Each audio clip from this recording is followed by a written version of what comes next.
Tantor Audio, a division of Recorded Books, presents Dragon's Jewel by Millie Taden, narrated by Elizabeth Russell. Chapter 1. I am absolutely nuts. Gianna's insides twisted into a nervous ball of knots as she stepped off the spaceship into the spaceport. Pulling the small rollaway suitcase behind her, she drank in the futuristic interior. It was like she'd been transported to the future or an alternate universe. Well, she was on another planet. The architecture of the building was beautiful, with the curves and the tunnel-like corridors. The white and silver color scheme seemed a little too clinical for her. Then again, it could be the anxiety winding her insides with each step closer to her new future. Too late to back out now. She'd volunteered to be a surrogate for an alien shapeshifter on the planet Daria, a small planet on the other side of the Milky Way. As she understood it, the Draconis star system was much like Earth's galaxy. Daria was very similar to Earth. And here she was, about to spend the rest of her life being a sex slave and baby maker for an alien race. Damn, when put that way, it didn't sound so nice. But the species was dying out. They needed women from other planets to help repopulate after the Great War. What she was doing was courageous and selfless. And she loved babies. They were so cute. The program director said repeatedly the shifters would not force the women into anything. There was even an out clause in the contract that simply stated any time she wanted to go home, she was free to do so. However, pulling out of the program meant the money she got to ensure her mother's final days were the happiest in her whole life would have to be returned. As did the generous donation to a few of the Alzheimer charities she requested. Gianna would stick it out. For her mom, she'd do anything. The click of heels and the squeak of tennis shoes told her the other 3 women she shared the flight with had caught up to her. Reagan, Vanessa, and Katrina had fast become Gianna's friends in the few months they spent on the spaceship. "Onward to our doom!" Reagan winked at Gianna after falling in step with her. The curvy redhead was full of life, and she didn't hold back when it came to speaking her mind. Yet Gianna sensed a darkness that haunted the woman that she hid from others. They found out on the trip they would be going to the same house called Wintervale. The news only stirred her growing insecurities about the whole plan. The director and everyone else she'd talked to were leaving out information. She was sure of it. But she really had no choice. This was for her mother, who had struggled and suffered for years raising her. God, she hoped she wasn't walking into a space-age sex trafficking ring. She pushed the thought away, filing it in the back of her mind. A frown tugged at her mouth. She wasn't sure what type of shifter she would be paired with. When she filled out the paperwork, she left the question blank. It didn't matter as long as he was nice. Hence why she was crazy for signing up for this whole damn thing. Reagan bounced on ahead of their small group as they entered the main part of the spaceport. The woman was energetic, a little loud and funny. A little too excited to be a sex slave.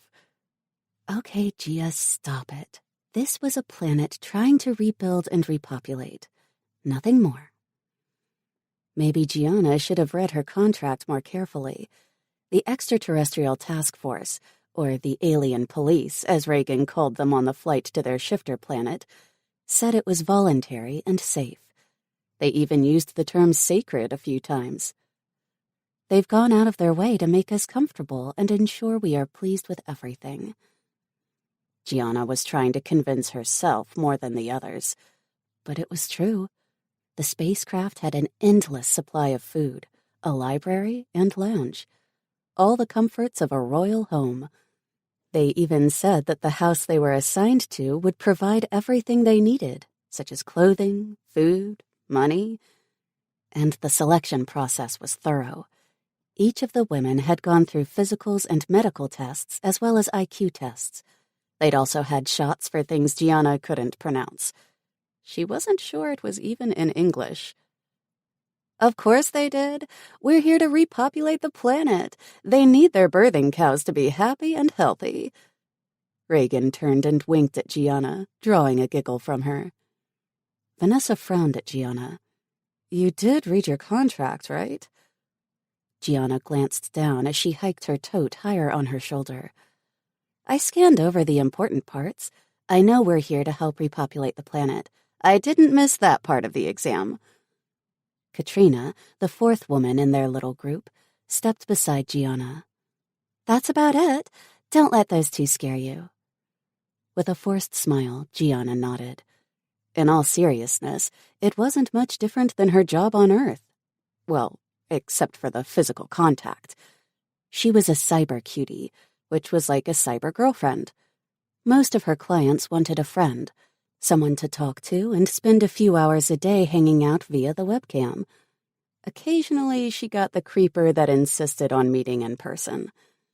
Some of her clients requested her to dress up during their video chats. Some liked her to have virtual sex, which consisted of dirty talk and pleasuring themselves. She hoped the experience with the shifter would be friendly. It'd be nice to be pampered and possibly find love. A sigh slipped from her lips. Who was she fooling? I hope they're good-looking at least. She and her 3 new friends stopped at the information desk they were instructed to go to when they landed. The man on the other side looked human, but Gianna bet he wasn't. She wasn't sure she'd know the difference anyway. He had short brown hair with bangs that hung across his forehead and blue eyes that danced with happiness when he saw them. His face brightened and a wide smile formed. Waving his hands as he moved around from behind the counter, he said, Hi, you made it. Sit. Make yourselves comfortable. You are the first group to arrive. We have another one arriving soon. Then we'll brief everyone at once on what to expect before going to the hotel. Gianna didn't want to sit. She'd sat, lay around, and paced her small room on board the spaceship during the 3-month-long journey to Daria. At least it seemed like 3 months. Maybe it was longer. Moving to the large wall of glass, Gianna stared out. The spaceport sat on a cliff overlooking a city. Mountains were a beautiful backdrop surrounding it. Daria had 3 moons that even in the midday sun were visible. The sky was a stunning shade of baby blue mixed with lavender. Beautiful view. Gianna jumped at the deep, husky tone of a man. Facing him, she quickly realized he wasn't a man. At least not human. The notable difference was his long, silver blue hair and his navy blue eyes that seemed to have specks of light in them, like tiny stars in a sea of midnight blue. He had high cheekbones and the perfect pale skin that seemed to shimmer under the lights of the spaceport. I didn't mean to startle you. He smiled, and she was sure her legs were going to fail her. Then she'd fall on her ass and embarrass herself in front of the hot-as-hell shifter alien. Shaking out of the lust haze, she gave a nervous laugh. I wasn't expecting anyone. She turned back to the window, remembering what he said. It is beautiful. Is the whole planet this breathtaking? Most places, yes. He was still looking at her. She could feel it like a physical caress. Earth is the opposite. There are a few places that are naturally beautiful. In my opinion, anyway. She glanced at him, and a flood of desire washed over her. God, the man was hot. Would it be rude to ask him what type of shifter he was? She decided not to chance offending him. I've only seen those places in pictures. I lived most of my life in the city battling asthma due to pollution and genetics. Wow, she was being chatty. She usually was when she was nervous. There is no pollution here. You may see that your breathing is better while you're here. She nodded. Good to know. The idea of never having to take breathing treatments again was amazing. Looking out over the city, she asked, Are there tours I could take of the area? He was silent for a long moment, which made her meet his stare again. A ripple of light danced in his eyes. Then he drew his brows together. But the play of emotions was gone in a flash. "I'll take you to see the city, the mountains, whatever you want." Heat filled her face, and she bet her cheeks were as red as an apple. "Does that mean I'm your surrogate?" Okay, so maybe she sounded a little too hopeful. His features hardened, and for a split moment she thought she offended him. "My lord?" Another shifter, like the one next to her, came into view. This one had short black hair and tanned skin. He was just as hot. Ignoring the newcomer, her shifter, she didn't know why that sounded so right, but he was hers. Smiled again. "Will you excuse me?" "Sure." He whirled around and growled at the other man. The sound sent a thrill of pleasure up her spine. OMG.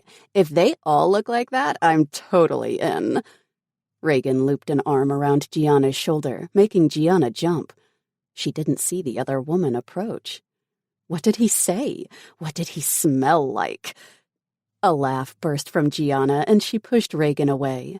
"Hush, they can hear you." Reagan shrugged and walked off. Gianna glanced at the two shifters. The dark-haired one met her stare, inclined his head, and rewarded her with a panty-wetting smile.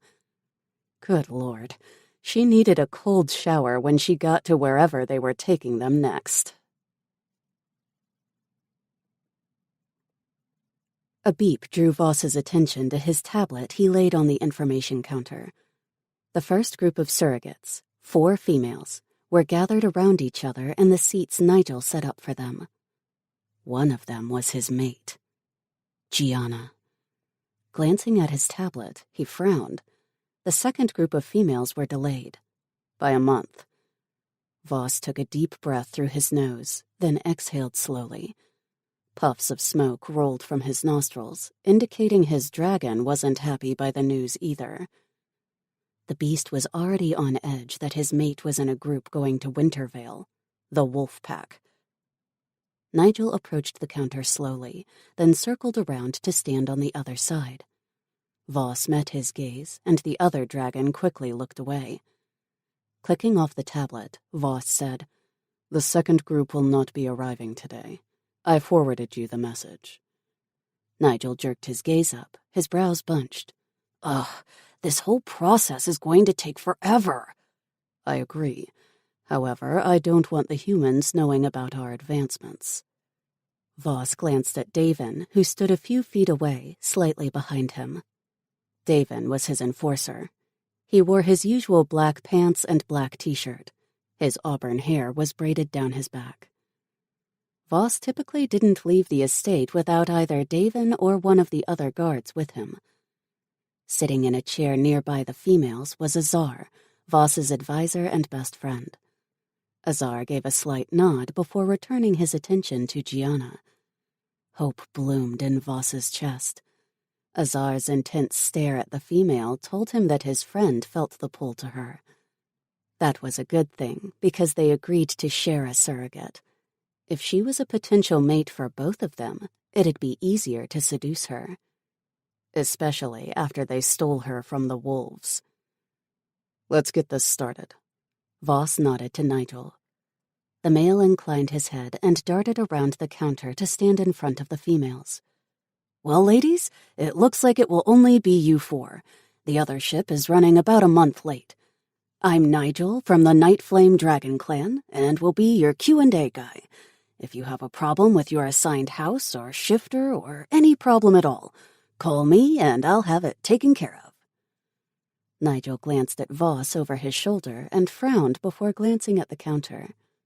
"Where are the comms?" Comms were their version of what humans called phones, although the comms were much more than communication devices. They were more of a personal advisor and assistance and fully voice-activated.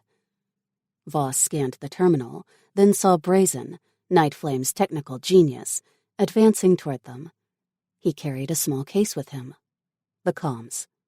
and he was late. When Brazen passed by the females, he slowed and jerked his gaze to them. His chest raised when he inhaled, scenting the air. Interesting. A couple of seconds passed before Brazen snapped his attention to Voss and closed the distance. Voss raised a brow. "Everything okay?" "Yeah, I got distracted." Brazen handed the case to Nigel before moving to stand behind Voss. The male had been distracted by some secret project he refused to tell any of them about. Even his roommate Rise didn't know what Brazen was up to. Nigel handed out the phones to the females. "My number is in your contacts. Your house will send someone to pick you up tomorrow. Tonight you will stay at the hotel about a mile from here. Before you go, it's my pleasure to introduce you to Voss, Alpha of the Night Flame Dragon Clan and the King of Daria." Voss stepped forward. "Thank you for volunteering for the program. Our planet is in the beginning stages of rebuilding and recovering from a century-long war, during which our females were either slaughtered or poisoned." A few of the females sucked in breaths at his boldness. Gianna looked sad at the news. Voss wondered if the Earth officials explained everything they were supposed to. After a quick glance to Azar, Voss continued. "You are here to help us rebuild. However, you will not be forced to do anything you do not wish. If you are mistreated, threatened, or uncomfortable for whatever reason, reach out to Nigel. Different arrangements will be made. Thank you and welcome to Daria." Nigel crossed the small space to the females and talked to them about going to the location where a transporter would take them to the hotel. Voss nodded to Davin and Brazen to let them know they were free to leave. The two males headed to the front of the spaceport. Azar met Voss at the last row of chairs. Azar's gaze kept drifting to Gianna. Voss sensed his best friend was going to start in on him. For a split moment, he thought Azar would try to talk the female into leaving with them. Azar said, "She's our mate. You can't tell me you didn't feel the pull to her." Voss growled as he continued to their transporter. Of course the male would sense how Voss reacted to the female. They shared a bond, after all. "I know." Azar grabbed Voss's arm, stopping him. Voss glanced at the man's hand and raised a brow. They'd been best friends since they were hatchlings and grew up together. While they were in public, Azar was his advisor and right hand. All arguments between them had to be kept behind closed doors, or others would think Voss was weak. They didn't need another war to break out. Azar rolled his eyes but removed the hand. "We can't leave her here. She is in the group going to the wolves." "I can't stop that." Voss's dragon snapped and growled at the statement. It took every ounce of control not to go back and take her.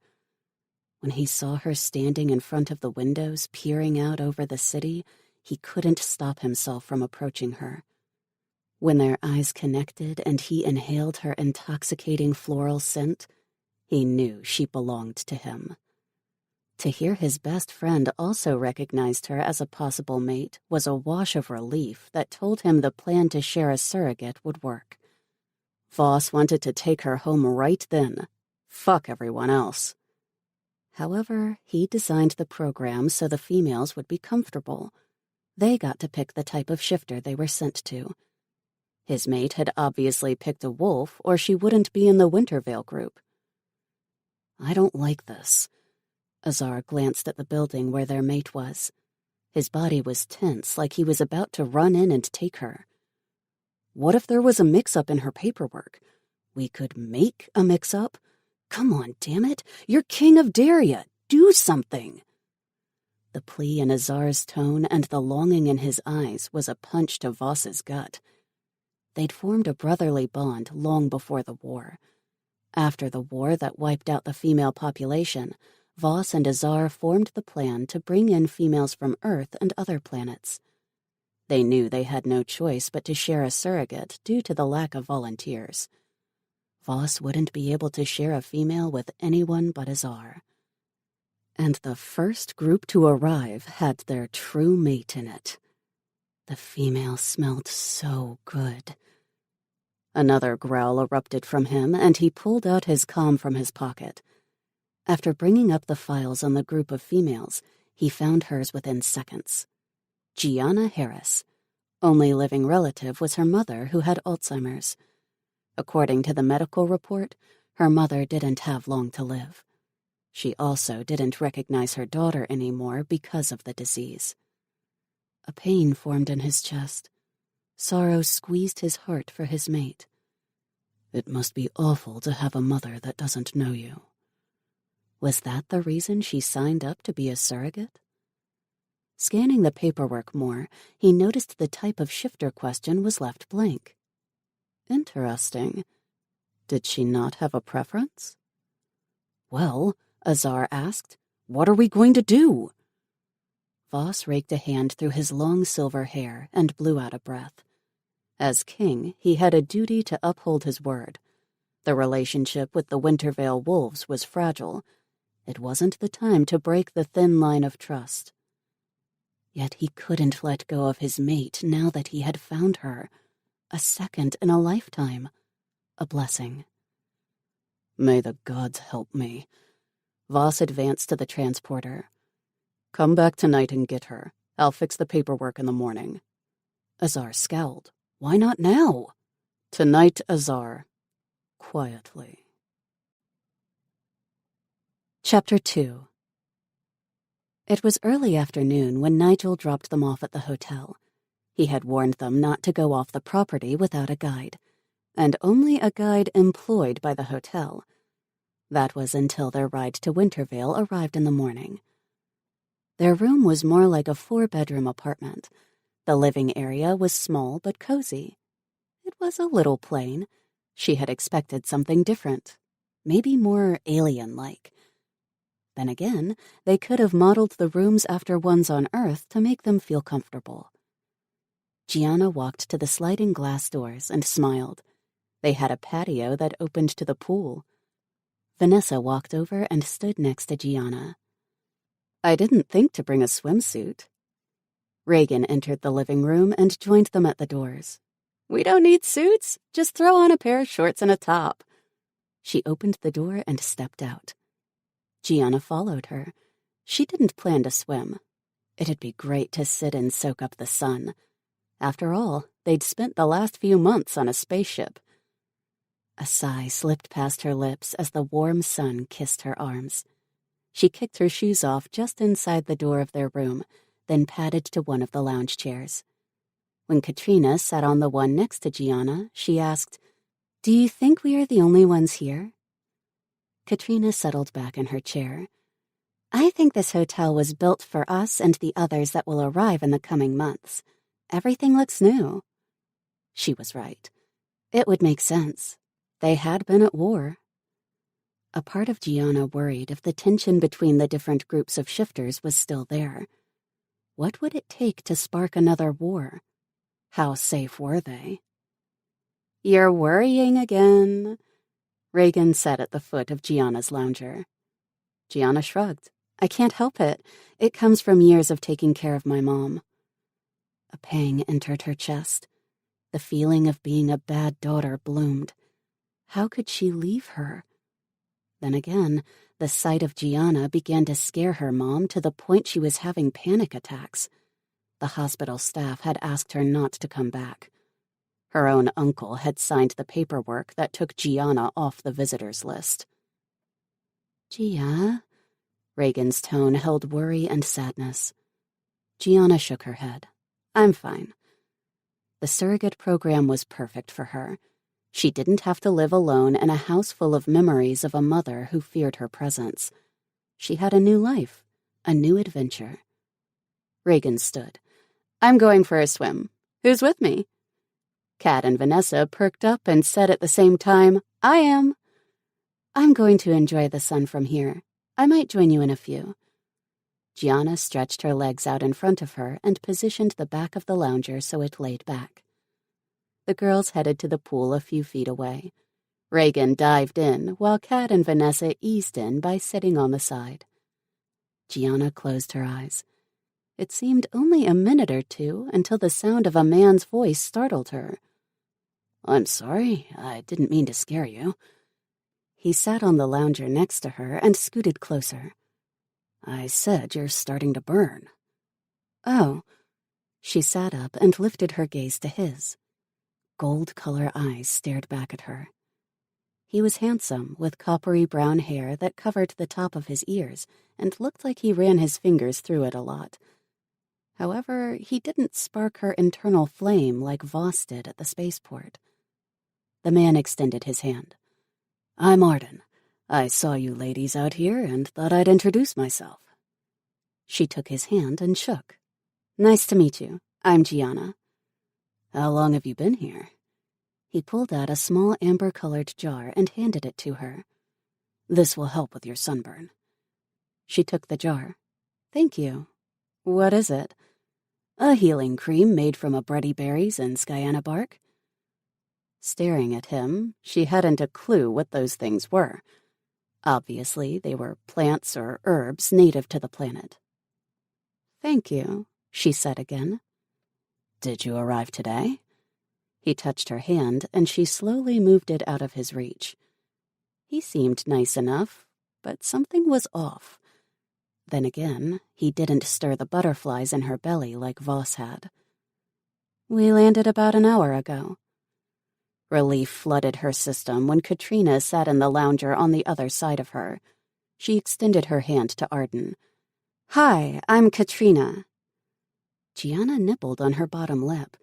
When she first met the other female, she introduced herself as Kat, yet she spoke her birth name to Arden, and her tone was a little stern, like the tone she would have used when she was an FBI agent on Earth. He shook her hand. "Arden." Kat glanced at her and frowned. "Did you fall asleep?" Gianna nodded. "Yeah, I know. Arden already told me." She held up the jar. "He gave me something to put on the burn." Kat took the jar from her, opened the lid, and sniffed the white cream. "What's in this? It smells like berries and dirt." Gianna snorted out a laugh, then covered her mouth. Arden said abretti berries and skayana bark. Kat pressed her lips together while bunching her brows. After a moment of studying the lotion in the jar, she called Vanessa over. When Vanessa reached them, she gave Arden a tight-lipped smile and sat next to Kat on her chair. Kat motioned to their male visitor. "This is Arden. Do you know what abretti berries and skayana bark are?" Vanessa glanced at Arden, then the jar. She sniffed it. "Nice to meet you," she said to Arden, then answered Kat's question. "Abretti berries come from an abretti tree. The berries are an edible fruit. The easiest way to describe them is they are like a raspberry and a blueberry merged into one fruit. They are round like a blueberry, about twice the average size of one, but are red. Although the healing properties is in the abretti tree sap." Arden smiled, which made him look a little boyish and shy. "You've done your homework. The berries have a different type of healing. They are more for soothing cuts and burns when it's mixed with other herbs." Vanessa perked up, the corner of her lips lifting. She was a doctor on Earth and did a lot of research of the planet's medical facilities and healing techniques. She was disappointed when she didn't find much from Earth's databases. Her interest was renewed when they boarded the ship that brought them to Daria. The computers on board were filled with all kinds of classes for them to take. Gianna took a few classes on cooking and the types of foods native to the planet, as well as history and language. She was relieved to find out English was a universal language on Daria. Vanessa handed the jar back to Gianna. "The skayana is a bush and very similar in appearance and healing qualities as the willow tree. The cream is safe for you to use. I would also get out of the sun before you get any redder." Gianna stood. "You're right. I can't believe I dozed off." Arden stood as well and took her hand. When she tried to tug it out of his, he tightened his hold. "Come to dinner with me. The food in the hotel restaurant is very good." Kat spoke up before anyone could. "We already ate and we're tired. Thank you for the offer." She took Gianna's hand from his and led her to their room. Vanessa followed. Gianna hadn't noticed until they got inside the room that Reagan had gone in earlier. She was lying on the sofa, scrolling through something on her phone. She glanced up at them and frowned at Gianna. "Girl, I know." Gianna waved her off and sat in one of the two chairs. She opened the jar of cream and began putting it on her legs. Instantly, her skin cooled. "This stuff is better than aloe." Vanessa sat in the chair across from Gianna. Who was that guy? Gianna shrugged, but Kat said, "Don't know, but I didn't get warm and fuzzies." Reagan sat up to let Kat sit on the sofa. "What guy?"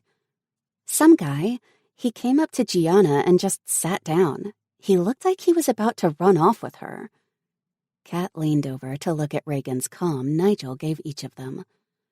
Gianna rolled her eyes as she rubbed the cream on her other leg. He did not. He seemed nice. "So do serial killers right up until they kill you," Vanessa said. By the time she was done with the second leg, the first one didn't look as red as it had been. "There has to be something else in this cream. I've never seen something make a sunburn vanish like that." Reagan studied her for a moment. "It's tech mixed with magic, the same that runs the power through the cities and their transporters.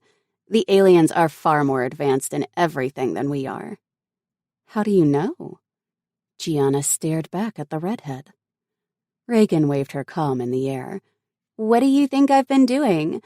Plus, I took a few techie classes on the ship." Gianna laughed and fell back into the chair. Vanessa shook her head. "You hacked into their computers?" "Ain't got nothing better to do." Reagan returned to tapping on the screen of her phone. "Plus, I need to know what the Earth government failed to tell us. Now I'm certain they didn't know."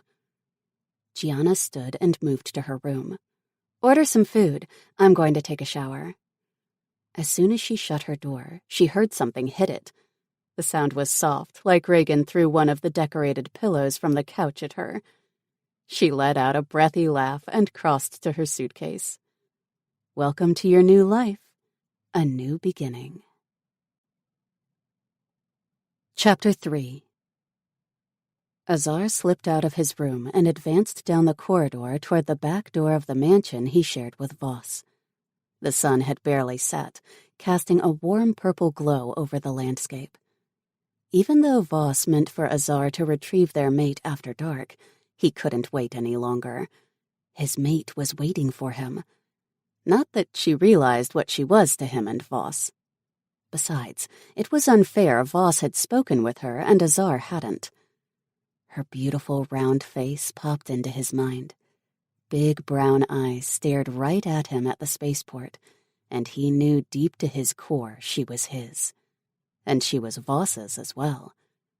The latter thrilled him even more. The brotherly bond he shared with Voss would only strengthen with their mate at their side.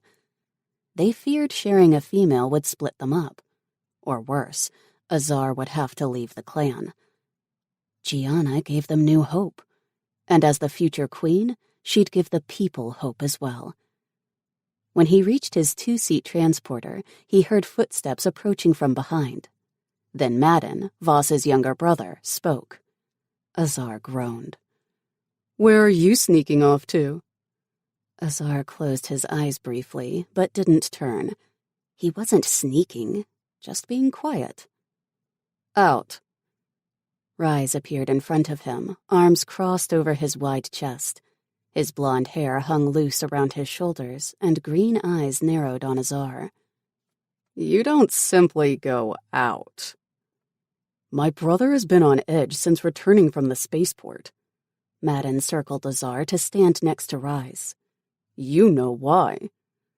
Madden was the opposite of Voss in looks and personality. He had short midnight blue hair that matched his eye color, which was the only thing that made them look like brothers. Where Voss's skin tone was pale, Madden's was tanned, golden in color. "Spill," Rise demanded. Azar shook his head and tried to shrug it off as no big deal. "Nothing to tell." Just then, Shade stepped out of the shadows. He's going to steal him a female. With a low growl, Azar rounded on the other male. Leave it to the dragon who could blend into the shadows to know where Azar was going. Spying on your king is rude and a punishable offense. Shade lifted one shoulder. Davin came back from the spaceport on edge, too. When I asked him what his deal was, he muttered something about a female. He's been cranky all day. Shade pointed at Azar's transporter. That is too small for all of us. We'll take the bus. The bus was a large transporter that held 12 people. Azar glanced at where the huge-ass thing was parked a few spots from his own vehicle, then shook his head. I don't need the bus, because you guys aren't going. The hell we're not! Madden moved to the bus and motioned for Rise to follow. You may need Rise's ability to break into places without being seen. Rise was born a thief. At least that's what the male told people. That's how Voss and Azar met him. The dragon had stolen the letter T from the sign on the large gate to the wolves' estate. It read Wienervale instead of Wintervale. It was a stupid prank and a little funny, but the wolves weren't amused. Azar and Kian, Voss's head of security, tracked down Rise to go to the village on the edge of the wastelands. I'm not breaking into anywhere, Azar growled. Plus, Voss said to be quiet. The four of us will draw too much attention. Azar didn't need their help. He was perfectly able to draw his mate out of her room at the hotel without anyone noticing. He hoped. The three of them raised their brows at him. Fuck. There was no use arguing with them. Stubborn bastards. Hell, he didn't blame them for being curious about the females. It had been almost a decade since they'd been around the opposite sex. It was amazing none of them had gone insane. Shaking his head, he climbed into the front passenger seat of the bus. The others boarded within seconds, and they were off. To break rules like a bunch of adolescents. Like they used to. Azar jumped out of the bus as soon as Madden pulled into a space in the back of the hotel. The sweet scent of his mate hit him in the gut. It lingered on the air as if she'd been standing where he was minutes before he arrived. Or maybe she was close by. His dragon paced under his skin, wanting out to greet their human. Fuck me, Rise said as he emerged from the transporter. Do all females smell this damn good? Azar frowned and glanced at Rise, then Madden and Shade. They were scenting the air and moving toward the back door of the building. Shit. Was it possible their mates could be in the hotel as well? Why were their scents so strong out there? He stepped ahead of them. As Voss's right hand, Azar outranked the others. He could have ordered them to stay home, but didn't. It seemed the reason or reasons were inside the building. Azar stopped them before opening the door. We are to get in and out. Voss's and my mate is in the Wintervale group. Rise chuckled, then it turned into a full-on laugh. He pointed at Azar. Oh man, I am so glad I came along. The high and mighty Azar is breaking rules, and I get to witness it. Rolling his eyes, Azar ignored the dragon. In and out, no drawing attention from anyone. The wolves can't know until Voss fixes the paperwork. Roll on, outlaw. Rise snickered as if he was holding in his laugh. Why hadn't I ordered them to stay behind? He opened the door and sucked in a breath. She was close. The first floor, in fact. He didn't need to know which room because he could follow her scent like a beacon calling out to him. Coming to a stop outside the room, Azar knocked lightly. The redhead from the port answered. A slow smile lifted her mouth. Well, hello. She glanced into the hall.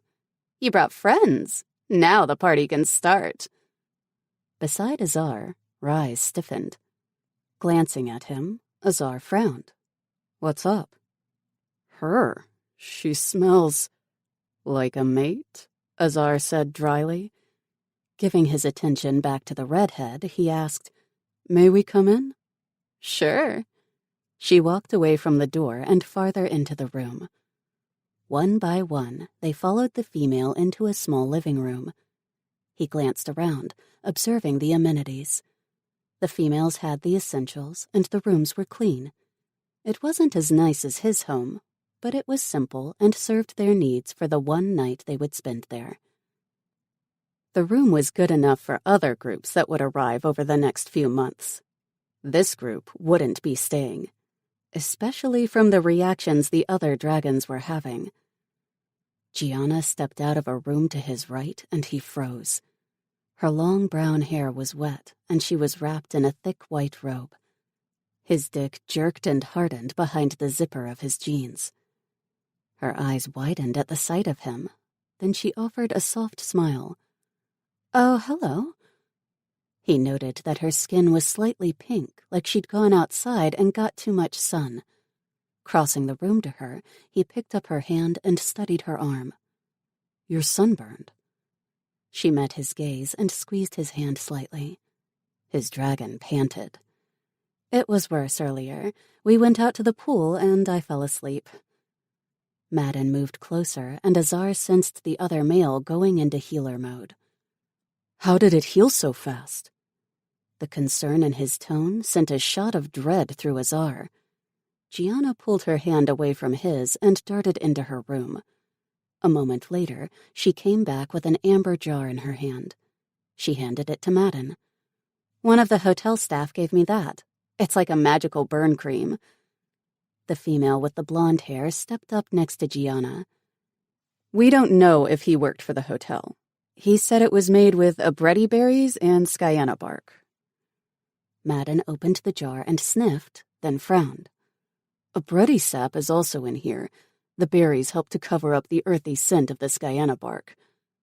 He lifted his gaze to Gianna. Did you have a reaction to the cream? Like a rash or discomfort of any kind? Gianna shook her head. No, the redness and sting from the sunburn faded almost immediately. Madden relaxed and handed the cream back to her. Sorry to alarm you. I'm not sure what humans are sensitive to. Azar watched Gianna's features relax and brighten. This is Madden. He's the Night Flame healer. The blonde straightened and stared at Madden with interest. A doctor? A low hum came from Madden. Azar watched the male start to fidget under the attention of the blonde. Finally, Madden nodded once. Yes, I run the medical center in Night City. Azar cleared his throat, drawing the female's attention. We are here to pick you up. Please collect your things. Oh, and let's do this quietly. Gianna frowned for a brief moment, then nodded and returned to the room. He thought she'd argue with him. After all, she knew he was with the Night Flame group. Nigel had told the girls they were being picked up by Wintervale. But none of the females said a word. When he glanced at the others, he guessed why. The females were mates for the other males with him. Voss wasn't going to be happy with fixing the paperwork with all 4 of the women. When Gianna returned with a large tote bag over her shoulder and a small rolling suitcase, he hardened. She had changed into a dark blue skirt that stopped just above her ankles and a soft pink button-up blouse. Her chestnut brown hair was still loose around her shoulders. She offered him a shy smile. She was beautiful and definitely his. Silence filled the space between them. Then his thoughts went back to her sunburn and the male who gave her the cream. Did that male give you his name? Her brows dipped and eyes narrowed a little before she said, Oh, the guy from the pool. Yes, he said his name was Arden. A low growl rumbled from deep within him. Arden was not a friend. He'd been asked to leave the Wintervale wolf pack shortly after the treaty between the 3 shifter groups was signed. Jericho said he had proof that Arden supported the former Alpha on a few of the evil bastard's missions to eliminate the royal family, as well as the program that poisoned their females. Arden is dangerous. Azar took her suitcase, then linked his fingers with hers. Promise me you will tell me if he tries to contact you. Worry rolled off her while questions clouded her gaze. However, she just nodded. I will. Fuck. Arden sniffing around the females was not a good thing. The asshat was up to something. Azar and the others would find out what. Chapter 4. The guys had Gianna's and the other women's things packed up and loaded into the transporter within minutes. Gianna hadn't seen 4 males move that fast before. Then again, she didn't have much experience with shifters. Yet there was a sense of urgency in their steps. Even though it was a little odd, she didn't question them. Then there was the fact that they were from the Night Flame clan. She thought the Wintervale house was supposed to pick them up. The more she was around Azar, the more she didn't care. The man did things to her insides, just like Voss had earlier that day. Just go with it. Upon the guy's direction, Vanessa sat up front with Madden, while Gianna, Katrina, and Reagan sat in the back with the other 3. Another oddity. Gianna, they're dragons. Reagan nudged her in the side with her elbow. Gianna placed her face in her hands. Leave it to Reagan to be bold and embarrassing. On her other side, Azar touched her arm. She glanced at him and melted. When she lowered her hands, he took one and his much larger one and linked the fingers together. Tingles of energy traveled up her arm. Don't be nervous. No one will harm you. His voice was smooth and not as deep as the other man she met in the spaceport. Thank you. It was all she could think of to say. She didn't dare ask about Voss. She didn't need Azar thinking she was a tramp or uninterested in him. She was actually interested in both. What did that say about her? Ugh, she had so many questions. What do you like to do for fun? She frowned and averted her gaze. Read. Between working and watching over my mom, I really didn't have time for anything. An ache formed in her heart and her chest tightened. She'd left her mom, even though Gianna was nothing more than a stranger to her. Hey. Azar gently touched her cheek, drawing her attention back to him. What's wrong? She forced a smile and pushed away her grief. This is a little overwhelming, and new. I may be a little homesick. God, she was stronger than that. Inhaling, then releasing the breath slowly, she found her courage and inner strength. Studying Azar, she noted his green eyes had specks of gold in them. He stared back at her and lifted his dark brows. A moment later, amusement lit up his gaze. I sense you have a lot of questions. A soft laugh escaped from her.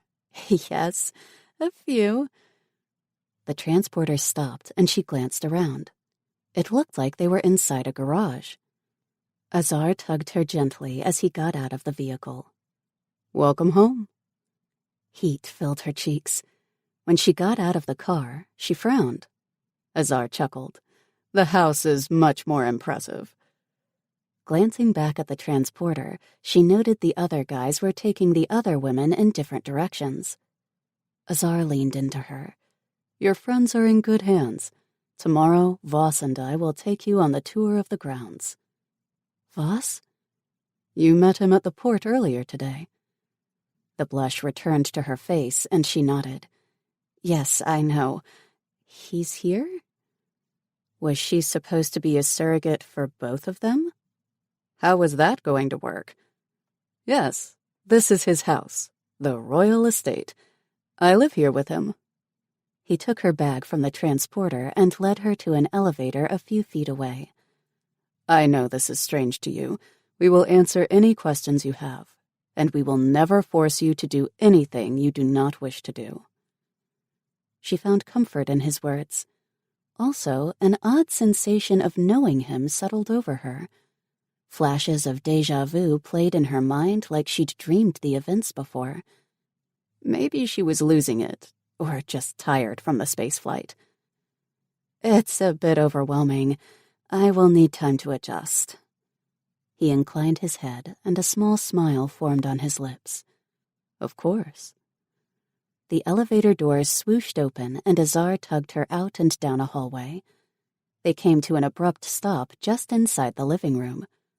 Voss stood near the back wall in front of a large bay window. He spoke without turning around.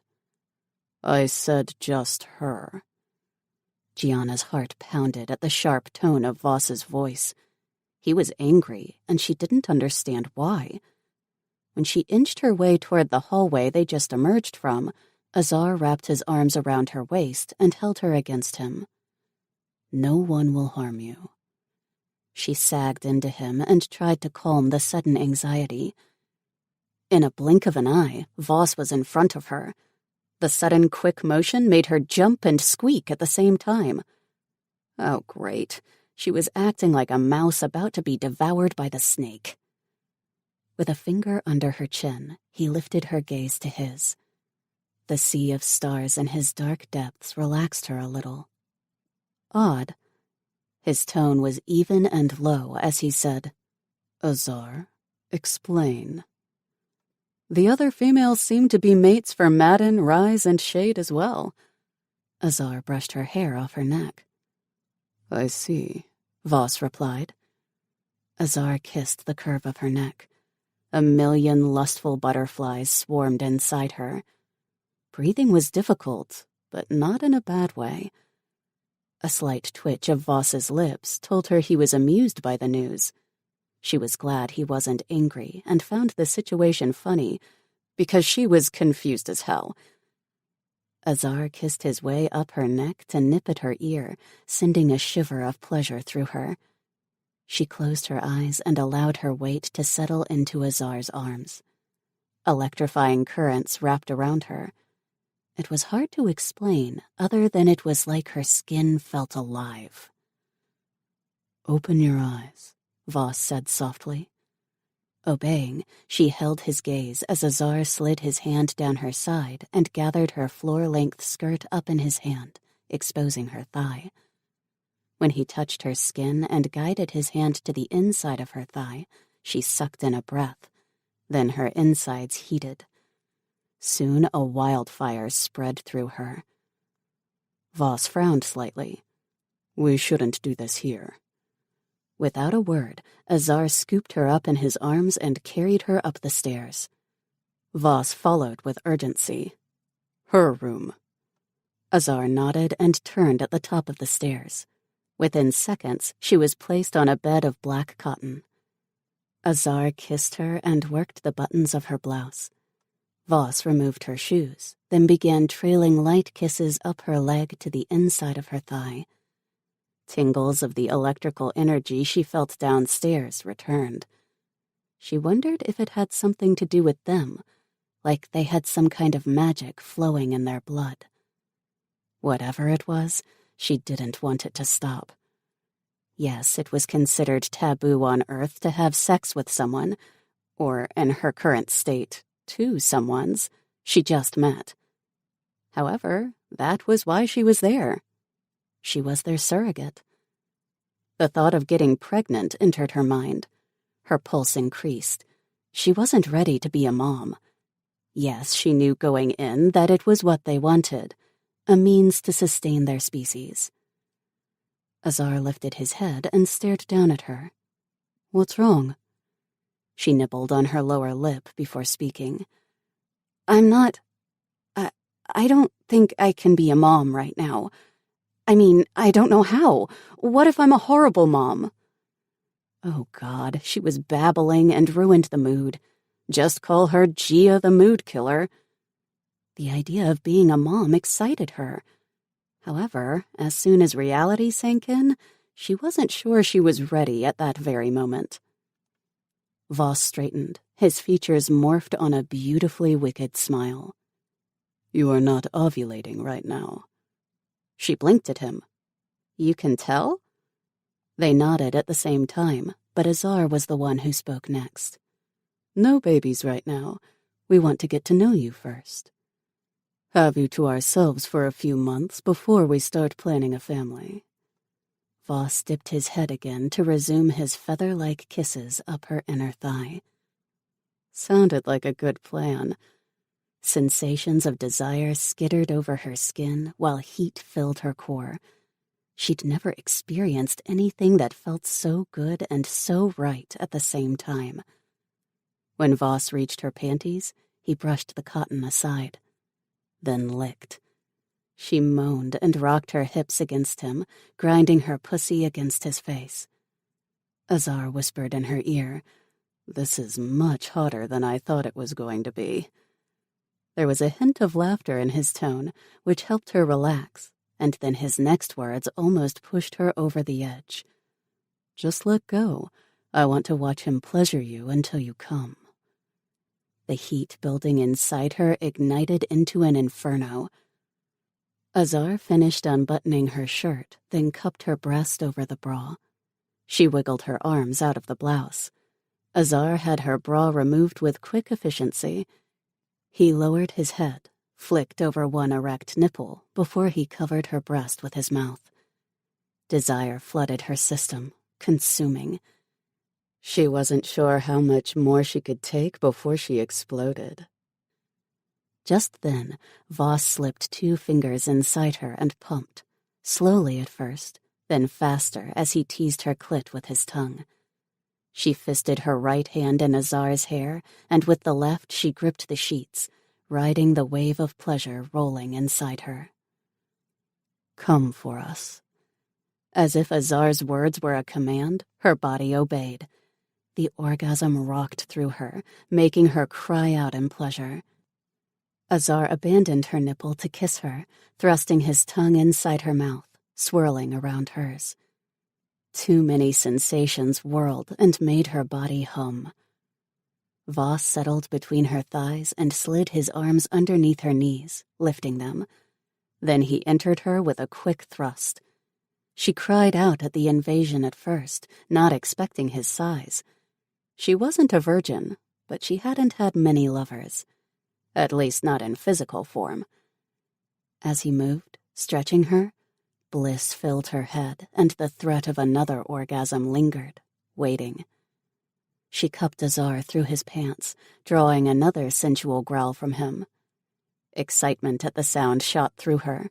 She broke the kiss and demanded, "Pants off." A soft chuckle came from him as he stood and removed his clothes.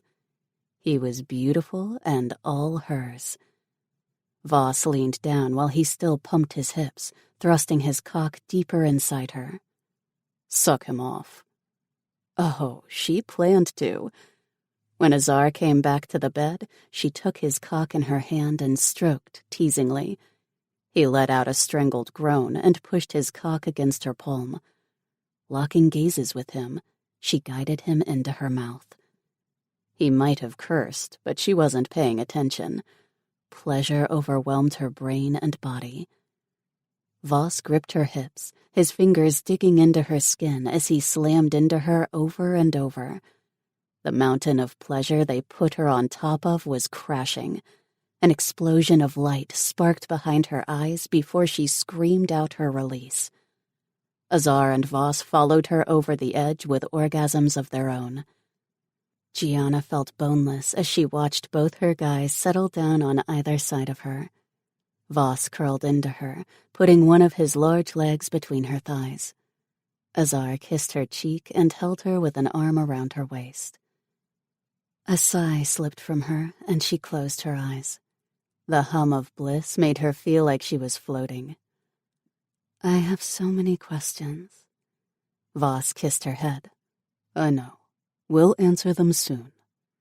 Azar tightened his hold on her. "Now go to sleep.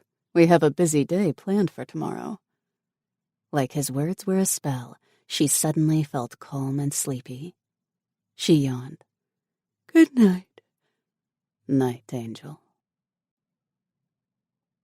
Chapter 5.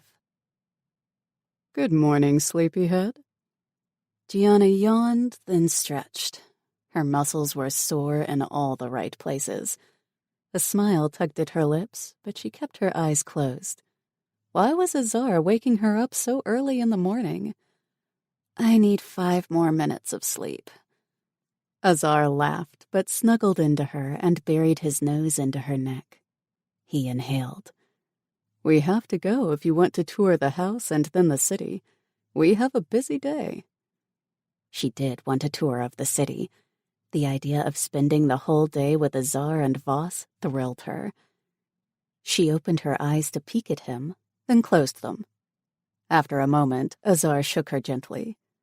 Gianna, time to rise. I made breakfast. The promise of food made her stomach rumble. A giggle escaped her. My traitor's stomach outed me. Now get up. Azar laughed as he got off the bed. He jerked the covers off her. If you wish to shower, do so and meet me in the dining room. It's straight across the foyer from the bottom of the stairs. After Azar left the room, Gianna rolled herself out of bed, then crossed the room to her suitcase.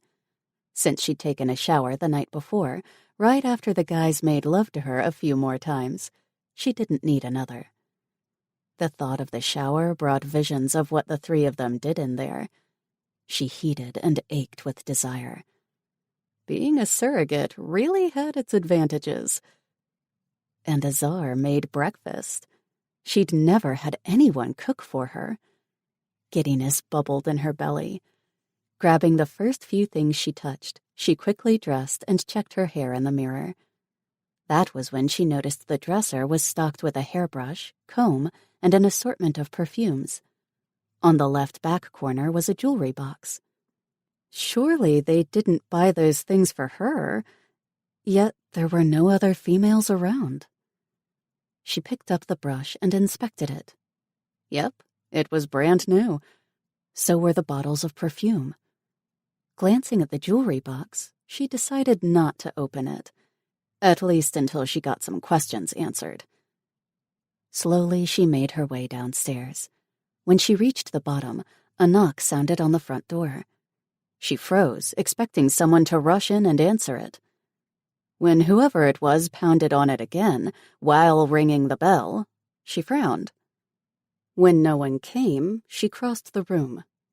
She opened the door and immediately stepped back. 2 large men stood on the other side, their features etched in angry lines. When they saw her, they froze like every part of their body and everything around them stood still. After a moment, the larger one with long black hair narrowed his gaze on her. Well, what do we have here? He nudged his friend before speaking again. This makes it easy for us. He reached out to grab her hand. Gianna jerked away and scowled, slapping at his hands. What do you think you're doing? I'm taking back what's mine. Oh, no, he didn't. Her own anger bubbled in her gut. She didn't belong to anyone, especially not him. He couldn't just show up and take her like he had a right to. She folded her arms and hardened her stare on him. I'm not going anywhere with you. A low, window-rattling growl sounded behind her. Voss. She'd know that seductive, growly voice anywhere. Now you're in trouble. She focused on the 2 jerks in front of her and waited for Voss to close the distance. What are you doing here, Jericho? I came to ask if you knew what happened to the surrogates that arrived last night. Jericho nodded in Gianna's direction as he spoke his next words. But I see what happened. Just then, Azar entered the room and headed straight for her. He took her hand and pulled her into him, hugging her close. You're not welcome here, Jericho. Take your wolves and leave. Wolves? Gianna glanced up at Voss, noting the way his jaw worked as he stared at Jericho. Then she looked at Azar. The playful dragon from upstairs was gone. Replacing him was a lethal protector. Uh-oh. What was going on? Take her into the dining room for breakfast. Voss turned to her and lifted her chin. She fought the urge to jerk away from his touch and tell him she could take care of herself. His voice softened, and the storm in his depths seemed to clear. I won't be long. Why did he have to be so sexy? When she nodded, he removed his hand, and Azar tugged her out of the room. What's going on? Azar cleared his throat and held out her chair. We might have stolen you from them. Her eyes widened. What? Voss watched Azar lead their mate into the dining room. The confusion in her brown depths hit him in the chest. He wanted to make everything better, to chase away her fears and worries. Then again, the fire in her tone when she spoke to the wolves made him proud and want to protect her all the more. When she was out of the foyer, he pointed at Jericho and said, Out. Voss wouldn't have the wolves showing up in his house threatening his mate. Once outside and the front door closed, Voss stepped into the wolf alpha's space and growled.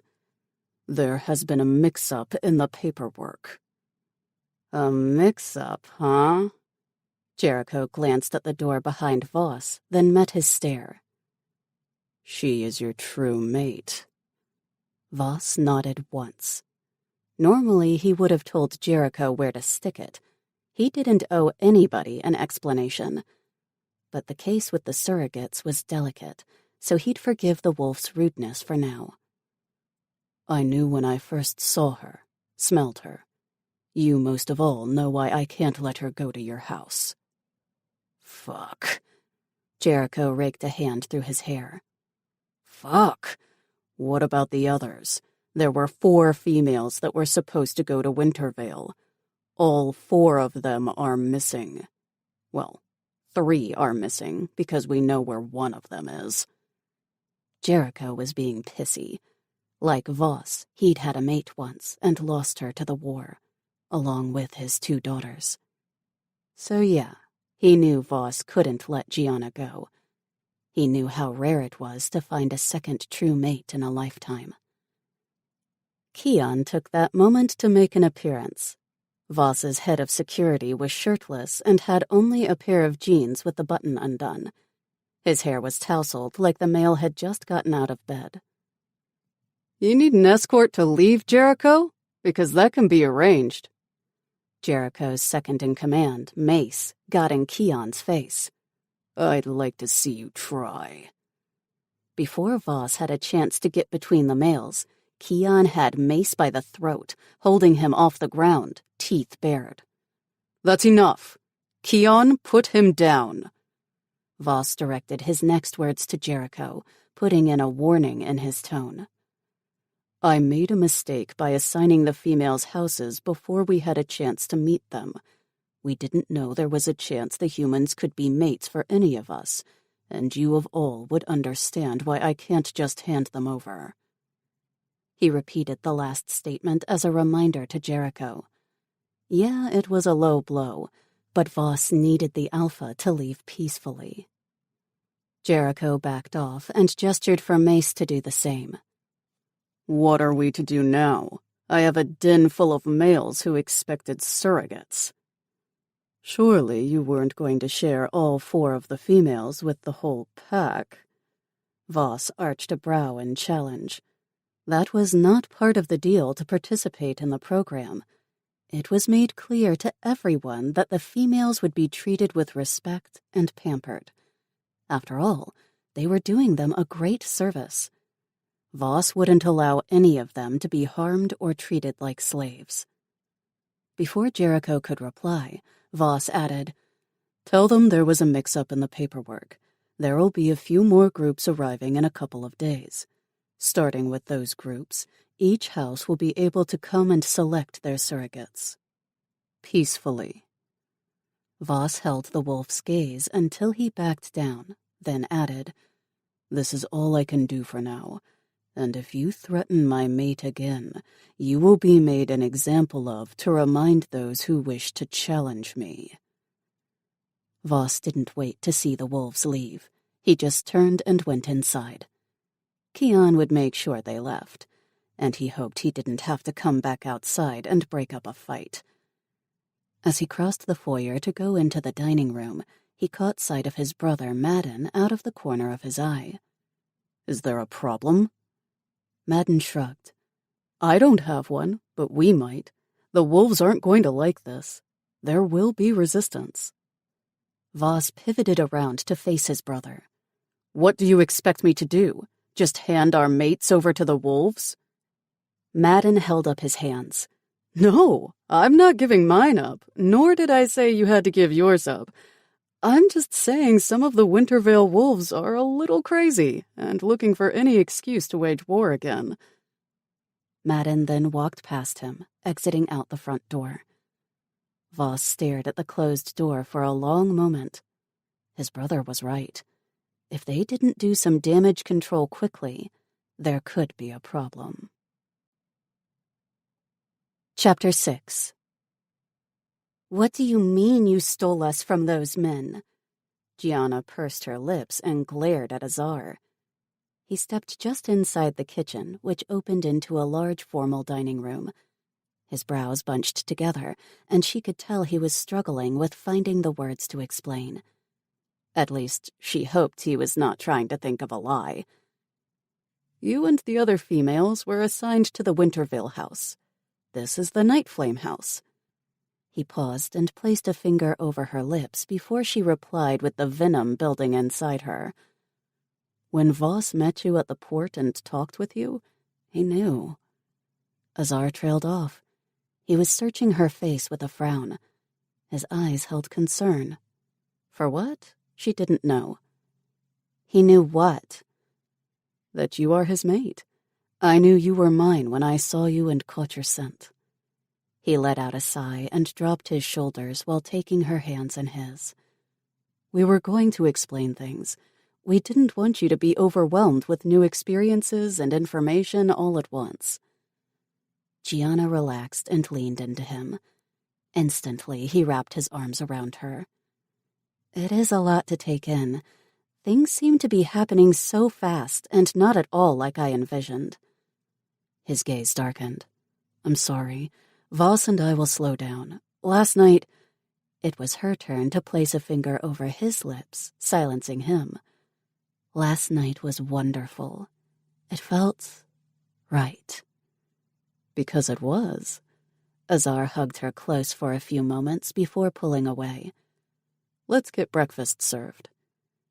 Gianna followed him to the bar-style counter in the middle of the room and hopped up on a stool while he pulled items out of the refrigerator. "To be honest, I was a little nervous about what types of food you eat and how different ours are from Earth." Gianna watched Azar as he prepped 3 plates with pancakes and berries. Plus, one of her favorites were blueberries. He lifted his gaze and rewarded her with a sensual smile. Heat pooled in her belly and her pulse increased. "Our planet isn't much different than yours. Plus, we've been trading goods with Earth for a few decades." "Oh, that's good to know. Where are the staff? I thought with a house this big, you'd have a full staff." Azar paused. "They're around. We sent the cook and some of the others on a little vacation for the weekend. The skeleton crew was told not to bother you unless absolutely necessary. Voss and I didn't want you to be too overwhelmed with a bunch of curious males. Besides, we want you all to ourselves for a couple of days." He winked at his last statement. Pleasure bloomed in her heart. It was a little strange how he brought out the schoolgirl giddiness with a smile and a few words. She picked up one of the plump blue fruit off her plate and popped it into her mouth. A mixture of sweet and tart burst alive, and she let out a soft moan of pleasure. She swore it tasted 10 times better than the one she bought on Earth. Azar froze, which drew her attention back to him. Staring at her, one corner of his lips lifted into a half smile, and his eyes sparked with an internal light. It intrigued her and sent a lusty thrill through her. Why do your eyes light up like that? I mean, Voss's looks like a million stars against a midnight blue backdrop. Yours look like a light shining from within. Azar frowned and drew his brows together for a few moments, then released a soft chuckle. I've never heard anybody describe our eyes like that. It's our dragons looking out at you from within. Oh, she guessed that made sense.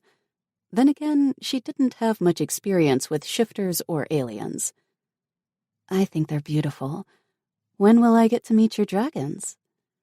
His features morphed into a handsome canvas of pleasure and excitement. It thrilled her that he was pleased she'd want to meet his animal half. Azar leaned over the counter and cupped her cheek. Soon.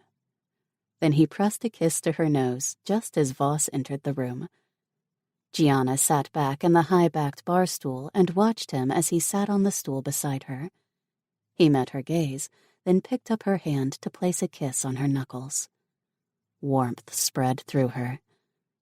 Breaking the eye contact, Voss directed his statement to Azar. I thought we were eating in the dining room. Azar shrugged. We changed our minds. No need to be so formal all the time. Voss grunted, but didn't comment. Gianna sensed several emotions from him. She'd always been able to pick up on others' feelings. She was also good at reading body language. Voss's shoulders were tensed and his back straight. Azar turned to the stove and grabbed the sausage, or what looked like sausage. When he returned, he put a few links on Voss's plate. Then he offered a couple to her. After a nod, he put them on her plate. I want to apologize for the wolves. They will not be bothering you again. Gianna glanced at him. It's not your place to apologize. You can't control other people's rudeness. The tiny specks of light in his depths glowed, dominating the midnight blue background. His lips pressed into a thin line before he spoke. Yes, well, Jericho knows better. Besides, you are our mate and ours to protect. Azar mentioned the mate thing earlier. The word should scare her, but it thrilled her. Even though she didn't know exactly what it meant. She hadn't asked at the time because she wanted both of them there to answer. What does that mean exactly? It means you are ours to protect, to love, and to spoil for the rest of our lifespans. Voss faced her, picking up her fork and cutting into her pancakes. Gianna watched him with interest as he stabbed a couple pieces and held it up to her mouth. She opened and allowed him to feed her while Azar spoke. When our females died during the war and the survivors went into hiding, we all gave up hope of finding true mates our souls could bond with. Without a mate, having children would be difficult. Voss added, it took us decades of searching for the right species and bloodlines that would allow us to connect to ensure the females can carry our young. That was what all the testing was for. She glanced from one of her guys to the other. What do you mean, the right bloodline? Silence filled the room for a few moments, then tension rolled from each of the guys. They glanced at each other as if having a silent conversation. She lifted her brows, waiting for them to explain. They had said they would answer all her questions. Voss stabbed a couple blueberries on the fork and held it to her. We reached out to other planets, other species of aliens, as you humans call us. Most planets didn't want anything to do with our issues, and those who were willing to help weren't the right fit. None were compatible in the way we needed them to be to form a union and have children. We almost gave up looking. Then we discovered that some of our ancestors had gone to Earth and found mates. Azar glanced at Voss. And had children. Gianna's eyes widened, and she stared at them, processing what they were saying. Are you saying I'm part alien? A very small part, but it's enough to allow you to carry our children. We never dreamed that we could actually find our true mate. I mean, our ancestors did, so it was possible. Azar fixed his stare on her.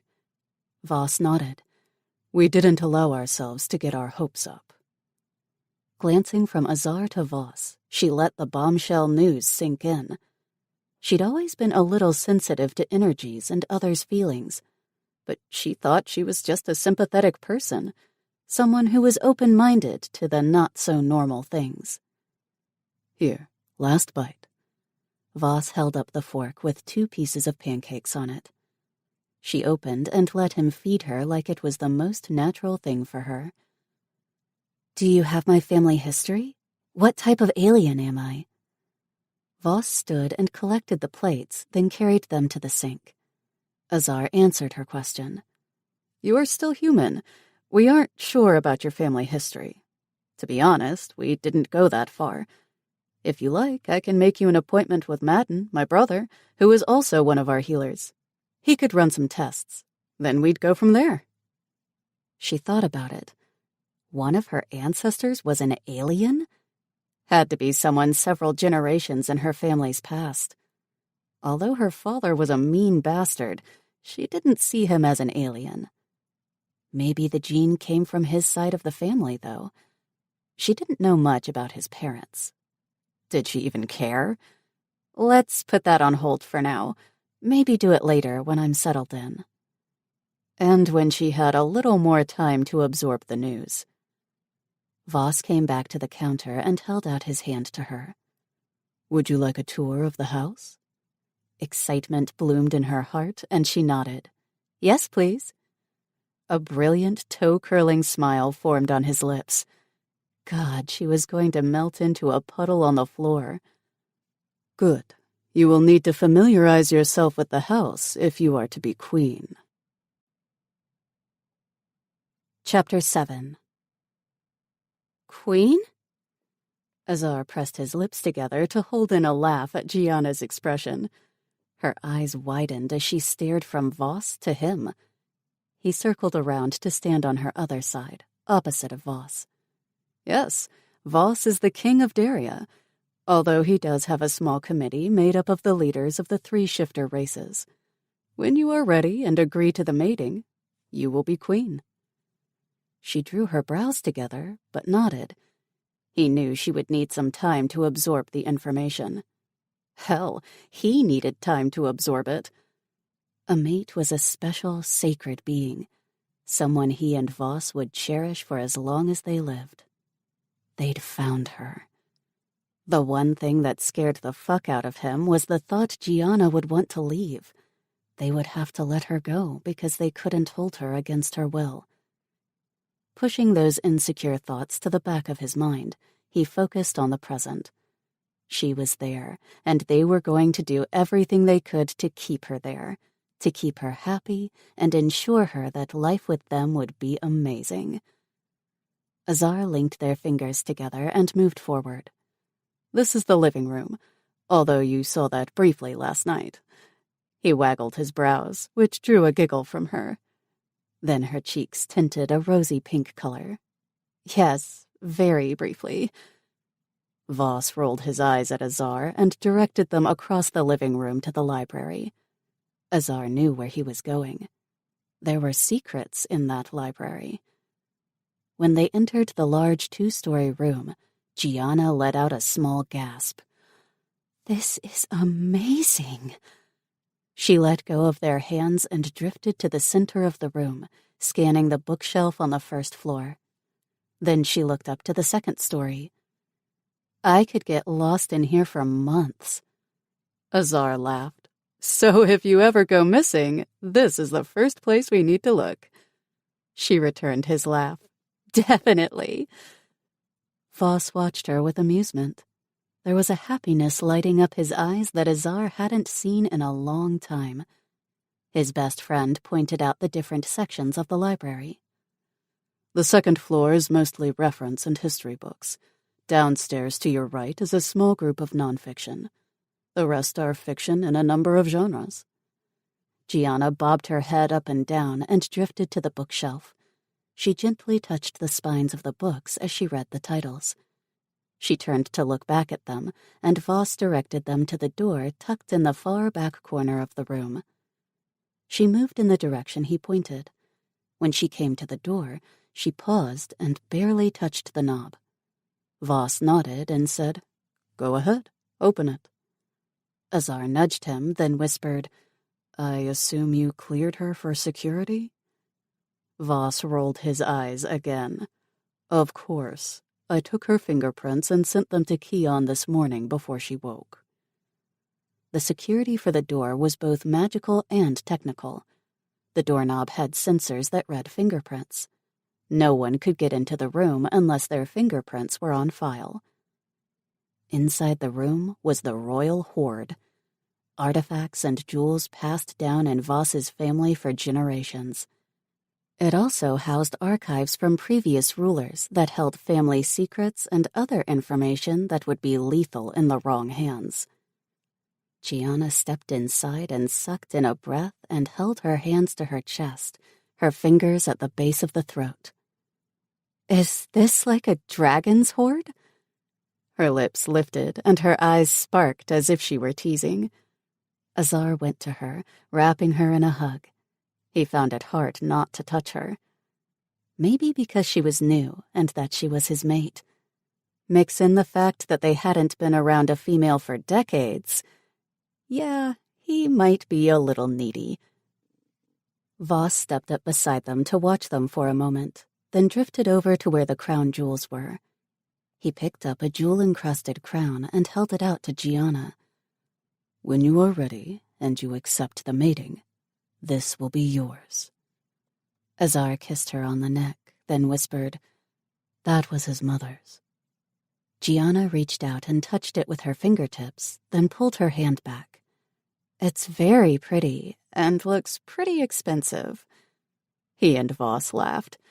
Voss set the crown in its place, then reached out and took her hand in his. "It's priceless, just like you." She crinkled up her nose and glanced around the room.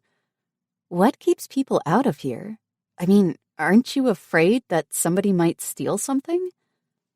"The doorknob read your fingerprints. It's the first layer of security. And only Azar, you, and I have access to this room." "Ah." Azar offered his hand to her. "Would you like to see my favorite place in the house?" Her smile widened. "Love to." "Good." He grinned and ignored Voss's chuckle. If he got to show off the jewels, then Azar got to show off his talents and his love for music. After leaving the library, Gianna followed the guys down a long hallway and glanced at each picture on the wall. Some were hand-painted art. Others were photographs of one or both guys, as well as other people. She came to a stop in front of one picture. It was of Voss and another woman. The woman was beautiful, with long violet hair and the lightest pair of blue eyes Gianna has ever seen. Voss stepped next to her, and when she glanced up at him, she noted he was staring at the picture. Without looking at her, he said, "That is Serena. She was my mate." Then he stalked down the hallway in the direction they were going. Sadness gripped her heart and squeezed. Tears stung the back of her eyes. Voss's loss reached out to her. She met Azar's stare and frowned. Closing the gap, he wrapped his arms around her waist and kissed her on the top of the head. "Serena was my sister. That picture was taken not long after Voss's coronation and the announcement of their engagement. About 6 months later, war broke out. Serena was among the first to be slaughtered." Bile rose in Gianna's throat and her stomach churned. She wanted to be angry for them. She hugged him tightly and buried her face in his chest. "I'm so sorry." Azar lifted her chin with his fingers. "It was a very long time ago. The surrogate program is our first step of healing. Not only ourselves, but everybody on the planet." Gianna's heart warmed. It made sense now. They were just a species trying to move on from everything they had lost and build a future. Stepping out of Azar's embrace, she linked their fingers together. Azar kissed the back of her hand and tugged her down the hall. "Come on, I still have to show you my favorite room." Her heart filled with joy, but it held a sense of sadness for what they'd lost. It was obvious Voss was still hurting. She'd have to be sure to get some alone time with him to see if he'd open up to her. At least trust her enough to want to open up. Because without that trust, she wasn't sure there could be a mating. 3 short minutes later, Azar pulled her into a room. It wasn't just a room. It was more like a museum or the Music Hall of Fame, or maybe it was their version of it. Stepping farther inside, she studied pictures and plaques in the display case. One of the pictures was of Azar sitting at a piano. She turned to look at him, and he grinned at her, then gestured for her to turn around. "Your paperwork said you played." She turned to where he pointed and almost squealed out her joy. Like a regal symbol of pure beauty, the white baby grand piano filled the back half of the room. She loved playing. It calmed her and gave her something to focus on, especially after her mother fell ill. Rushing to the beautiful baby grand, she reached out, unsure if she should touch it. At the closer distance, she noticed silver specks in the white. Or was that crushed crystals? She would only be able to afford a piano that amazing in her dreams. "Go ahead." She jumped at the sound of Voss's voice in her ear. Meeting his stare from over her shoulder, she sucked in her bottom lip. As if he read her uncertainty, he gave her a little nudge toward the piano. She sat behind the keys and pressed a few notes, testing the sound. Then she played. Clean, powerful music rang through the room, echoing off the wall. She let out a sigh of happiness. The chirpings of a phone drew her attention to Azar. With a scowl, he pulled a handheld device from his pocket, which looked more like a small tablet than a phone, and answered it. "What? Now? That can wait." "Yeah, fuck you too. I'll be there in a few." He ended the call and shoved the phone in his back pocket. But he didn't make a move to leave or indicate that he was in a hurry to go anywhere. Before she could ask, Voss raised a brow at his friend. "Is there a problem?" Azar grumbled and shook his head. "No, at least not one I'm concerned with. It was Madden. He seems to want to go over the new details for the medical center edition. I think he's using it as an excuse to avoid his female."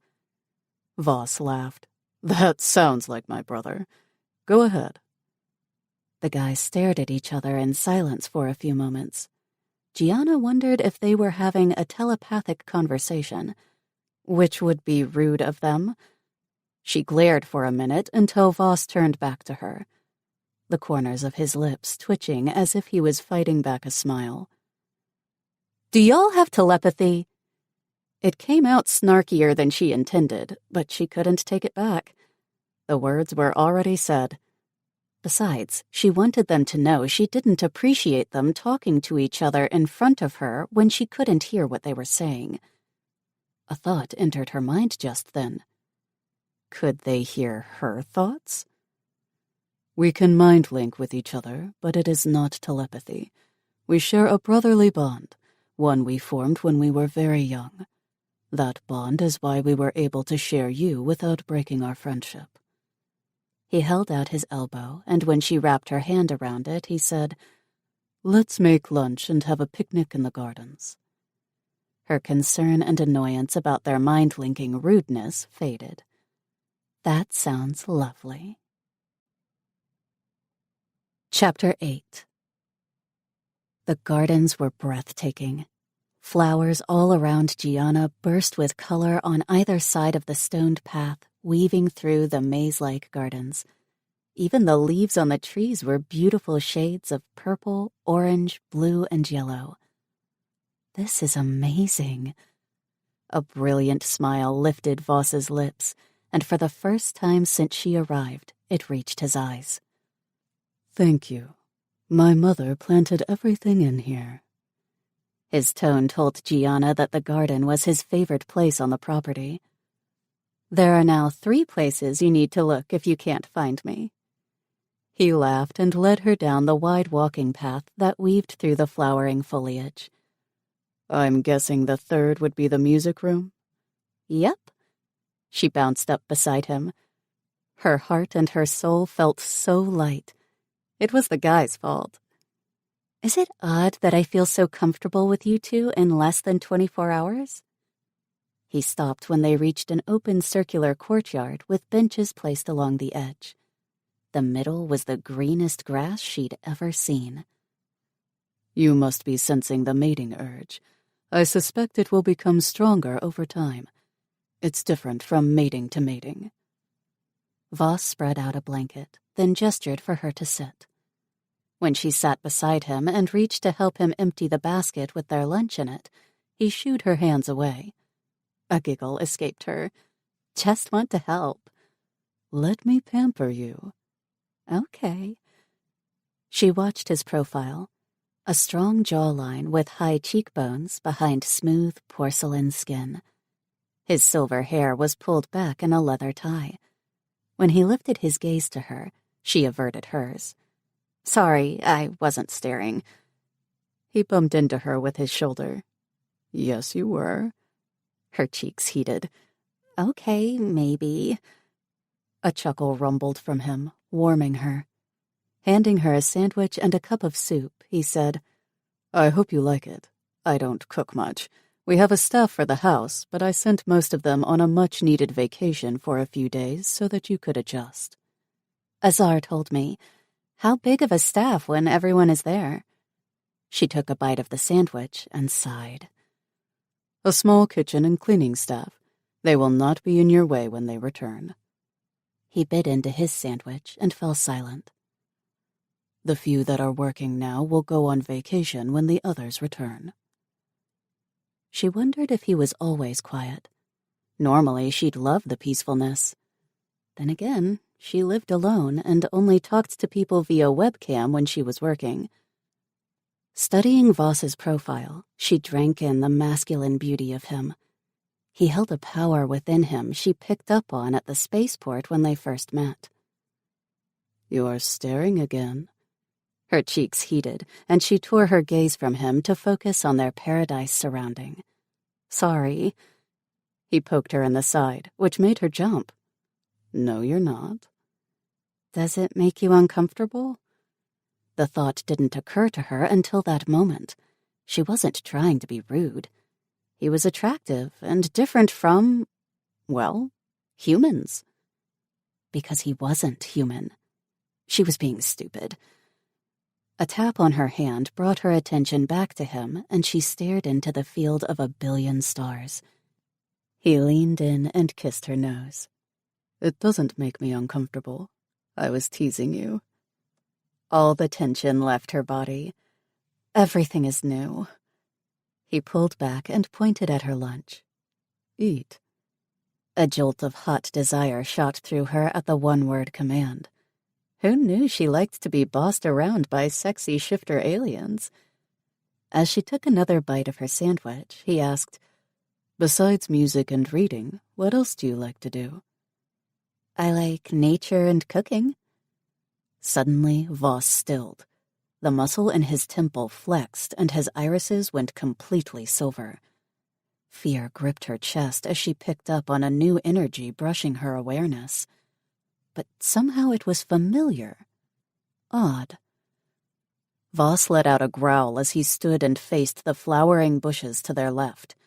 A few heartbeats later, a large tiger emerged, his huge, sharp teeth bared as he crouched in front of Voss. Gianna's heart skipped a few beats, then hammered wildly as she slowly stood and took a step toward Voss. Without looking at her, Voss said, Gianna, stay where you are. She nodded, even though Voss couldn't see her. She wasn't sure if this was an actual tiger or a shifter. Either way, it didn't look friendly. Her body shook as she watched the men face off with each other, waiting for an attack. The urge to run made her twitch all over. "Why are you here?" Voss asked. Gianna glanced at the tiger. He tilted his head, studying Voss. She wondered if he was mind-linking with Voss. After a moment, Voss demanded, "Shift and speak out loud." One side of the cat's mouth lifted in a crooked, catty grin. Gianna shivered and wrapped her arms around her middle. Glancing around, she searched for something she could use as a weapon. There was no doubt in her mind that the tiger was not there for a friendly visit. Rustling sounds snapped Gianna's attention to the bushes behind the tiger. A large gray wolf stepped out, advancing toward Voss. It stopped a few feet in front of him, then its body started to shake. A moment later, a man stood with long black hair and not a care in the world that he was naked. Arden. Annoyance rattled her, and she stepped up beside Voss, hands on her hips. "Arden, what are you doing?" His gaze shifted to hers, and an evil grin formed on his face. The pleasant man from the hotel was gone, replaced by someone with hatred in his soul. She was beginning to see why Kat disliked him. A fierce growl rumbled from Voss. "You know him?" Gianna grabbed his hand and nodded. "We met at the hotel. He was nicer then." Arden met her glare, and the corners of his lips lifted. "I am nice, just not to the selfish Dragon King." Voss tightened his grip on her hand, then tugged so she moved to stand behind him. From the trees behind her, another wolf and a leopard stepped out. She fisted her free hand in his shirt. Sure, she had considered using a weapon when it was just the tiger, but now they were surrounded by 3 shifters and a crazy naked man. God, she hoped Voss had a plan. "What do you want, Arden?" The deep rumble of Voss's tone made Gianna jump and cling to him more. He rubbed his thumb over her knuckles in a soothing pattern. It helped to ease the anxiety, but only a little. Arden let out a humorless laugh. "I came to visit with Gianna. Like she said, we met at the hotel yesterday. I gave her some cream for her sunburn, which I noticed has helped." His gaze darted to Gianna. "Tell him we're friends." Gianna shook her head. "We're not friends. I don't know you." "Gianna is not your concern, and you are not welcome here. I suggest you take your rogues and go. That will be your only warning." Voss let go of Gianna's hand and turned slightly to tuck her into his side. The act told her not to move. No problem there. She knew if she ran, they would chase her. It was the nature of a predator. Arden narrowed his eyes, then jerked his gaze to the sky. Dragon-like screeches echoed around them. He let out a low growl, then snapped his fingers before shifting into his wolf. A few seconds later, all 4 shifters retreated and disappeared. That was when Gianna noticed 3 dragons circling above. One of them, a black dragon, touched down in the courtyard. Voss turned to face the dragon while prying Gianna's hands from his shirt. "That's Azar." She stared at him and relaxed when she saw beautiful green eyes. Azar's eyes. His black scales had a shimmer of silver when the sunlight hit them just right. Curiosity stirred inside her. At the same time, uncertainty kept her rooted in place. He was a freaking dragon! Reality slammed into her, and she took a step back. Voss placed his hands on her shoulders and whispered in her ear, "It's okay. He can't hurt you." When she glanced up at Voss with a frown, he chuckled. "You're his mate." Oh yeah, the mating thing. She would need to talk to them more about that, but not right then. Straightening her back, she moved forward until she was a couple feet from him. Azar watched as she lifted a shaky hand. As if he couldn't stand her hesitation any longer, He closed the gap between them and butted his nose against her palm.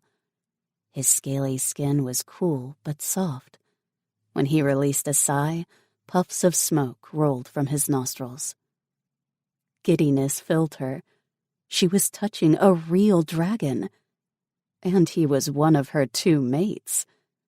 Stepping closer, she ran a hand down his neck and then his side. An electrifying sensation vibrated against her hand. She withdrew her hand and stepped back a second before Azar shifted into his human form. Heat bloomed in her core and desire filled her body as she admired every inch of him. He was naked and lickable. "You keep staring at me like that, and I'm not going to be held responsible for my actions." Gianna's cheeks flushed, and she averted her gaze.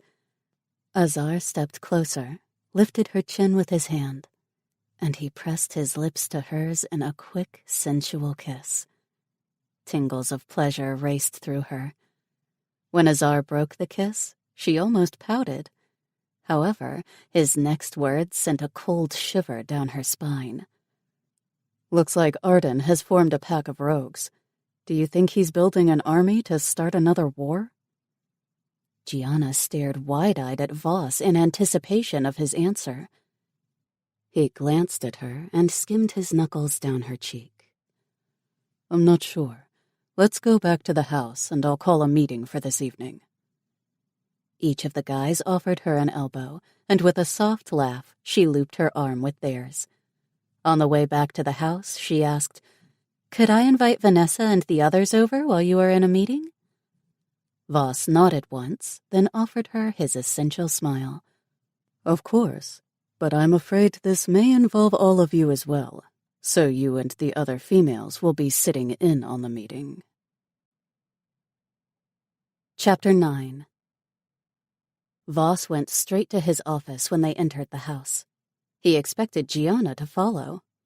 Disappointment drew a growl from him when only Azar came into the study a few minutes after him. "Where's Gianna?"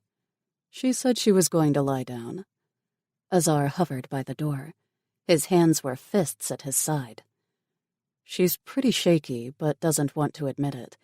I think she just wants a few moments to collect herself." Sitting behind his desk, he logged onto his computer, then sent out a message to his security team and the alphas of Wintervale and Silver Lake. He wanted to meet with everyone immediately.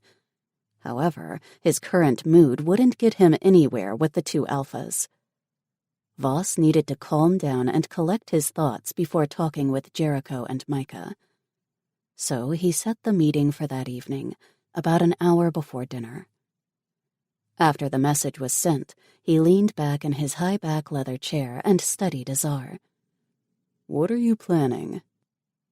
His best friend snapped his gaze to Voss's and worked his jaw.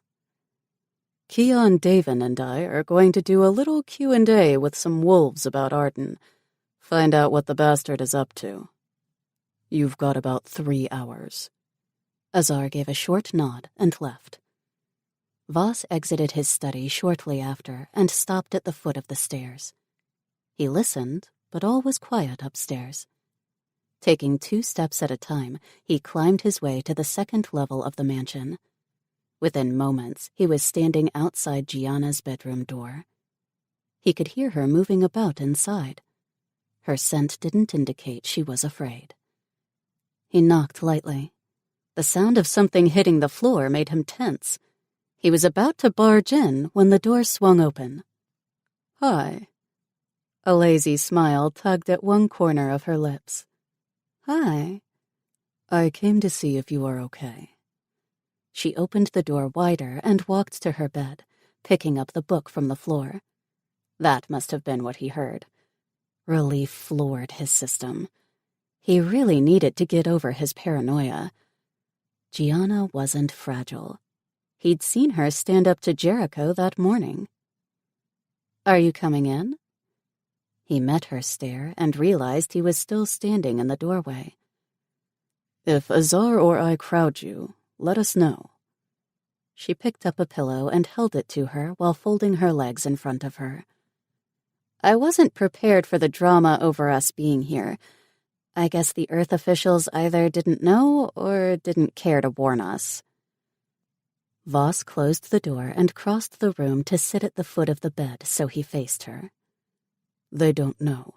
I expected a little push from the wolves and cats, but didn't realize Arden had formed his own group." "What does that mean?" "I'm not sure. Nothing good." He kicked off his shoes, then crawled to the head of the mattress and stretched out beside her. "What I know about Arden is he's always been in trouble. Jericho tried to set him on the right path, but he wasn't the alpha at the time.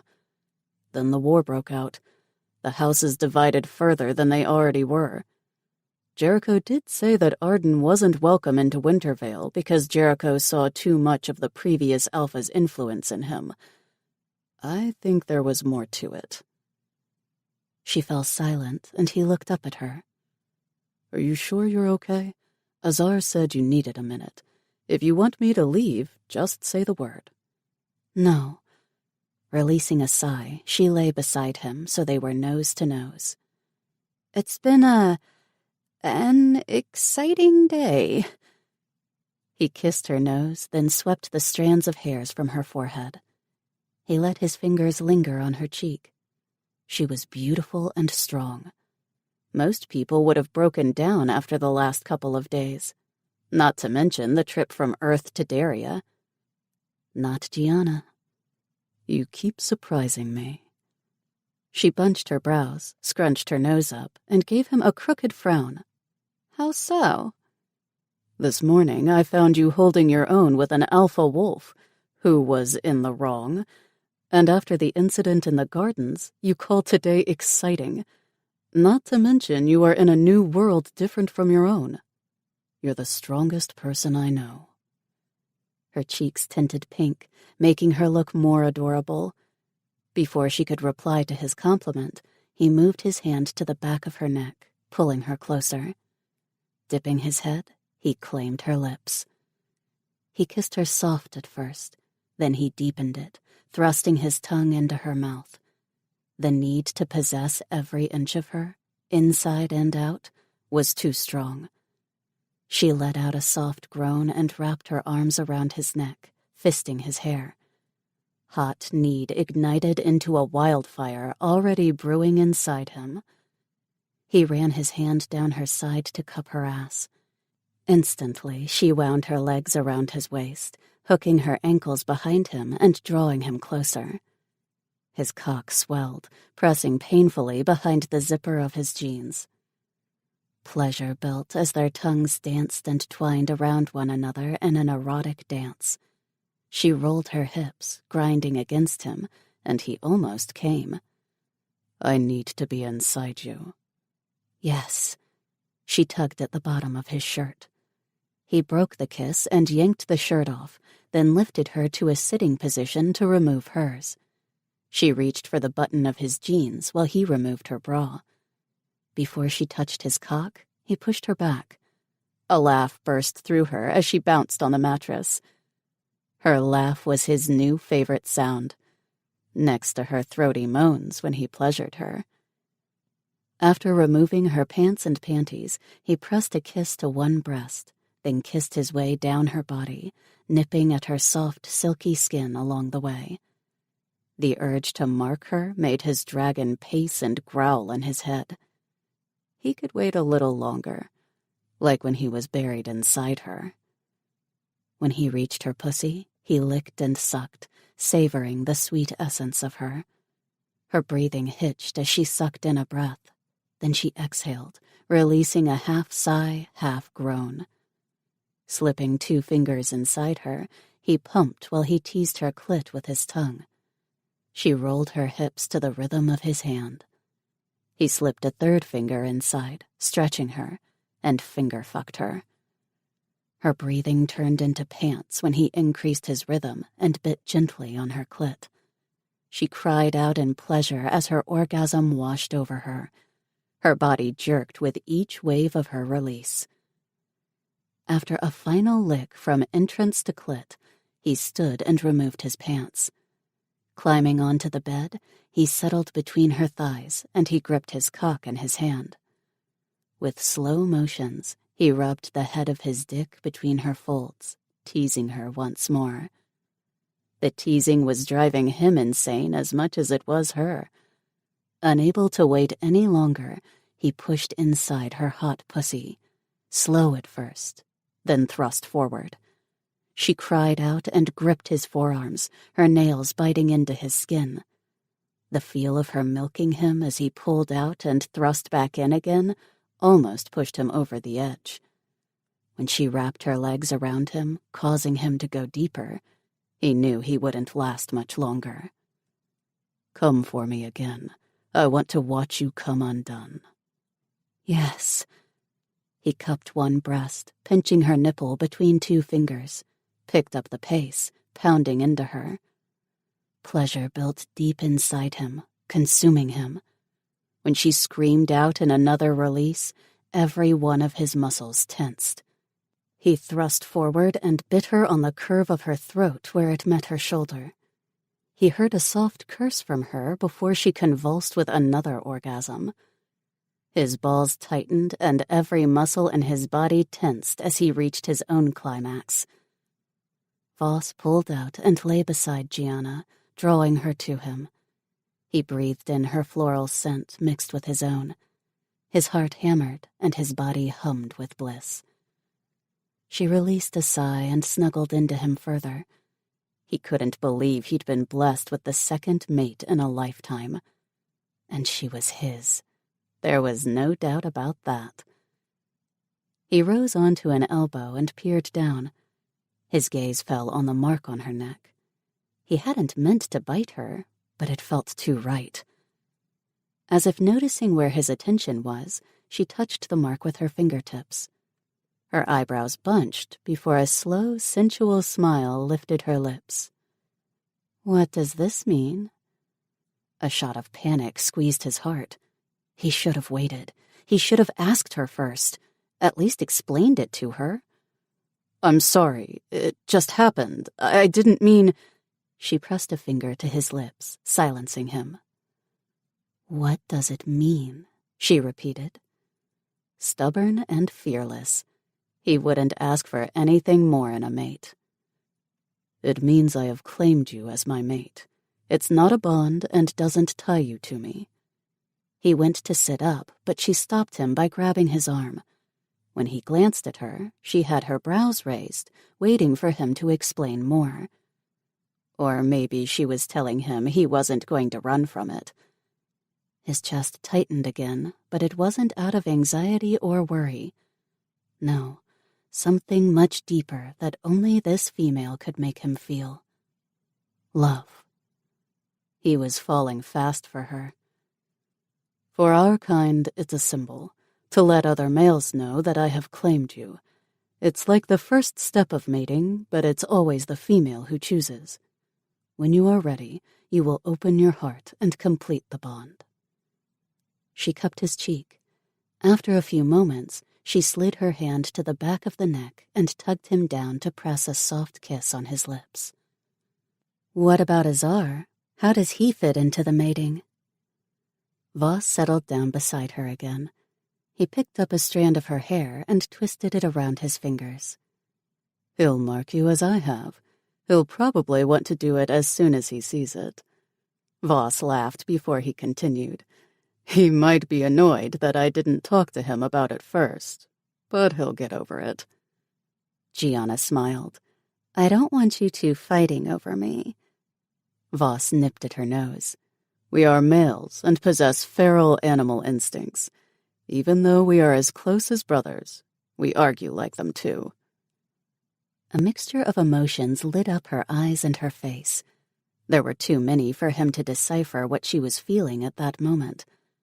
She averted her gaze and spoke softly. "When you're ready, will you tell me about Serena?" Old pain and regret surfaced, but what surprised him was his dragon was quiet about it. The beast didn't balk at the thought of sharing Serena's memory with Gianna. However, Voss wasn't 100% sure he was ready to dig into a painful past. At least, not all of it. And definitely wasn't sharing his failures. Serena's death was one of those failures. He should have been there to protect her. When several moments went by without him speaking, Gianna said, "You don't have to now. You don't have to tomorrow or next week, or even next year. Just promise me one day you'll share her with me." "Why do you wish to know her?" "Because she was a part of your life, a part of your heart, and I can tell that you loved her deeply, and still do. Azar told me she was his sister, and I can find out anything about her from him. But I want to know her through your eyes. I don't know, maybe it's weird. You don't have to promise me anything. I'm just curious." What did he do to deserve such a compassionate, beautiful, and strong mate? "She would have loved you. I promise one day soon." Gianna hugged him and squeezed too tightly. "Thank you." Chapter 10. Voss sat behind his desk, tapping his pen against the wood. The steady rhythm gave him something to focus on besides hunting Arden down and killing him. The bastard had come too close to his mate. Even though Voss had made love to her and marked her, he still feared for her safety from rogues like Arden. Where other shifters would know she belonged to him by the mark, rogues didn't give a fuck. His brother Madden, along with his head of security, Keon, were the first to arrive. Which didn't surprise him, since Keon had joined Azar in chasing the rogues off Nightflame Land. Madden and Keon brought their mate Vanessa with them. Voss got the impression they felt the same as he did about the safety of the females. Vanessa was currently helping Gianna prepare dinner. Voss tried to tell them he could order something or call in his staff, but the females insisted on doing something. Voss could sense their uneasiness. Damn it, he hated involving them into a petty pissing contest with Arden. However, if the other females were as strong as Gianna, they might band together to insist they help with their building. Azar got the video feed set up, and within moments, Jericho and Micah, the alpha of the Silver Lake Pride, joined the call.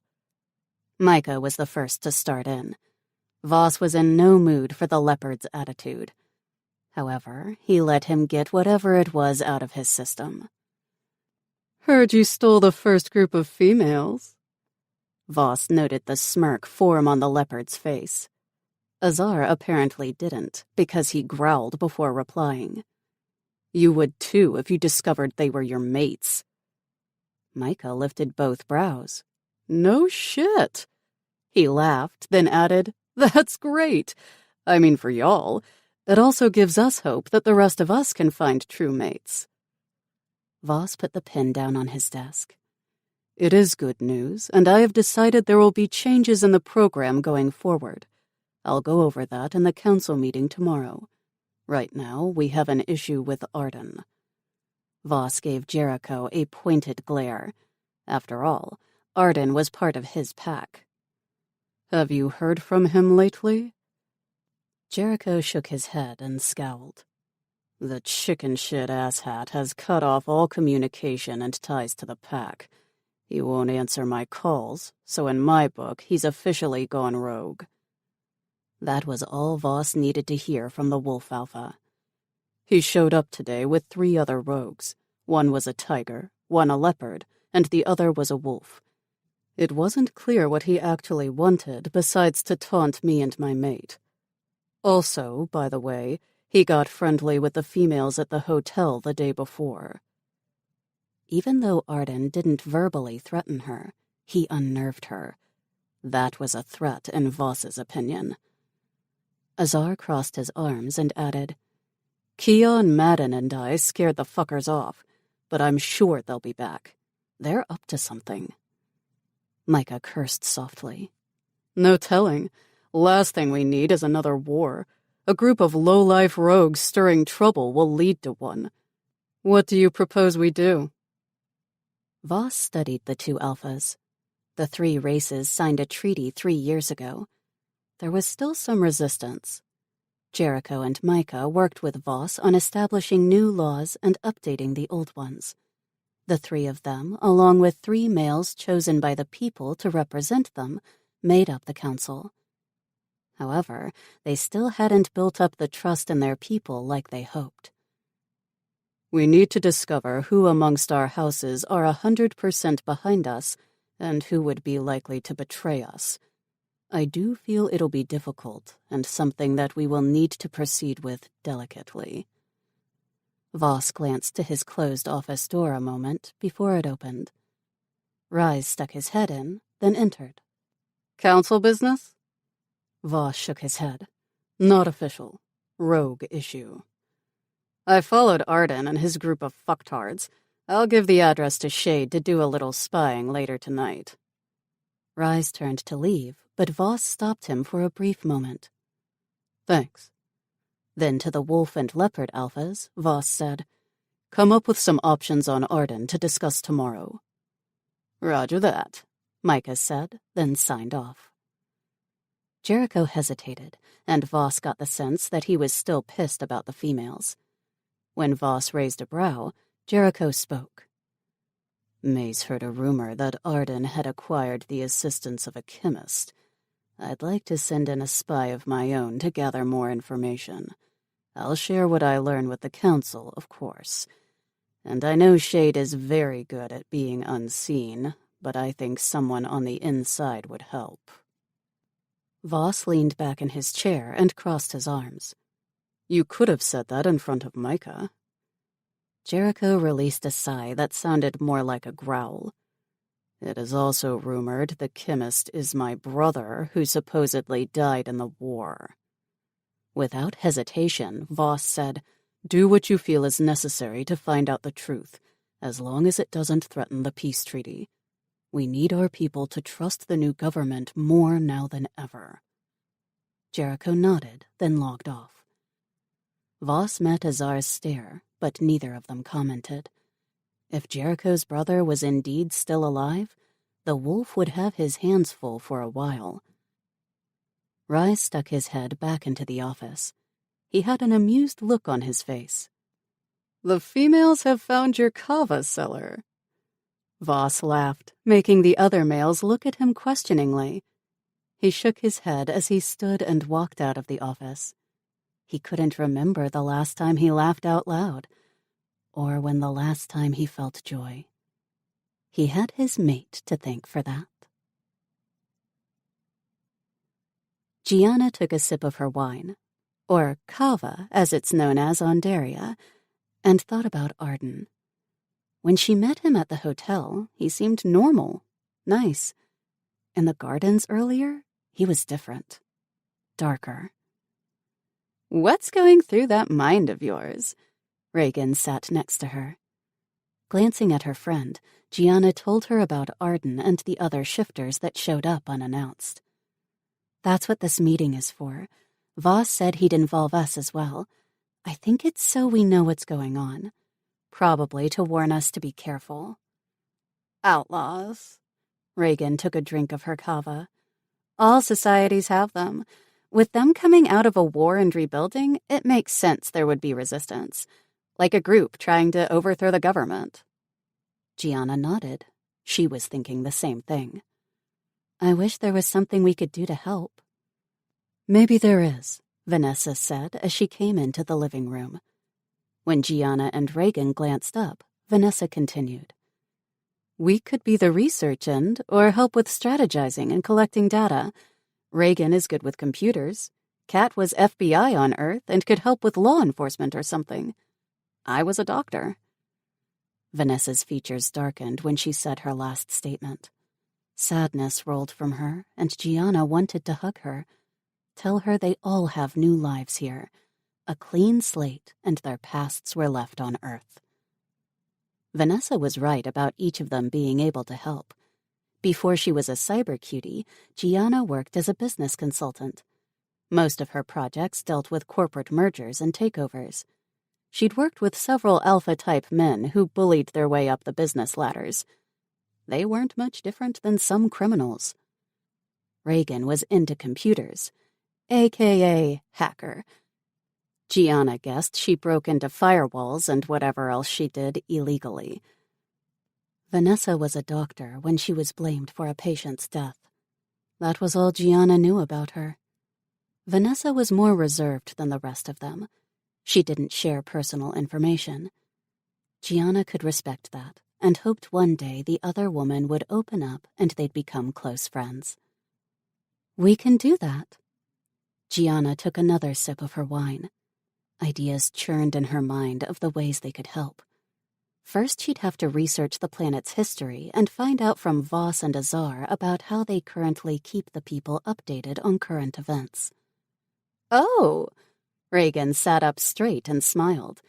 We could put together a festival or something. It would be something positive to bring the people together. Purpose and helpfulness filled Gianna. She loved going to festivals and community events. That's a great idea. We can each make a list of ideas. I'll ask Voss and Azar for their thoughts and input. Just then, Katrina entered the living room with one of the men who was with Azar the night they picked the women up at the hotel. Shade, Gianna believed was his name. Katrina stopped in front of Gianna and eyed her glass of cava. Please tell me you have more of that. Reagan jumped to her feet. I got you. She winked, then disappeared into the kitchen. Gianna called over her shoulder to Reagan. Check the oven, please, and bring the whole bottle. She didn't hear Reagan's response, but figured the woman would bring the wine in anyway. Gianna patted the cushion next to her, and when Katrina sat, she asked, How was your first day with your dragons? It was interesting. I don't think Davin likes me. Katrina frowned and glanced at Shade, who returned her frown while shaking his head. He's been busy. I told you that. Besides, it will take him a little time to adjust. Davin is a loner. Shade moved to the armchair next to the bay window and dropped down on it. Katrina shrugged. We all need to adjust. Uh-oh. Gianna guessed not everybody was getting along. She was about to say something when Voss and Azar, along with the other guys, stepped out of the office across the large open living room. She instantly met both of their gazes and smiled. Azar was the first to reach her. He scooped her up in his arms before he sat and placed her on his lap. Amazingly, he did it so smoothly she didn't spill her wine. He sniffed her glass and his eyes lit up. You got the good stuff. Voss came up behind the couch where they sat and tilted her head so she met his gaze. What's for dinner? I wanted to make chicken marsala, only don't have marsala, so I substituted with one of the sweeter kavas I found in the cellar. And you don't have chicken, but something similar. Gallon, I think it's called? She watched his sensual mouth lift in a smile. Gianna was glad she took those food classes on the ship. It really helped to know what ingredients to pair up together and which ones were similar enough to make a Daria-style chicken marsala. Reagan helped, and the comms Nigel gave them at the spaceport also helped. It had an app that helped with some of the items in the kitchen when she didn't know what they were. Gallon is our version of chicken. It's very similar. Dinner smells wonderful. He placed a kiss on her forehead and moved to the bar along the wall behind the couch. The room fell silent, and when she looked around, she noted everyone was watching her and her guys. A blush heated her cheeks, and she quickly filled the silence. Who is Arden, really? The girls and I think he's an outlaw or just a jerk. Kat said he reminded her of a serial killer. Good-looking, nice, and friendly, until he kidnaps you and kills you. The girls laughed. The guys grunted. But Azar was the first to answer. All the above. He has a problem with anyone in charge. Plus, he's not right in the head. That's because he's a bloodthirsty, power-hungry rogue. Keon sat on the floor at Vanessa's feet. Then he lifted one of her legs, removed her shoe, and then massaged her foot. Gianna tapped her finger against her glass. Being rogue is like having an illness? Madden nodded as he took a seat next to Vanessa on the love seat. It can also be a choice. Sometimes it's hard to tell. Voss spoke next. Arden was born pissed off at the world. We also believe he may be creating a rebellion so he could rule like an alpha does his pack. He was a soldier for the former Wolf Alpha who started the war. That didn't sound good. Gianna scanned the faces around her. The men had mixed emotions of anger and dread. He's planning something.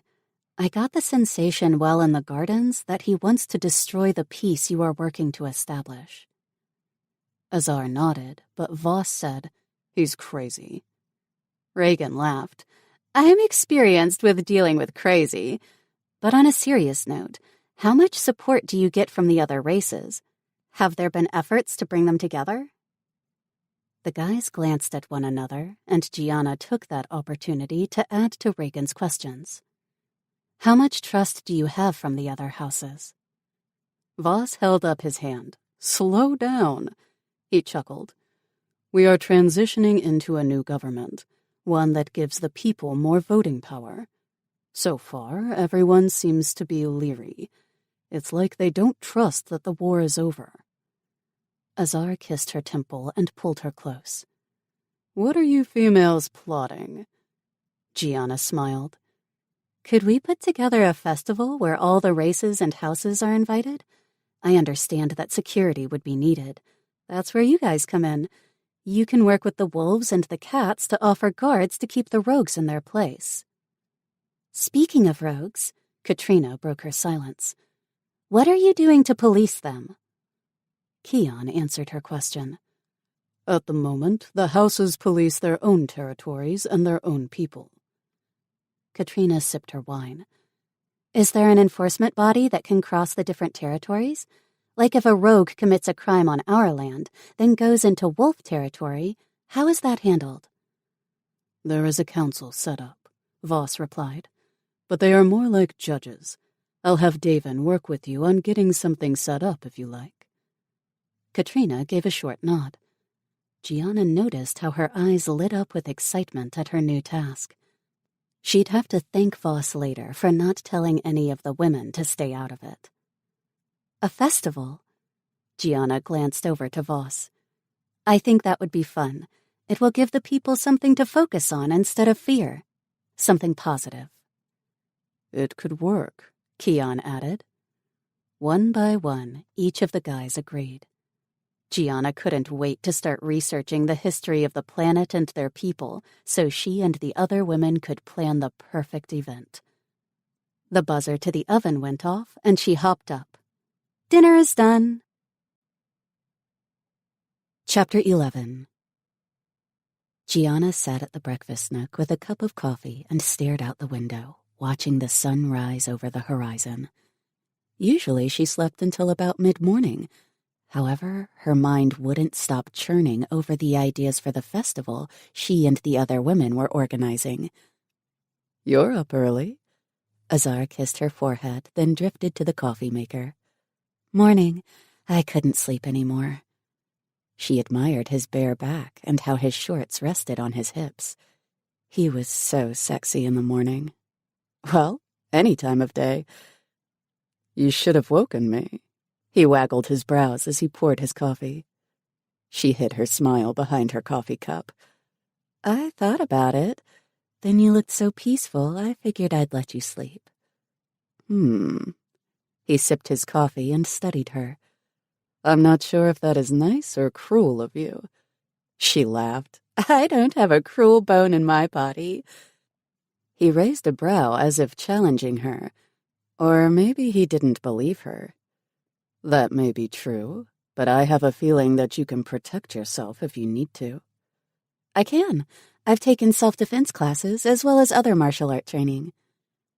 He sat across from her, staring at her with one corner of his mouth lifted. She wondered what he was thinking.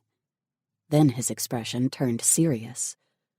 Was there a reason you needed to defend yourself? She shook her head. No, after my mom fell ill, I just needed something to do. A lump formed in her throat, and she stared out the window. Azar reached across and took her hand. "Sorry about your mom." Blinking away the tears, she took another sip of her coffee. "It's okay. She stopped recognizing me a few years ago. Then, a couple months before I was contacted about the surrogate program, Mom refused to see me. Her nurses said she would get confused and really upset when I visited." He frowned. "I couldn't imagine what it was like." She met his stare. "Anyway, do you have anything specific planned for today?" He pressed his lips together, and for a moment she thought he was going to argue about her changing the subject. She was relieved when he didn't. "I have a few things to take care of in the office, and then I'm all yours this afternoon." She loved the idea of spending the afternoon with Azar. "That sounds great. While you're working, I'll be in the library doing some research. That way, if I have questions, I can ask you later." She lifted the cup to her lips just as Voss entered the kitchen. His long silver hair was braided down his back. He wore a baby blue button-down shirt and black slacks. "Good morning." A crooked smile lifted his lips, and he bent down to place a kiss on hers. "Morning." His smile vanished, and he drew his brows together. "I'll be gone all day." "It's okay. I was going to research, and then I can pick Azar's brain on the type of festival we'll have." "This whole idea has me a little nervous. Even though I think it's a great idea, it still makes me anxious. I guess because it's something new." She took his hand and placed a kiss on his palm. "You can't keep the races separate forever. They must learn to get along and live together. Events like festivals will bring them together. Everything else will fall into place. It'll just take some time." The silver specks in his midnight blue eyes brightened, and he captured her lips again. "I hope you're right. I must get going. See you tonight." "Bye." She watched him give Azar a nod before he left the room. Azar stood, picking up his coffee. "I should get to work. I'll be in the study if you need me. Don't hesitate to come in there if you're bored." He waggled his brows again, which drew a giggle from her. She waved him off.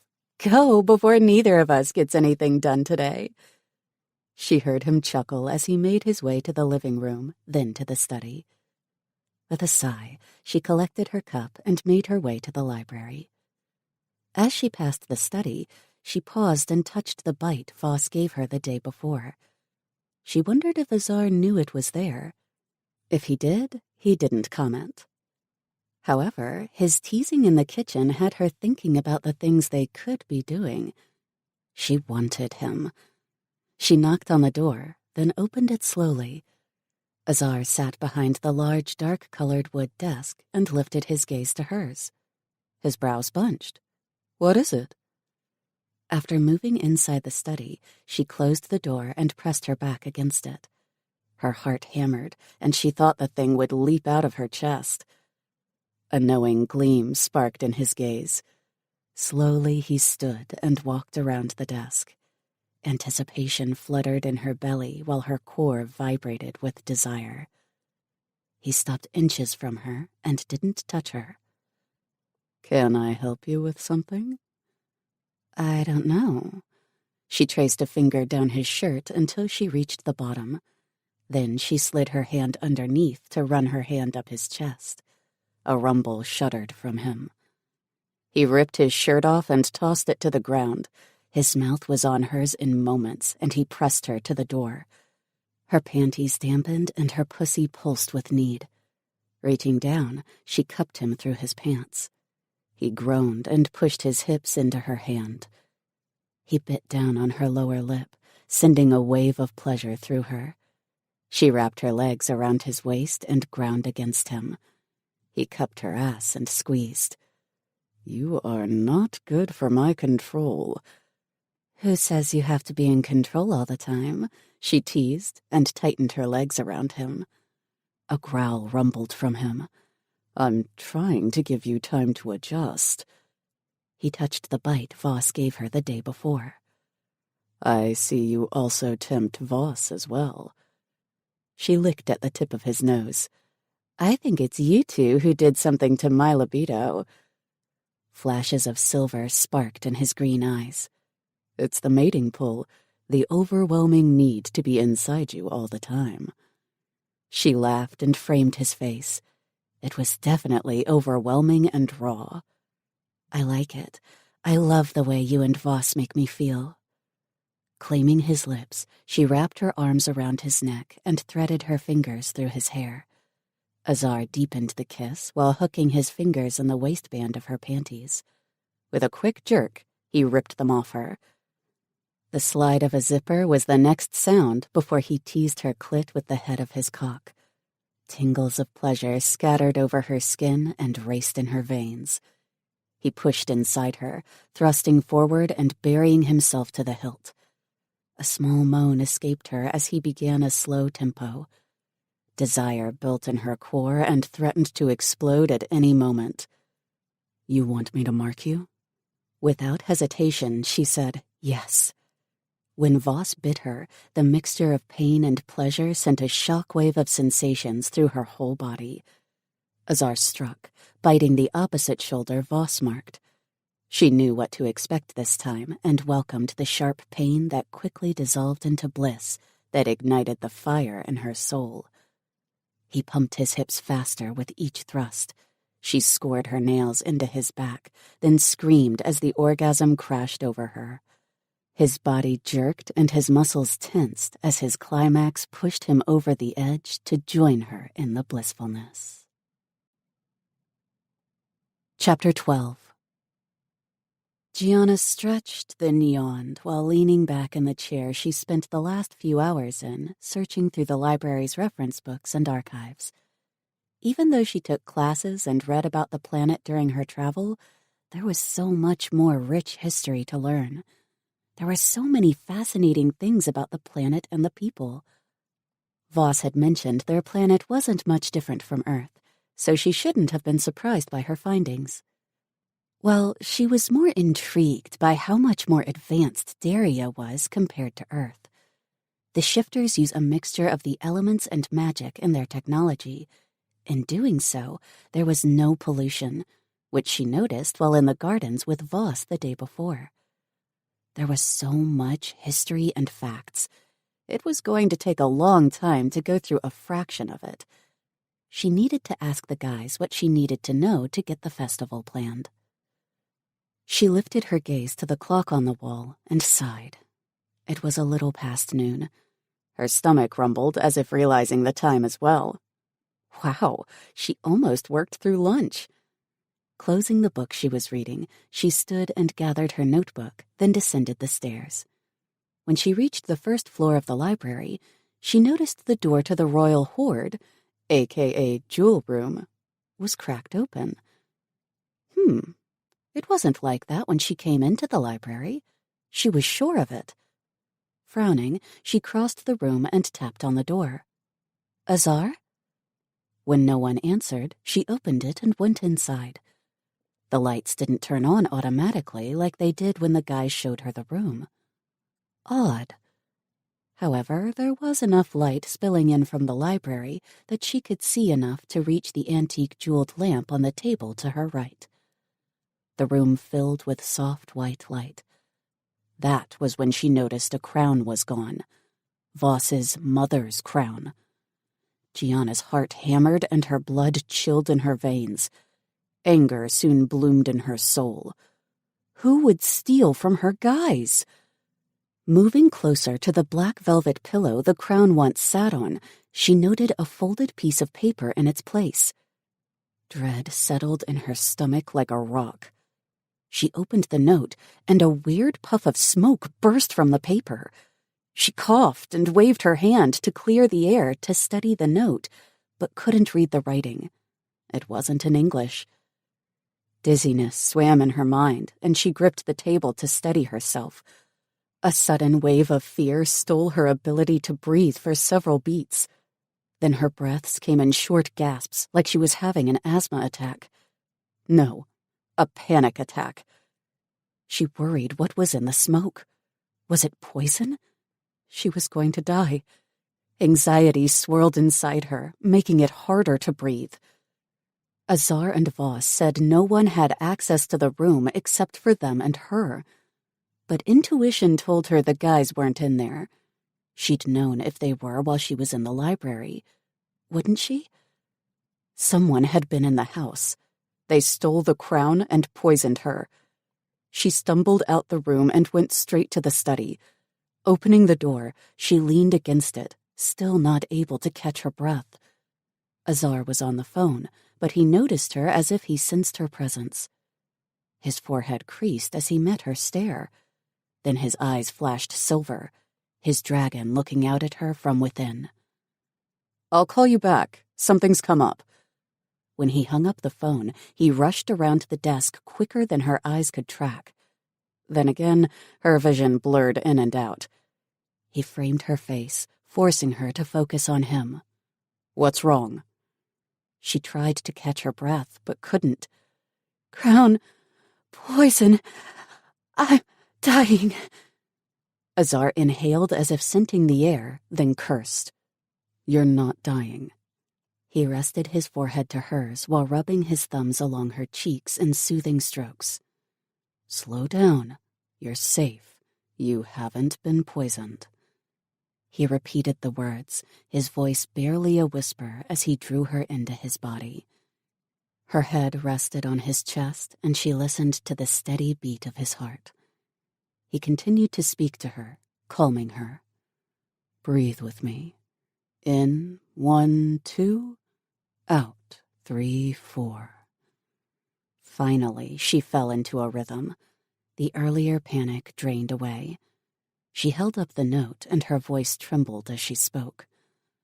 "The crown is gone, and this was in its place. When I opened it, a cloud of smoke came out of it." He growled and took the note from her. He put it to his nose. "Fuck. It's not poison. It's a hallucinogen. It must have triggered a panic attack." She just nodded into his chest, hating the lack of control and the weakness she felt. Azar scooped her up in his arms and moved to the sofa and sat while holding her to him. He opened the note with one hand and read it out loud, translating for her. "Your precious jewels aren't as protected as you think. Neither is your mate." Fucking bastard. Azar pulled out his phone from his front pocket and punched in a number.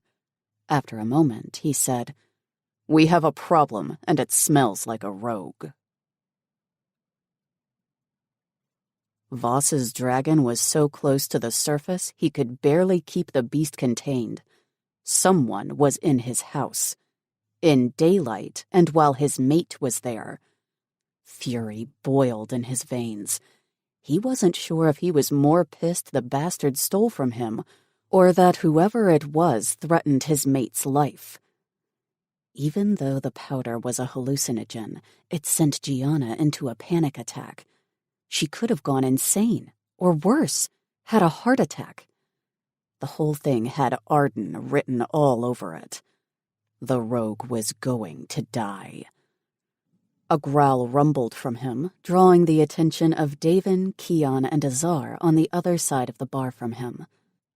They were in the game room going over the security footage because Voss needed a drink and the study smelled like sex and fear. Gianna and Azar had sex in the study. Voss guessed it was earlier in the day, since the scent of her arousal was faint. Her fear dominated the space, which fueled his need to kill whomever had stolen from them. "Do you think the little visit in the garden was Arden's way to distract you?"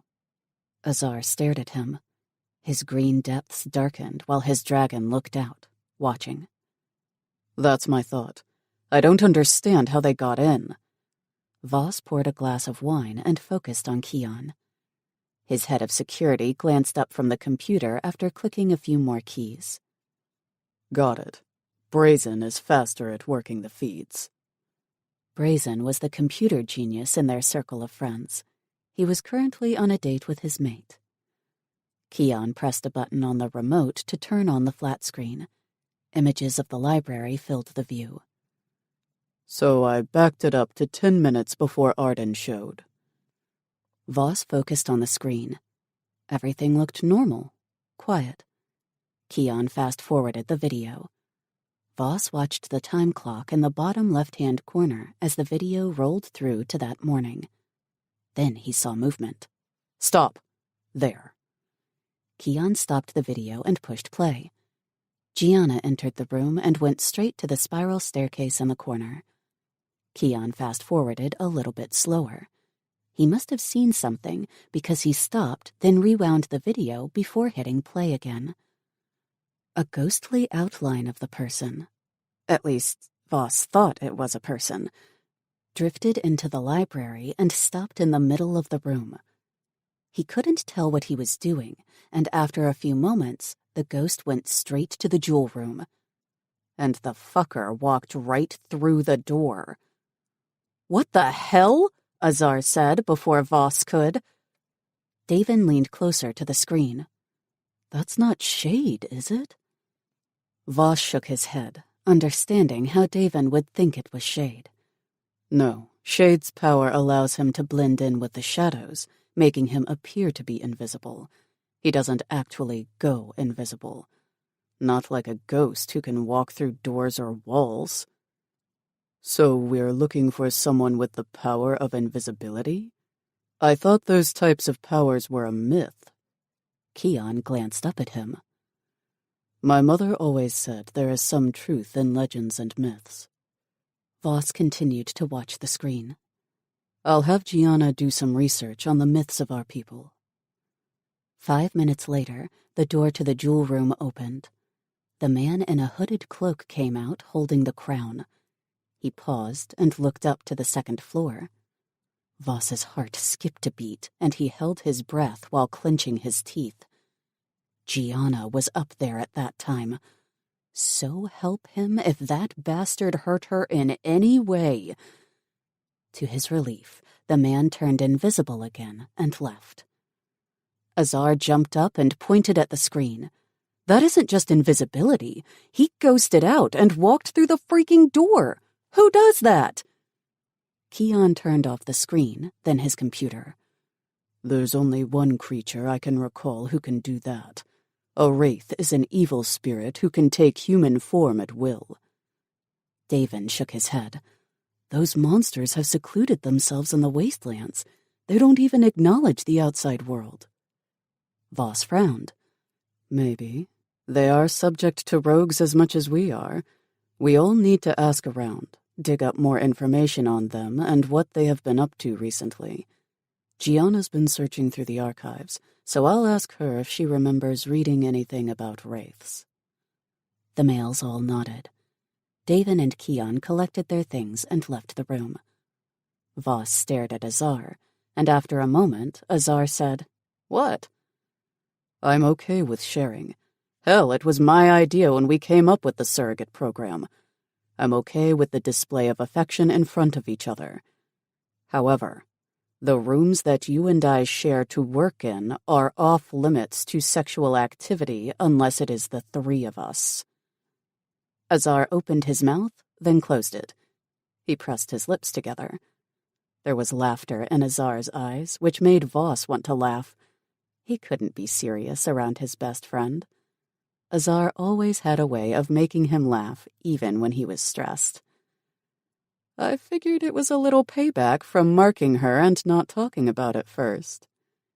Voss jerked back slightly. Azar's tone held a little envy in it. That just happened. I didn't plan it. After those rogues showed up... Azar placed a hand on Voss's forearm. They locked gazes, and Azar's turned serious. I get it. Sex in the study just happened. I didn't plan it. She came in with that look in her eyes.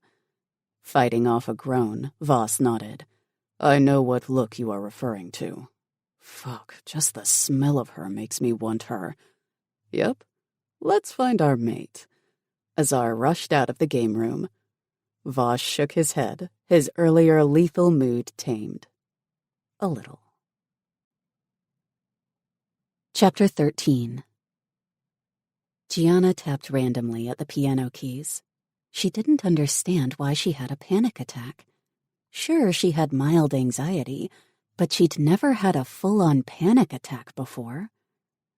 It's normal to have anxiety, especially being in a new place and finding out that you're a mate for 2 dragons. It's a lot to take in. Vanessa handed her a bottle of water and sat beside her on the piano bench. Gianna lifted her shoulders. You're right. I guess the main thing that bothers me was I'm certain the door was closed when I went into the library. Katrina spoke from the display case on the other side of the music room. Did you notice anything else out of place when you entered the jewel room? Gianna shook her head. No. Then again, I was just too shocked to notice. Footsteps drew the 3 women's attention to the door.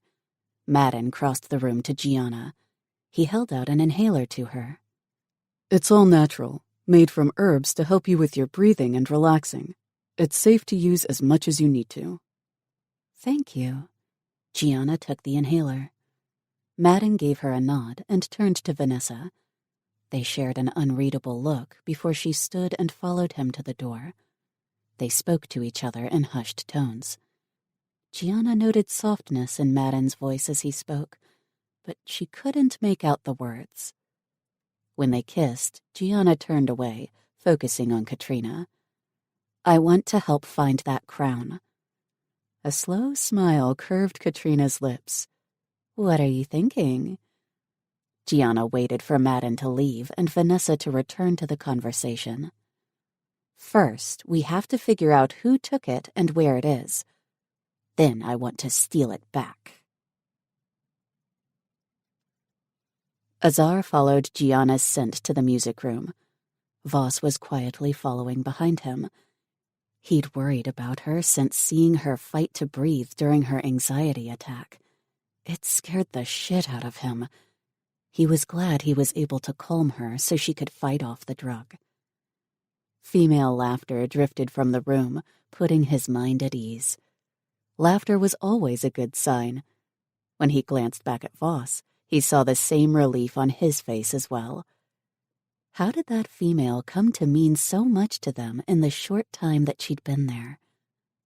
Before they entered the room, he stopped Voss and asked, How were you able to go on after Serena's death? His best friend raised a brow. You were there. It wasn't pretty. I know, it was hard on both of us. But she was your mate. You were a bonded pair. Azar would have gone rogue. Insanity would have taken his humanity. He would have slaughtered the whole wolf pack for taking his mate. Hell, he wanted to anyway for the death of his sister. At least he realized it wasn't Jericho or the pack who started the war. It was the old alpha, Cedric. The evil, crazy bastard was the poster boy for insane rogue. Voss held up a hand. We weren't bonded. I hadn't claimed her. I was waiting. Maybe if I had, she'd still be alive. It's not your fault, man. The war wasn't your fault. It was the rogue alpha of Wintervale. Voss stared back at him, studying him for a long moment before he asked, Why did you ask about Serena? Azar averted his gaze to the door of the music room. Because of Gianna and how much of a connection has formed between us in the short time she's been here. I just know I can't let her go, and the overpowering urge to keep her safe makes my dragon antsy. Voss clasped him on the shoulder. That's what a mate does to us. Makes us crazy. The one thing I learned from Serena is that females have their own mind. Not all of them like to be protected in a little bubble. He knew that, and as quiet and timid as Gianna was, he had no doubt she'd put her foot down if they were doing something she didn't like. If you knew the surrogates would be in danger just by being here, would you still have gone forward with the program? Yes, because it's our only shot at keeping the races alive. Voss frowned. That's some deep shit you two talk about. Madden walked out of the music room, shaking his head. Azar laughed and flipped him the bird. What are you doing here? Madden raised a brow. Besides my mate being here visiting yours, I dropped off an inhaler for Gianna, something to help her relax when she needs it. Voss inclined his head to his brother. "Thank you. I didn't think to ask. You've been busy and distracted, as we all are. I've been doing some thinking. The females want the races to connect and interact more. What if we built a bigger hospital? One that's on neutral territory that welcomes everyone. We could put out a call for healers from all 3 houses." Azar perked up at the idea and glanced at Voss. "I think it'll work. It'll be another step to unity." "I agree. There'll be those who won't want it." Madden grunted. "They don't have to use the new hospital. I'm not building it for them. It'll be for those who want to help the races unite and rebuild." A smile lifted the corner of Voss's mouth. "Put a proposal together, and you can sit in on the next Alpha's meeting." "Great! I'll have Vanessa help me. I had Brazen hack into her records, and she was an amazing doctor and surgeon on Earth. I'd love to see what she can do." Madden turned and left. Azar met his boss's gaze. "He seemed excited about that." Voss nodded. "It's good to see him excited about something. Let's see if our mate is up to going out for dinner." Chapter 14. Gianna was thrilled when the guys asked if she felt like going out. She had told them it would take a lot more than a coward thief to scare her. Hiding was something she'd never done. She'd always had to be the strong one. When her father left, it was Gianna who made her mom see they were better off without him. She'd been 14. Although he had never physically abused them, he constantly told her mom she was worthless. In the end, she believed it. It took a lot of effort on Gianna's part to get her mom to see just how beautiful and smart she was. Then Alzheimer's settled in, and Gianna had to be the strong one again. Facing her mom each day, knowing she'd have to explain she was her daughter, was hard. After about a year, Gianna pretended to be whoever her mom thought she was, until her mom started to fear her, saying she was there to spy on her for Gianna's father. It took all her strength to walk away and join the surrogates program. She made herself believe her mom was better off. No more reminders of the verbally abusive husband who left her with nothing. Tears blurred her gaze, but she blinked them away and focused on her reflection in the mirror. Her brown hair fell in waves around her shoulders. She wore a simple but elegant dress that fell just below her knees and hugged her curves perfectly. It was one of her favorites. "Are you ready?" She met Voss's stare in the mirror. All her worries melted away. When she turned, he held out a hand. His features brightened as he raked his gaze over her. Her body warmed as if he physically caressed her. "You look beautiful."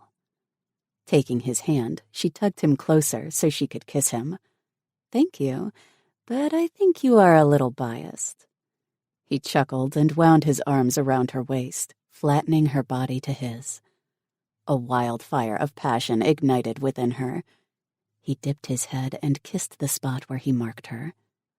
Over his shoulder, she saw Azar fill the doorway of her room. A slow smile lifted her lips. "What time is our reservation?" A rumble of half-groan, half-growl came from Voss, and he walked her backward. "I don't need a reservation." She slid her hands up his chest, then curled her arms around his neck. His long silver hair hung loose around his shoulders. She ran her fingers through the silken strands. Extending her other hand to Azar, she curled her index finger in a "come here" gesture. Azar prowled closer and walked around to her back. He touched her shoulders lightly, then glided them to the zipper of her dress. Within moments, the soft fabric dropped to the floor, pooling at her feet. So many sensations stirred her insides and tingled her skin. Her pussy pulsed in anticipation of the pleasure her 2 guys were about to give her. A moan slipped from her lips, and she leaned back against Azar. Her bones felt like jelly under their touches. Azar gripped her hips and rocked his into her. Raw desire fueled the wildfire raging through her. She met Voss's stare and thought she was going to come. The tiny specks of light in his midnight blue eyes brightened and seemed to dance as he drank in the sight of her. For the first time in her life, she felt desired and wanted. Their individual marks they gave her tingled, adding to the mounting ache in her core. "I need you to. Now." She didn't know which one growled. Maybe it was both. Azar turned her to face him, and Voss removed her bra. Azar held her gaze as he lowered his head and licked one tight nipple. She groaned as hot, raw desire heated her from the inside out. Voss removed her panties, then lifted her legs, one at a time, and kicked her dress to the side. He removed his own clothes, then pressed his body to hers. The sensation of flesh to flesh sent a dizzying wave of need over her. So beautiful. Voss teased her clit with his fingers with one hand, while guiding his thick cock between her folds from behind. The heat intensified inside her, turning the wildfire into an inferno. Azar cupped her breast and rolled the nipple between his fingers while he removed his pants with his free hand. Desire flooded her system, consuming. She wasn't sure how much more she could take before she exploded. Voss entered her, and she gasped as pleasure pushed her further over the edge. She wrapped her hand around Azar's cock and stroked as Voss fucked her from behind. "Come." Voss's husky tones stirred the passion more. "Yes," and she did. Her body jerked and spasmed as the orgasm slammed in her. Azar kissed her, thrusting his tongue inside her mouth, and met hers in an erotic dance. He pumped his hips, fucking her hand as she stroked him harder. Voss increased his tempo, slamming deep inside. Sensations of pleasure, need, and love swirled in her soul and her body. When she came again, she cried out. "That's it. Let go," Azar growled. Voss pulled out and Azar took over. He lifted her with his hands on her ass, and she wrapped her legs around him. A moment later, he laid her on the bed and settled between her thighs and entered her with a quick thrust, stretching her. "You feel so good," Azar groaned and pumped his hips faster, each thrust pushing him deeper inside. Voss gripped himself and stroked. God, he was hot. Gianna reached out to him. "Come here." With a wicked grin, he obeyed while still sliding his hand up and down his cock. When he reached her, she brushed his hand away and replaced it with her mouth. Both men groaned. She sucked him while he rocked his hips. Azar dug his fingers into her hips and slammed into her over and over. Pleasure mounted. It wouldn't be long before she exploded in another climax. The guys tensed and increased their rhythms. Then they groaned out in pleasure as their hot seed filled her, Azar in her womb and Voss in her throat. She loved every minute of it, every moment of pleasure they brought her. Then she was tumbling off the ledge as another earth-shattering release crashed over her. "So you guys aren't worried about Arden and his merry band of idiots?" It surprised her that the guys suggested going out for dinner, especially after the events of the past couple days. However, the way they made love to her, multiple times, was possessive. It was like they needed to know she was theirs and alive. And she was both. Azar held the door to the transport open and winked at her. "Arden and the other rogues would have to have a death wish to show up where we are going." Voss climbed in the driver's seat and frowned. "As much as I would like to keep you hidden until all threats are eliminated, I can't. It's not fair to you. If I hide from every death threat, I'd never leave the house. Besides, the restaurant is heavily guarded by dragons." Of course it was. His words sank in, and she twisted around and glared at him. "Death threats?" He covered her hand, then lifted it to his lips. I'm the king, the leader of the 3 races. Not everyone likes me. Azar climbed into the back seat. No one is strong enough, or stupid enough, to challenge him. Well, Arden is stupid enough. A giggle bubbled up at Azar's last statement. With a sigh, she settled into the passenger seat and fastened her seatbelt. The transport was like cars on Earth, but more advanced. Some of them had similar looks that made her wonder if aliens had gone to Earth and shared their designs, or the aliens adapted humans' designs. She was betting on the latter. From her research, she learned the same elemental magic mixed with technology that powered the planet also powered the transporters. The one they were in was a 4-door, sleek, dark red, curvy yet boxy vehicle. It reminded her of a high-end SUV. What do you think Arden wants? I mean, besides to rule the world. Gianna watched the trees rush by as they drove toward the city. He's power-hungry. Despite Azar calling him stupid, he is very intelligent, which makes him dangerous. Voss pushed a button next to a small screen set in the dash. It flared to life, and a text file opened. It's touchscreen. You can flip through. Azar added, That's the file we have on Arden. If you notice, the last entry was dated a few years ago. So we're all concerned why he'd show up now. Gianna turned the screen to face her and scanned the documents. It seems like a coincidence he shows not long after me and the other women got here. Too much of one.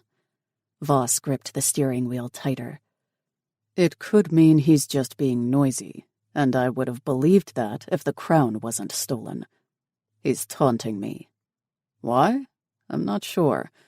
The dragons didn't have much contact with him before now, and I left Arden's punishment up to Jericho when the Alpha took over the wolf pack.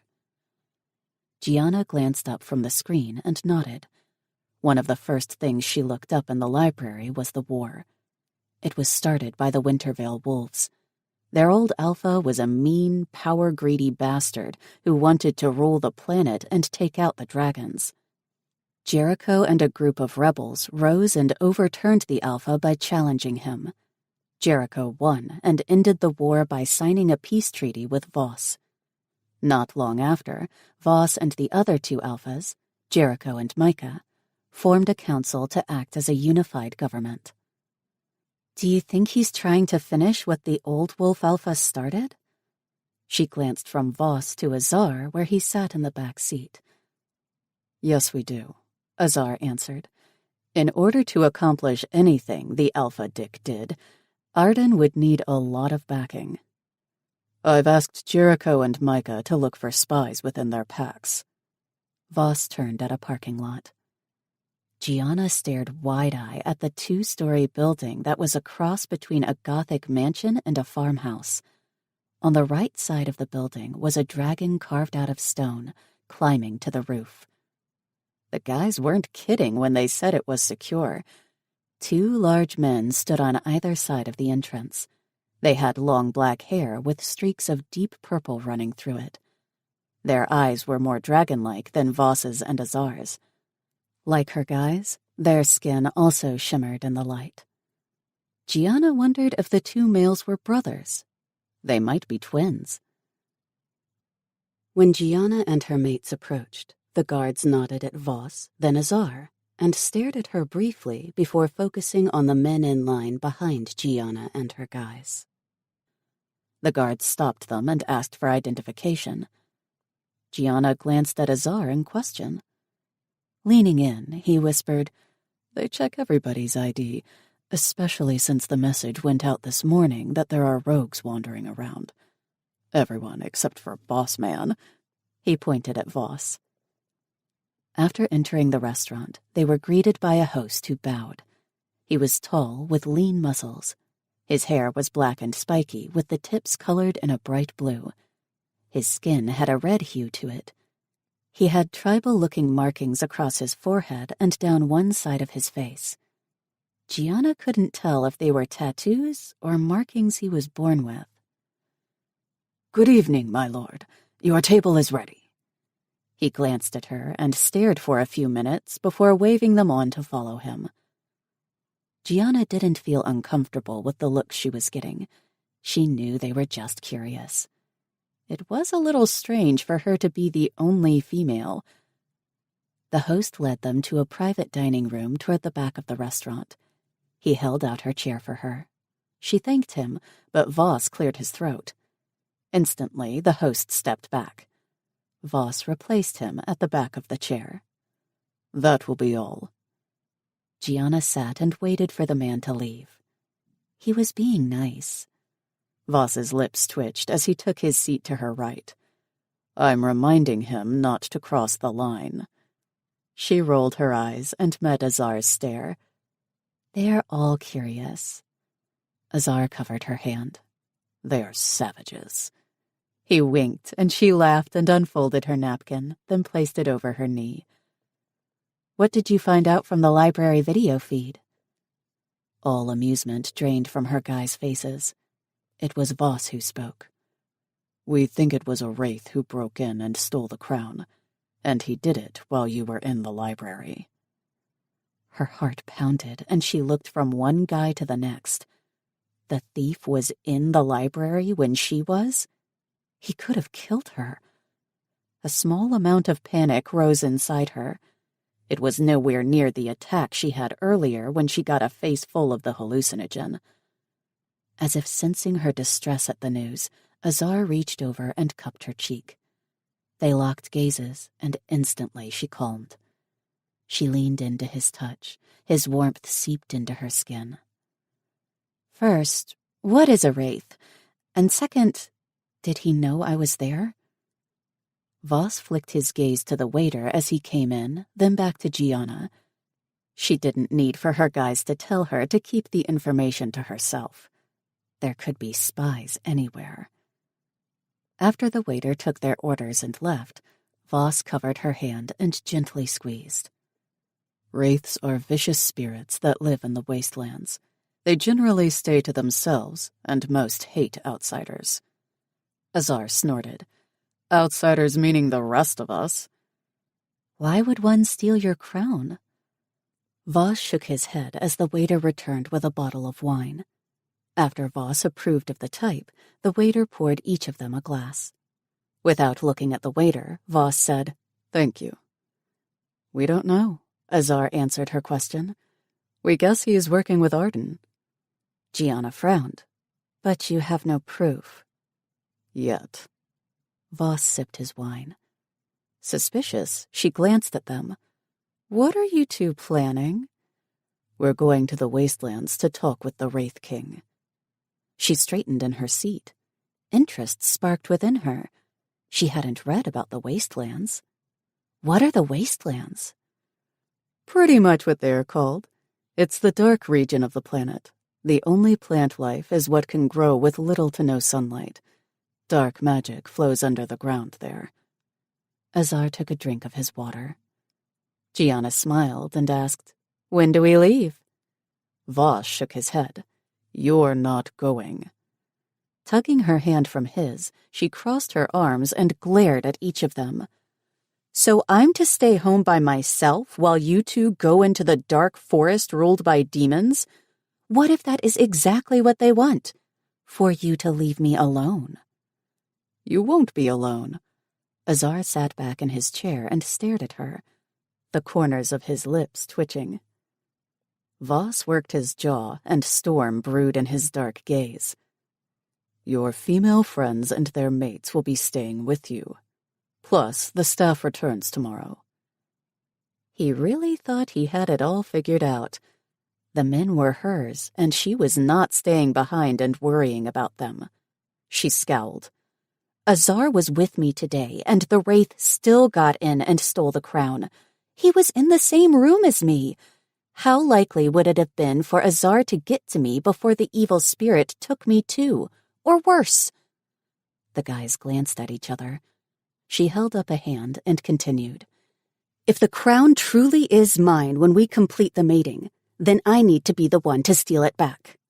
Therefore, I'm going with you." Chapter 15.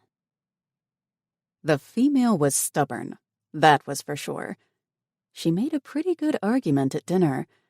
At least did a great job at setting in the fear that she wasn't safe unless she was by their side. It didn't mean Voss had to like it. Against his better judgment, the three of them decided to go to the wastelands right after dinner. They had stopped off at the mansion to grab a small backpack and a tablet Brazen had loaded with the video feed from the library. "The Wraiths don't like outsiders," Voss reminded her again as they exited the house. He got an eye roll in return. "So you keep telling me. What else can you tell me?" Voss let out a growl while Azar chuckled and waved them to the transporter. "They're creatures that live in the wastelands. Nasty, evil spirits, and you need to be on full alert all the time. The wastelands are filled with their dark powers." Gianna nodded, climbed in the front seat of the transporter. She was calm, and that worried Voss. He wanted to know what she was thinking and feeling. Was she scared?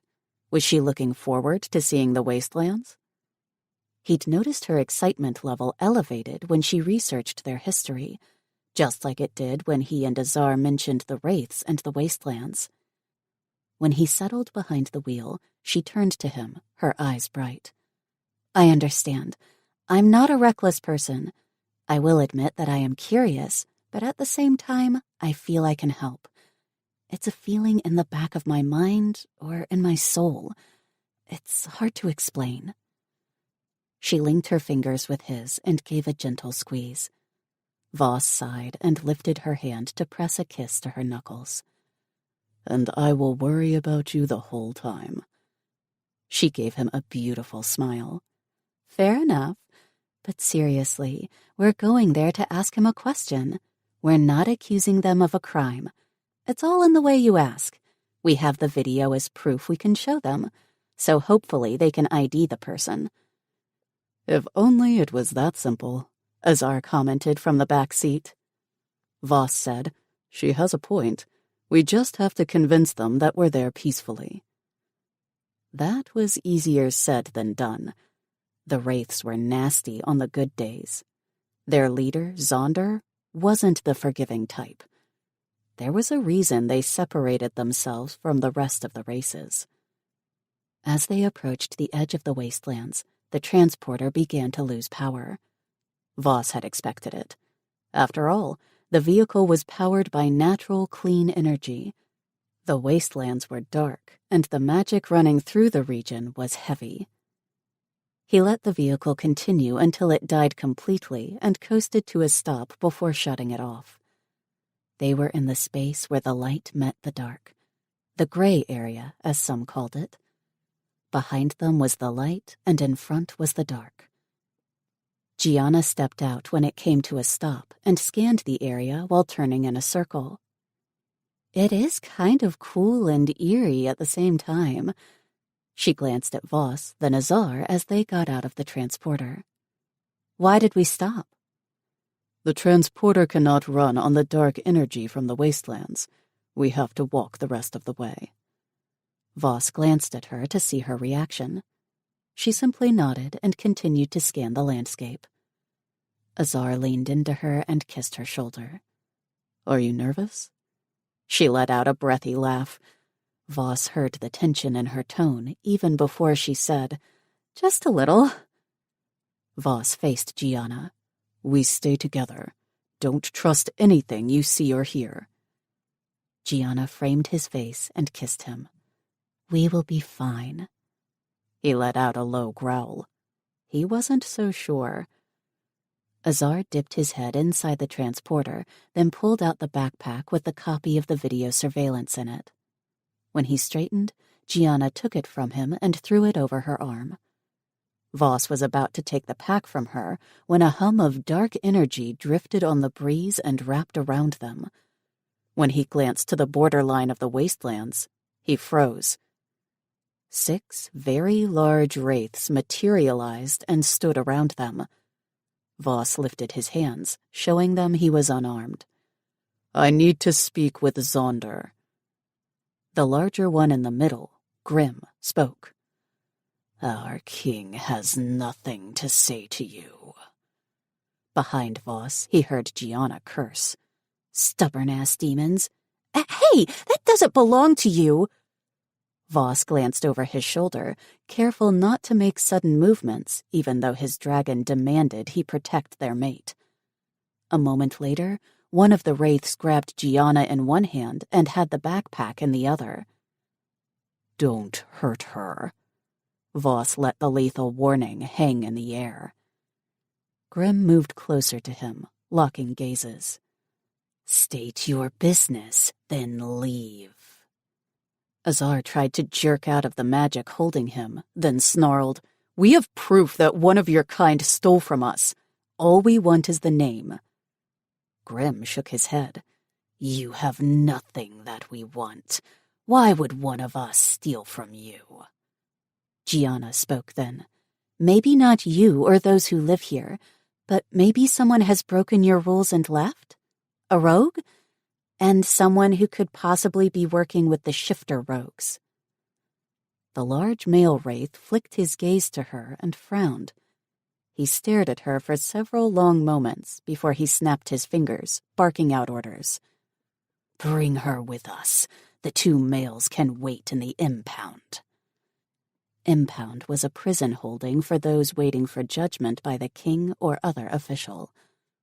Wraiths didn't run their clan much differently than Nightflame or the other 2 houses.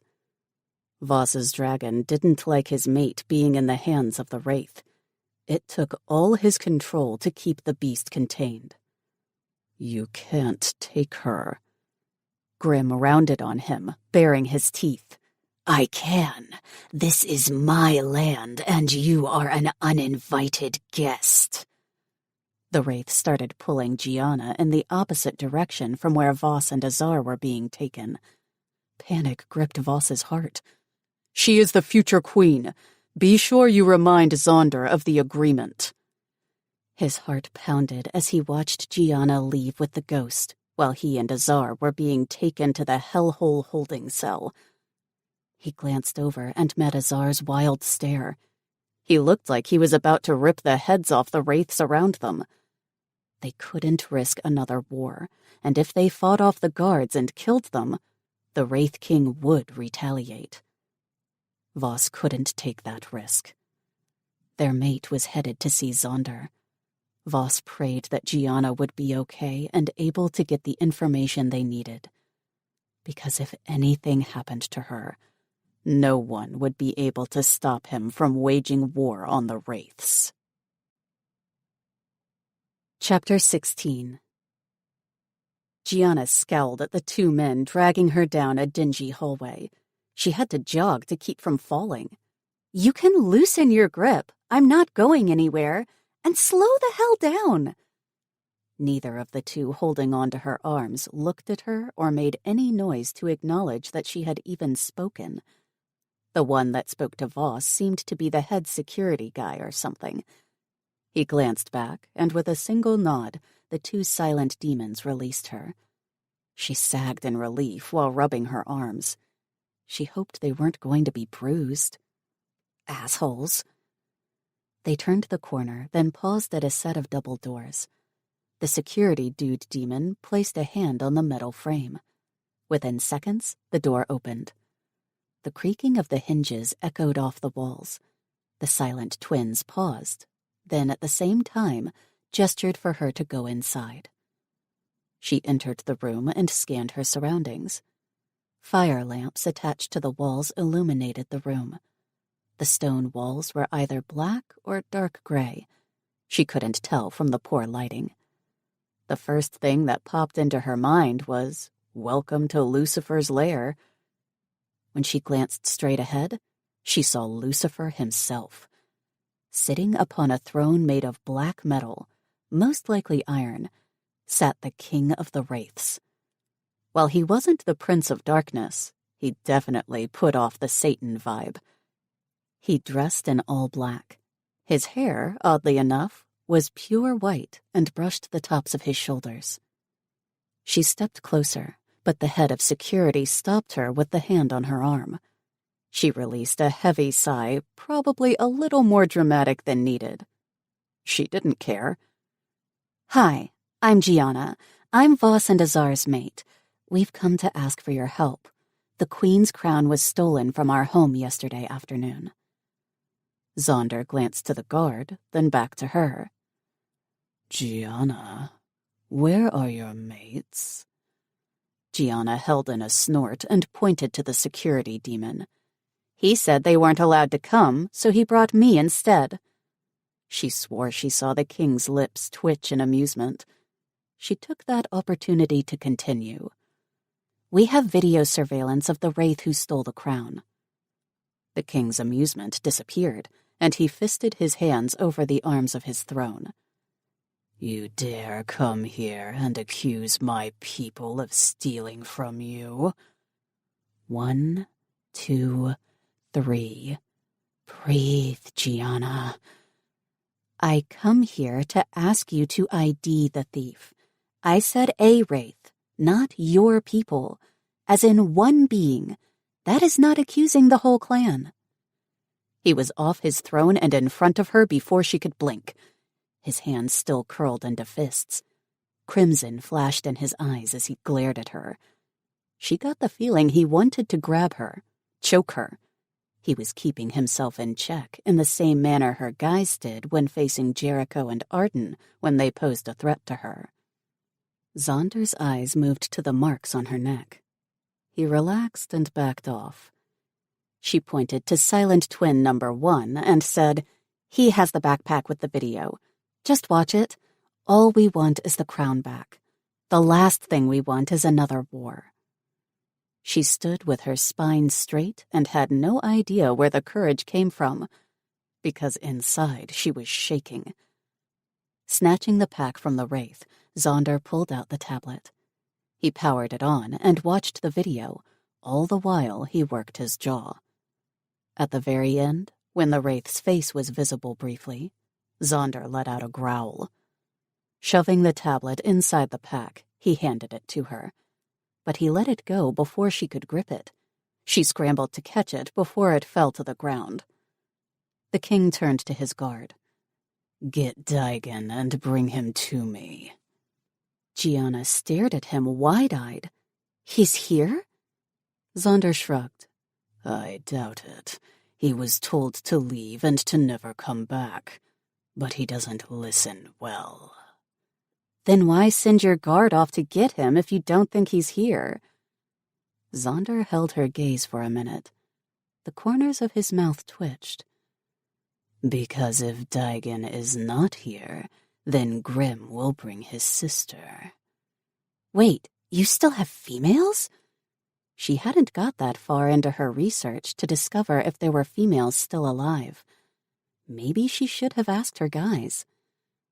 Zonder glanced at the 2 silent wraiths. Leave us. Instantly, they turned on their heels and left the room.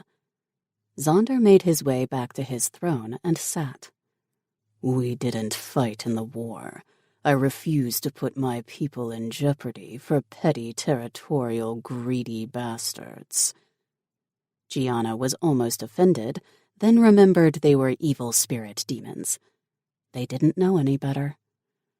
Among them are many non-greedy bastards trying to fight one power-hungry, insane rogue who started the war in the first place.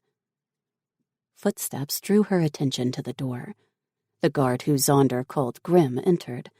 He was trailed by the small female. She made her way to the throne with her head bowed. Sadness and fear rolled off her as she spoke. Daigen hasn't been home for months. He left as you commanded. He said something about making the shifters pay and reawakening a war. He didn't make sense. Zonder's forehead creased, and the muscles in his jaw flexed like he was trying to hold back his anger. Do you know what this means? The female bobbed her head, still not looking Zonder in the eye. Gianna got the sense the girl would not see her brother alive again. It kind of broke her heart at the same time. However, he broke a law and had gone rogue.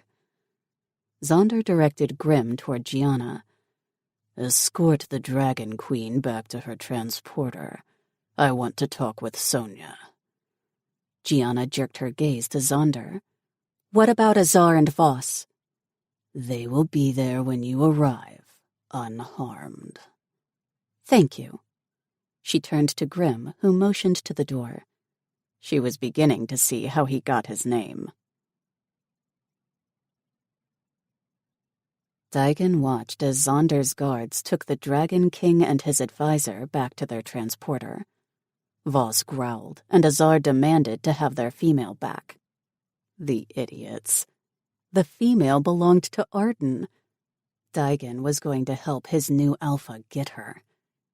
He'd been watching her for the last couple days. She was smitten with the dragons and would do anything to help them, including getting the queen's crown back. A slow smile tugged at his lips. Sneaking into the mansion was too easy. While he was in the library with the female, he was tempted to take her as well. But the idea of luring her out with breadcrumbs to find the crown sounded like fun. Then Arden would see him as a strong male and make him the beta of his new pack. After all, Daigen was a valuable asset. He was a wraith and could get into places the shifters couldn't. Once he was made beta, he'd show Zonder who was stronger. Chapter 17. Voss paced beside the transporter. He focused on each step so he wouldn't go back inside the compound and search for Gianna. The wraith guards dropped them off at the vehicle. No explanation. He assumed it meant they were bringing Gianna out. That was over 30 minutes ago. "They have 5 more minutes and I'm going in," Azar growled, agreeing with him. His best friend leaned against the transporter with his arms crossed and a lethal scowl on his face as he stared into the dark forest of the wastelands.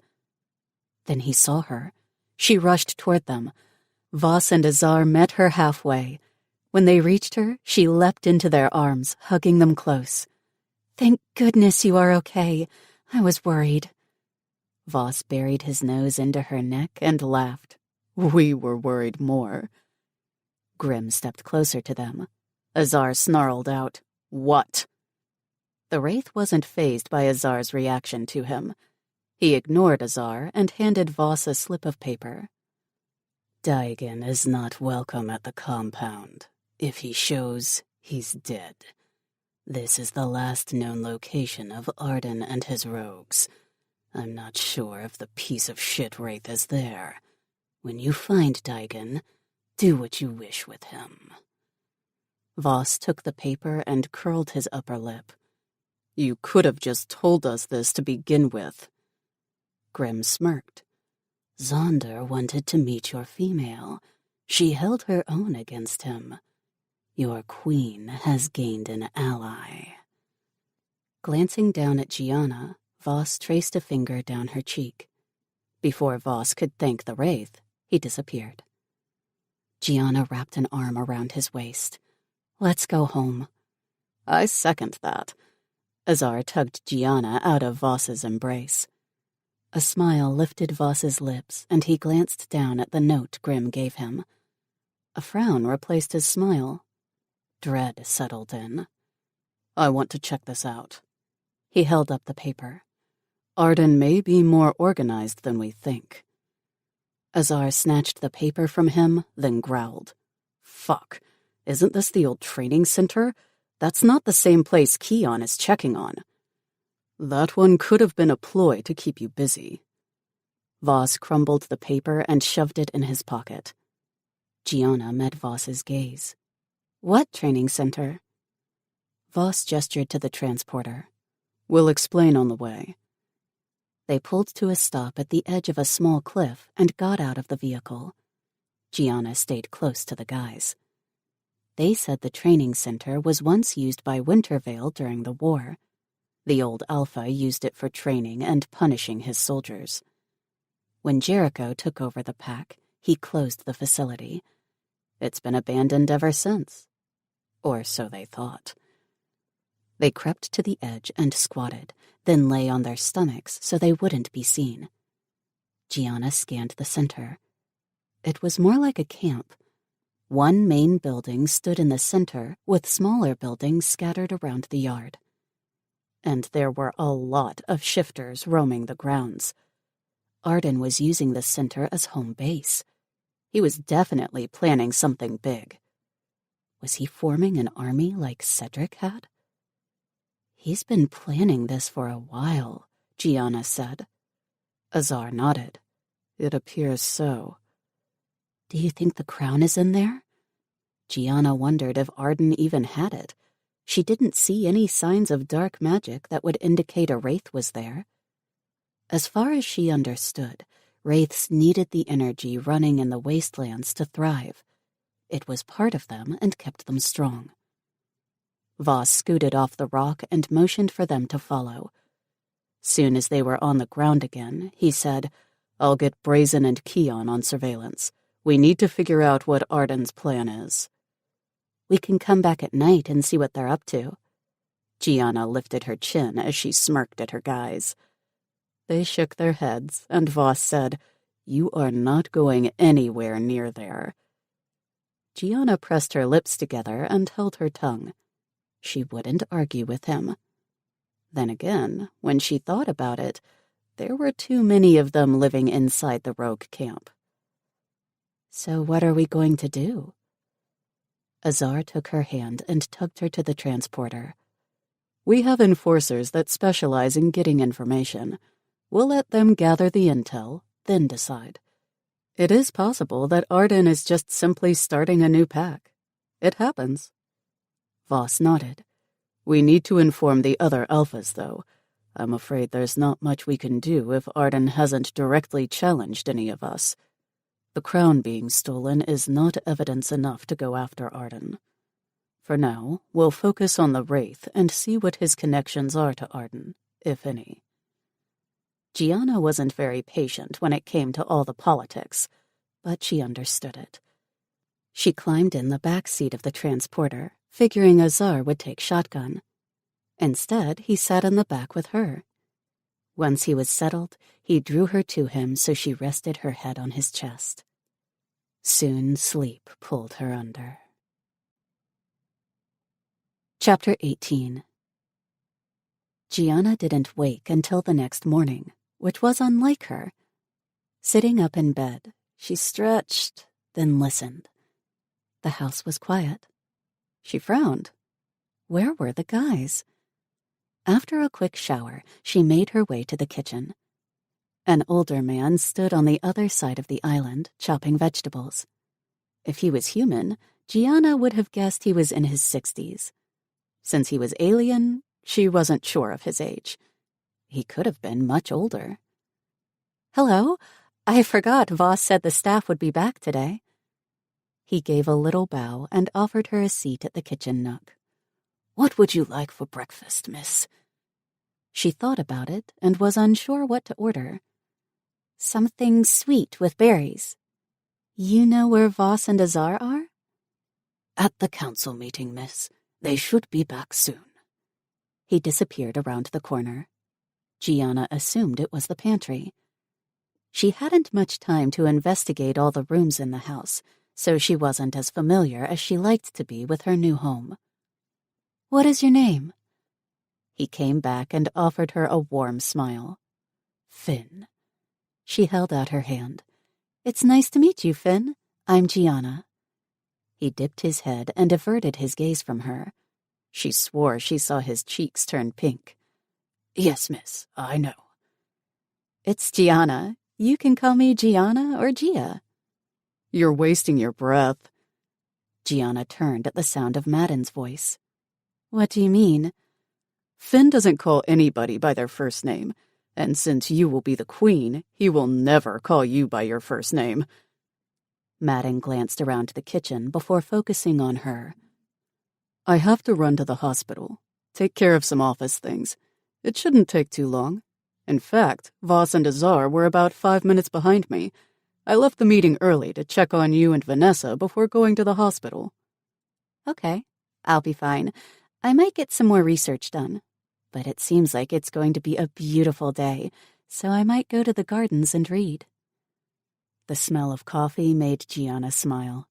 Then Finn placed a cup in front of her along with a small cup of milk. Thank you. Finn bowed his head and went back to making breakfast. My number along with the other guys' numbers are in the study. Call if you need anything or see anything suspicious before Voss and Azar get home. Gianna lifted her cup. Will do. When Madden left, Gianna stared out the window. The trees blew in the breeze and the sun shone brightly. It really was going to be a pretty day. Fen, I'd like to take my breakfast in the sunroom. Sure, miss. I'll bring it to you. She exited the kitchen and across the living room to the double glass doors leading out to the sunroom. She wrapped her hands around her coffee cup. The warmth seeped into her palms as she settled into a comfy wicker chair. The windows were open, allowing the cool breeze to drift into the room. Moments later, Finn brought out her breakfast, then left her alone. She noticed a tablet lying on the small table beside her chair. She picked it up and turned it on. It opened to the map of the compound where Arden was building his little community of rogues. It was odd. Why would one of her guys leave the tablet open like that? Unless it was one of the others, and they were here recently. She stared at it for several moments and then flipped through the screens. Each was of a different area of the compound. Surely the guys didn't have time to set up cameras around the place. So they must have been there. Amusement lifted her lips. Brazen was the techie dragon. He must have tapped into Arden's security system. Suddenly, the screen flickered, then shut off and flashed back on. Arden's face appeared on the screen. Her heart hammered in her chest, and she almost dropped the tablet. A slow smile lifted Arden's features. Good morning. I figured it wouldn't take you long to nose around and find the pack. Since Brazen insists on spying on me, I use his own technology against him. Gianna drew her brows together and pursed her lips. What do you want? Arden laughed. I want a lot of things. I want Voss to step down from being king of the planet. I want Jericho to pay for kicking me out of the pack. And I want my people to be included in this surrogate program. His people? So he was building a new pack. There are many ways to get what you want, other than getting revenge. Making threats and stealing from the king is not one of them. Arden's features turned angry, but there was a mixture of surprise. I didn't steal from anybody. Gianna stared into the screen, trying to keep her facial features neutral. Do you not have a wraith living in your pack? Arden narrowed his eyes. Daigen. The wraith's name was said with a growl. What has he done? Gianna lifted one shoulder. I figured you'd have a better handle on your people. We have evidence that he broke into the mansion and stole the queen's crown. Arden cursed. Then the connection cut off and the screen went black. A moment later, the video of the compound flashed back on. She glanced up and noticed Azar standing in the doorway watching her, a frown on his face. Daigen is working on his own, she guessed out loud. Azar moved closer and sat beside her. It would seem that way. Or Arden is a damn good actor. But why? Azar took the tablet from her, turned it off before setting it on the table. I'm not sure. The wraith could be just crazy. Most rogues are. She didn't know much about how the criminally insane worked. Leaning into him, she kissed him. Instantly, he pulled her out of her chair and onto his lap, deepening the kiss. A moan escaped her, and she straddled him. The clearing of a throat broke them apart. She looked up and saw Finn with a smirk on his face, patiently waiting. He handed her an envelope. Miss, this came for you. Frowning, she took the envelope, but before she could open it, Azar took it. Gianna glanced at Finn. "Thank you." He bowed and left them alone. Gianna watched Azar pull out a note from the envelope. He worked his jaw as he read it. She glanced at it. "What is it?" Azar gave it to her. "Daigen is playing games and wants to do a scavenger hunt." "What?" She read the note, and dread settled in the pit of her soul. The crown holds many secrets. In the wrong hands, it could be the end of all the things you love. If you want it back, then come and get it. I'll leave clues. Your first one is below and will lead you to the next one. The night skyline appears to be on fire from this location.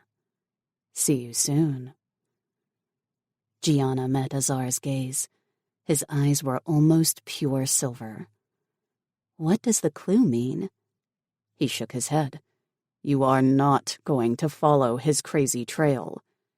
I will if it means I get the crown back. She stood and crossed her arms. What did he mean by the crown holds secrets? Azar tapped his fingers in the arms of the chair he sat in. He stared at her, and she thought he wasn't going to tell her. When she opened her mouth to demand an answer, he said, The crown holds the power of all the queens who wore it. The magic can only be activated by the current queen. Then it's useless to him, but we still have to get it back. Azar sighed, then ran his hand through his hair. It's useless as long as he doesn't have you too. He reached for her and wrapped his arms around her waist and pulled her to him. I can't let you go after it. She cupped his face and stared into his green and silver gaze.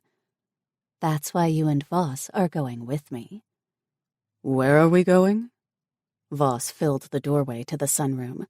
He wore a royal blue dress shirt and black slacks and looked like he just stepped out of the alien issue of GQ.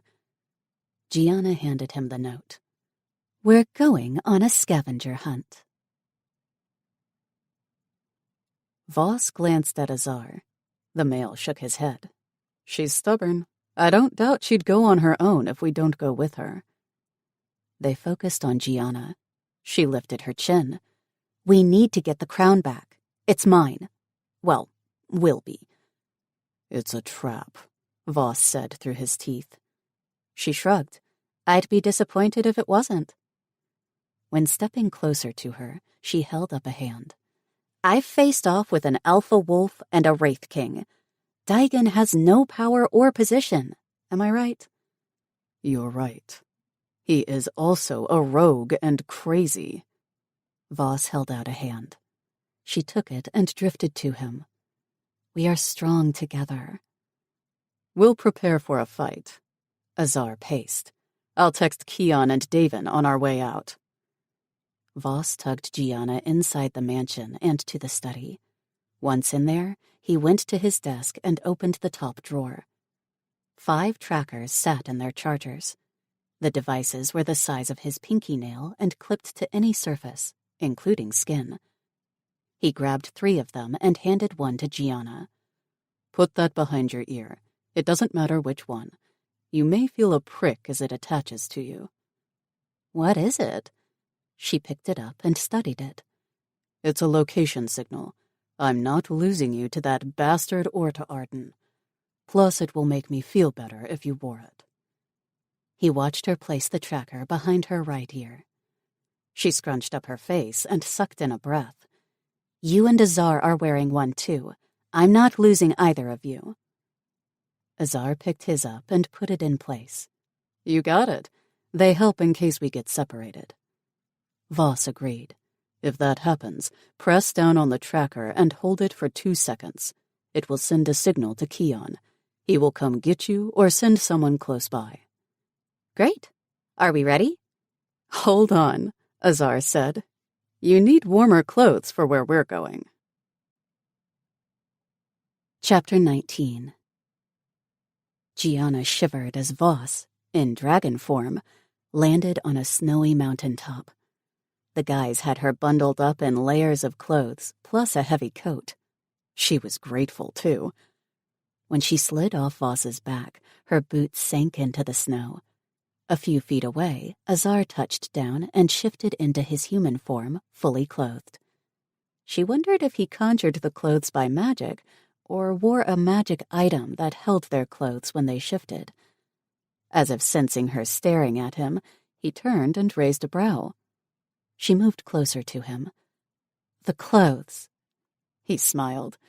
"Dragons have more magic abilities than the other shifters." "Good to know." Voss came up beside her. "Are you warm enough?"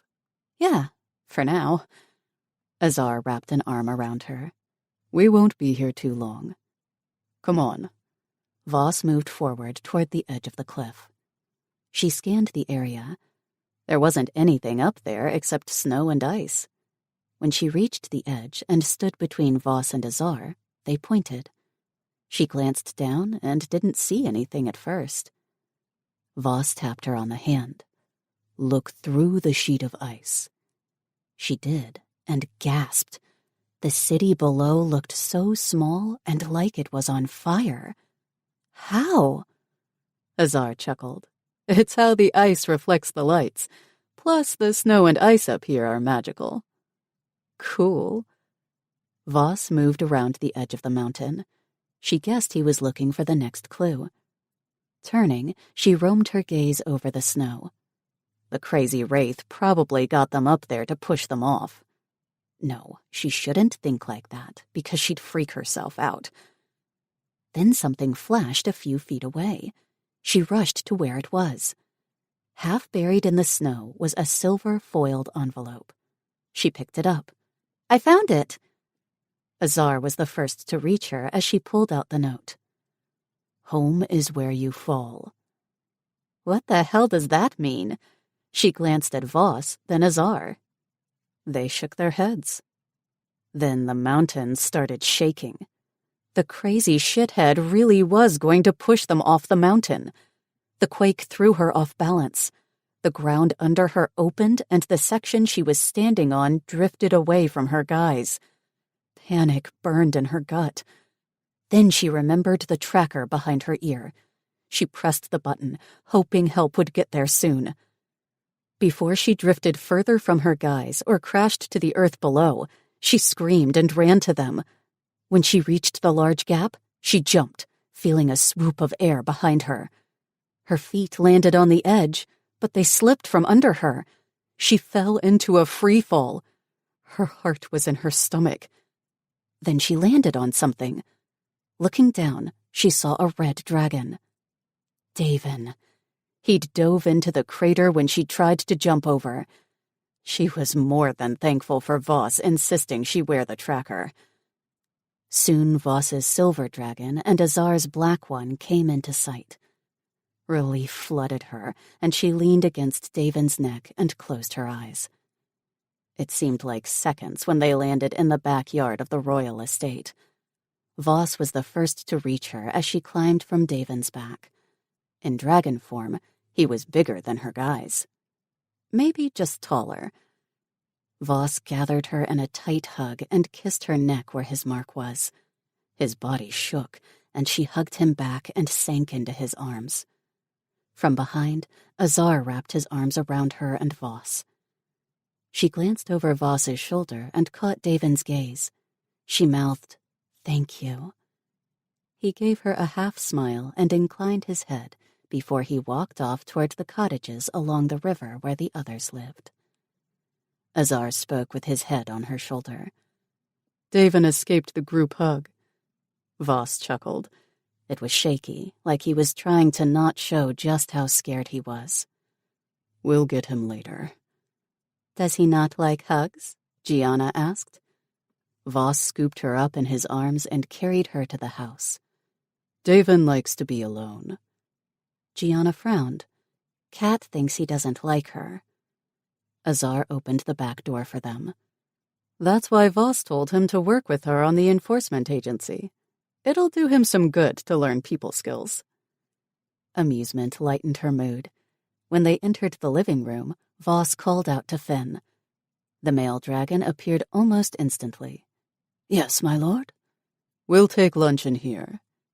Finn bowed and left the room. Voss set Gianna on the sofa and gave her a quick kiss. I thought you were... He looked away, and she touched his hand. That was why you had Dave in there. We were prepared. Well, as much as we could have been. She stood and took off her coat. I'm going to go change into something cooler. We'll be here. Azar winked at her. Her heart swelled. They were hers, and as soon as they found that crown and figured out what Daigen was up to, the more she could focus on being their mate and learning to be queen to their people. Arden caught the fucker by the throat as he tried to sneak past him. Slamming Daigen's back against the wall of his living room, Arden growled, "Where is the queen's crown?" Daigen's eyes went round. The stench of his fear was sickening. Arden growled, allowing his alpha power to roll over the wraith. "I don't have the patience for your shit." "It's in a safe place. I took it for you, to lure in the female." Arden released Daigen and paced the great room of the home he shared with the select few of his pack. "I'm starting to see why Zonder kicked your ass out." Arden didn't want Gianna by force. He wanted to woo her and seduce her, then rub it in the dragon's face that he stole his female. "Zonder is weak," Daigen spat on a growl. "Besides, the Dragon King and his advisor have already marked the female." Arden spun around. "What? When?" Daigen shrugged and sidestepped his way to the other side of the room. "Not sure. I noticed it today when I saw her with them." Fury rolled inside him, building.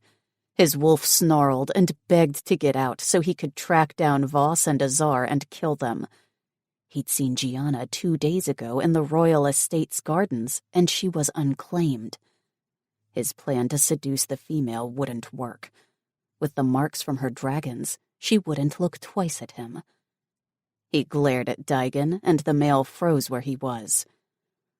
"What do you plan to do with the crown?" "She wants it back. It is technically hers since she will be queen soon, so I plan to lure her into a trap."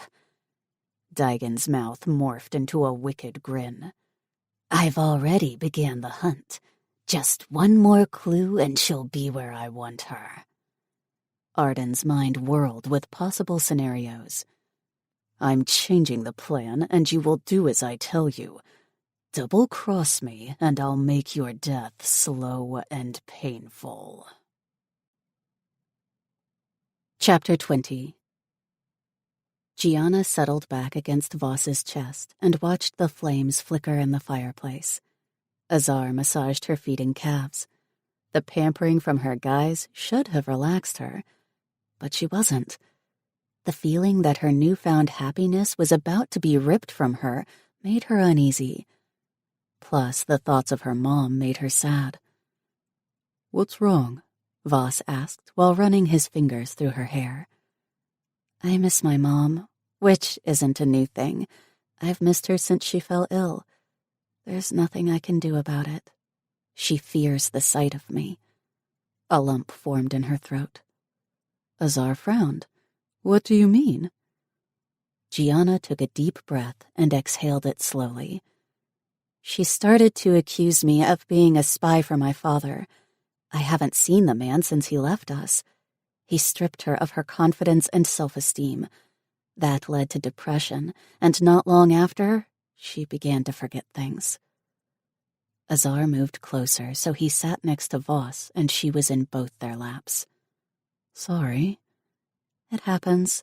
There's nothing anyone can do." Gianna blinked away the tears.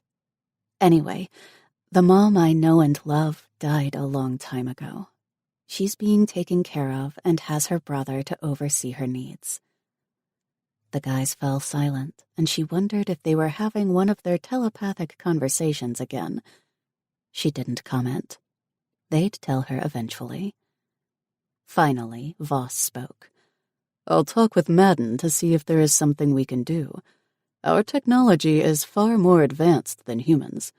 I can't promise anything, but I'll talk with him." She sat up and turned to face him. "Really?" He smiled. "Don't get your hopes up. I'm not sure our treatments work on humans." "The idea that you will try or even look into this is enough for me. Vanessa was a doctor. She can provide him with more information." Gianna threw her arms around him and kissed him. "Thank you." Just then, an explosion sounded from the backyard, shaking the house. The three of them jumped to their feet. Gianna's heart hammered as fear and dread rushed through her veins. "What's going on?" Voss growled low. "We're under attack." Azar rushed to the back door. Gianna and Voss followed. When they reached the door, Voss framed her face. "Stay inside." She nodded and he darted out. Her body trembled all over. Moving to the large bay window, she gasped. One of the storage buildings several yards from the main house was engulfed in flames. Voss called out to Azar and pointed to the building. Azar gave a nod and rushed to the fire. Voss ran in the opposite direction, out of her sight. The urge to go outside was strong. Not being able to see Voss spiked her anxiety tenfold. She focused on Azar as he rushed to the burning building. By the time he got halfway there, he was hit by a fireball.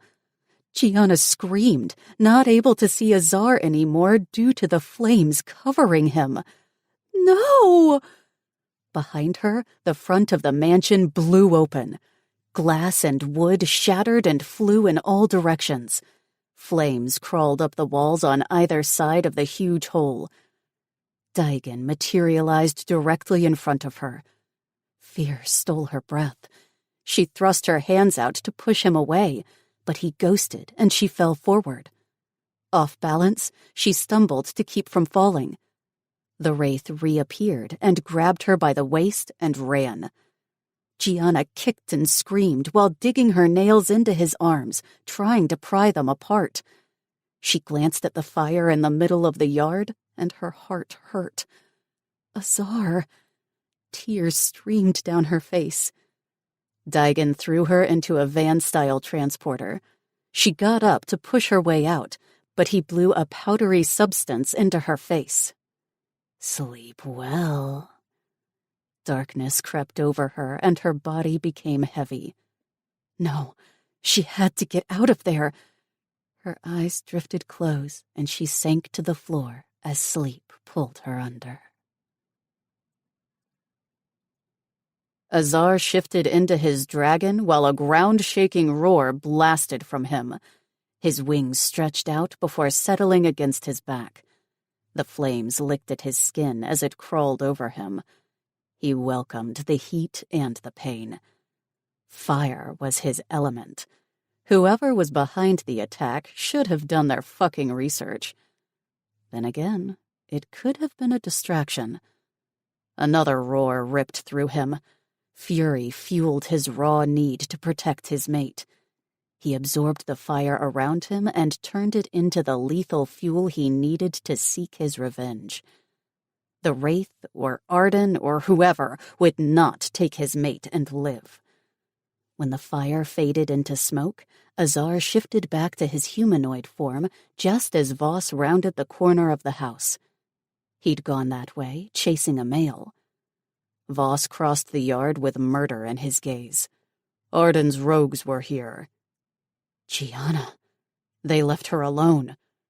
Azar rushed to the house. When he entered, dread and rage slammed into him. The front of the mansion had been blasted open. Gianna was gone. Voss growled. Smoke rolled from his nostrils and his eyes were pure silver. "I smell that wraith." Azar nodded. "The bastard took her. I know he did. He threw a motherfucking fireball at me and took her. I'm going to kill him." Voss roared. The sound was deep and rattled the windows in the mansion as well as the smaller homes scattered around the grounds. I'll call Grim to see how to track a wraith." "No need." Grim stepped out of the shadows, taking solid form. "I know where he is." Chapter 21. Gianna paced the dirty, musty cell. Her heart ached while her insides seethed with anger. She couldn't get the images of the fireball hitting Azar, consuming him, out of her mind. A sob choked her, and she stopped pacing, wrapping her arms around her waist. She couldn't lose Azar. He was one part of her new life. "Okay, stop it, Gia. He's a dragon, and dragons breathe fire." But did they control fire? Would he have survived being burned? What about Voss? She never saw where he went. Releasing her middle, she began pacing again, her hands fisted at her side. That wraith was going to pay. "I can't decide if you are plotting my death or mourning the death of your mate." Daigon's deep, husky tone echoed off the stone walls moments before he took solid form outside the cell door. She narrowed her gaze on him and curled her lip. "Why don't you share your plans, and I might share mine?" One dark brow rose, then he laughed. "My plan is simple. I want Voss to suffer. I plan to torture you in front of him. Killing his best friend was a bonus. Then I'll hand you over to Arden to play with." "Not happening, asshole." "What did Voss do to you?" "His family bound my people to the wastelands. We can't survive long outside of the dark region." His voice rose as he spoke, and his eyes did a weird color change from black to dark crimson to black again. It kind of freaked her out. As his words sank in, she was certain Daigon was insane. Certifiable. Gianna knew the wraiths chose to live in the wastelands. The dark power flowing beneath the ground was their own power. In fact, the wastelands were a beautiful paradise before the wraiths claimed it as their home. They were the ones to change it to the dark place it was currently. "So, you're upset because you got kicked out of your homeland? What did you do to make Zonder expel you?" She crossed her arms, her fury building. The arrogant shithead worked his jaw and fisted his hands. "You know nothing about me." "I know that if you return home, you will be killed. You're a rogue." One day she'd learn to keep her opinions to herself. This day was not it. She was too pissed and heartbroken. To add fuel to the fire, she added, "I know you are a part of Arden's new rogue pack, and Arden doesn't like Voss either." "Oh wait, are you trying to impress your new alpha?" Daigon reached out too fast for her to track and gripped her throat, cutting off her air. He jerked her into the bars of her cell. The metal bit into her hip.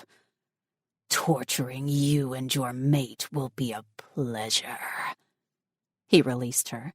She gasped and crumbled to the floor, fighting to catch her breath. Crazy-ass demon? You shouldn't taunt him, not even with the truth.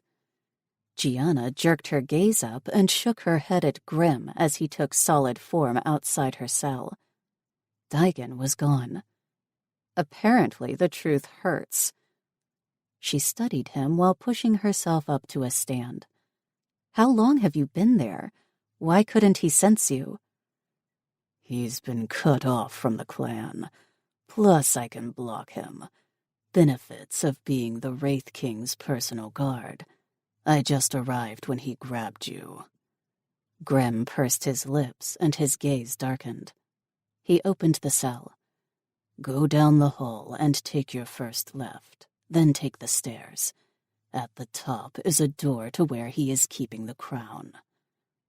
She glared at him for a few moments. "Why are you helping me?" One side of his mouth lifted. Because Zonder likes you and sent me to help. She was sure there was another reason. Maybe the wraiths will need a favor later. She wasn't sure and wasn't going to question it. How did Zonder know she needed help? Were they also psychics? No time to figure out the demons. She ran down the hall, following Grimm's directions. When she came to the door, she pressed her ear to it and listened. The room sounded empty, so she slowly turned the knob and pushed it open. No one was inside. In fact, there wasn't much in the room except a few cabinets hung on the back wall and a small round table in the center. The crown sat on a black velvet pillow in the middle of that table. Intuition told her this was a setup. The crown could have been wired to explode as soon as she touched it. Okay, Chia, you're as crazy as the rogue, and watch way too much TV. She stepped farther inside, her eyes locked on the crown. Her heart pulsed in her head, and her body was so tense. When she reached the table, a noise sounded from the door. She froze and waited. What seemed like minutes went by before he spoke. "Are you all right?" Tears burst from her eyes and streamed down her face. Azar! She turned and flew at him, wrapping her arms around his waist. "I thought—" Shh. He kissed her forehead, then framed her face and lifted so her eyes locked with his. "It'll take a lot more than a fireball to kill me." Voss came into view then. He bunched his brows and creased his forehead. "Are you hurt?" She shook her head. Voss scowled and moved past her to pick the crown up from the table. When he came back, he kissed her mouth, then said, "You will tell me the truth when we get home." She sagged in Azar's arms and nodded. "We need to get out of here." Azar took her hand and tugged her out the door. Voss followed. When they descended the stairs, Voss directed them to another door to their left. The door opened to the outside. Gianna glanced and frowned. The wastelands? I thought Daigen was banned from here. Azar shook his head. "Just the Wraith compound, not the whole wastelands." "Not much of a punishment. I'd have to suggest to Zonder that rogues are banned from all wastelands so they can suffer a slow death." Gianna glanced up at Voss. "What?" "Have you always had these murderous tendencies?" His lips lifted in a slow, wicked smile. She shrugged, fighting a giggle. "I'm stressed out. It's the Wraith's fault." They started to jog away from the building when a group of demonic-looking dogs rounded the corner. Standing at least 6 feet tall, the beasts snarled, bearing long, sharp teeth.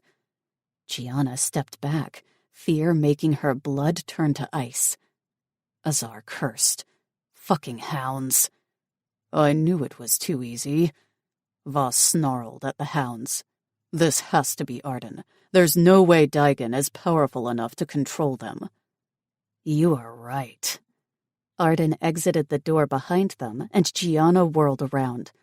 The movement put her back to Voss's. Her mate put the crown in her hand. "When I say, put that on your head." What? She wasn't going to question him. Sure, she'd put the crown on, even though she didn't understand why he wanted her to. Arden glanced down at the crown in her hand, and she tightened her grip. The rogue lifted his hand, and the hounds growled, then howled. Fear froze her blood. Were they calling more hounds? "Voss?" "Listen to me carefully." Voss took her free hand and kept his voice low. "The crown holds the power of all the queens who wore it. Because I've claimed you, the crown will recognize you as the new queen." "And gift me with the power?" she guessed. Azar stood beside her and placed a hand on her shoulder. "Yes, Voss and I are to take the power over if it overwhelms your system." pounding of what sounded like 100 more hounds running at them sparked Gianna's fear even more. She was confused, pissed off, and scared. Above them, in the distance, she heard the screeches of dragons. Backup was on its way. Steeling her spine, Gianna glared at Arden. "Where is Daigen? Is he too much of a coward to play with the dragons?" Arden raised his brows as if he was amused by her question. "I killed him. You're right, he was a coward. Besides, he lied to me. He was supposed to bring you to me instead of this place." Voss squeezed her hand while Azar moved his down her back. Then she heard Voss's voice in her mind. "If you can hear me, don't let Arden know you can. Since Azar and I have already marked you, all you have to do is open your heart and accept us as your mates. The bond will snap into place."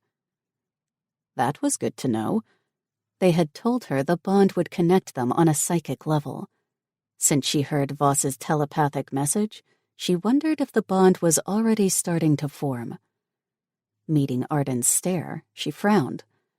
"I thought you were nice and wanted to give you the benefit of the doubt. That's my problem. My heart is too big. I want to see the good in people. However, you showed me that some can't be helped." "Why are you stalling?" Ha! He didn't like her playing his game. "Why are you? You're the one with the hounds surrounding us." His forehead creased in an angry line, and he worked his jaw. "I don't want to hurt you." "Then send the hounds away and go home." She lifted her hand with the crown in it and studied the beautiful artwork engraved in the gold. Each point had a different gem inlaid in it. As she moved it, she saw the magic rippling in the stones. "I'll do as you wish if you come with me. Be my mate and rule at my side." Arden stepped closer, and she had to plant her feet in place. Voss and Azar tensed beside her. "I can't." She let go of Voss's hand so she could hold the crown in both of hers. "I'm already mated. Voss and Azar are my heart." "Stop!" Arden stepped forward again, but stopped when she raised the crown above her head. Panic set into his eyes. "Don't do it. You don't understand the power it holds. It's too strong for you. It'll rip you apart." "Don't listen to him," Azar said. Voss growled. "He's trying to distract you." She knew that. Arden was no better than her father, the man who lived to tear down her mother. Gianna blamed him for her mom's illness. "I accept my mates in my heart and soul. Together, we are unstoppable." Energy filled her, Voss's and Azar's. She breathed in, drawing in the air around her. A tap of power exploded within her. Then she could feel them. Her guys. It was like she could mentally reach out and touch them. It was amazing. "Now, Gianna," Voss commanded. Without hesitation, she placed the crown on her head. Arden lunged for her while screaming, "No!" Voss and Azar rushed forward, blocking Arden's path to her. It was a good thing, too, because once the crown settled into place, a ripple of magic flowed over her. The power grew as it flowed through her, exploring. Her first instinct was to fight the feeling of energy and magic taking over.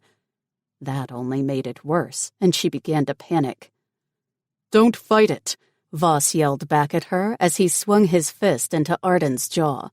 She heard a crack of bone, and she cringed. Azar had shifted into his dragon and was fighting off hounds as they attacked. Gianna's heart pounded. Their backup arrived in the form of 6 dragons.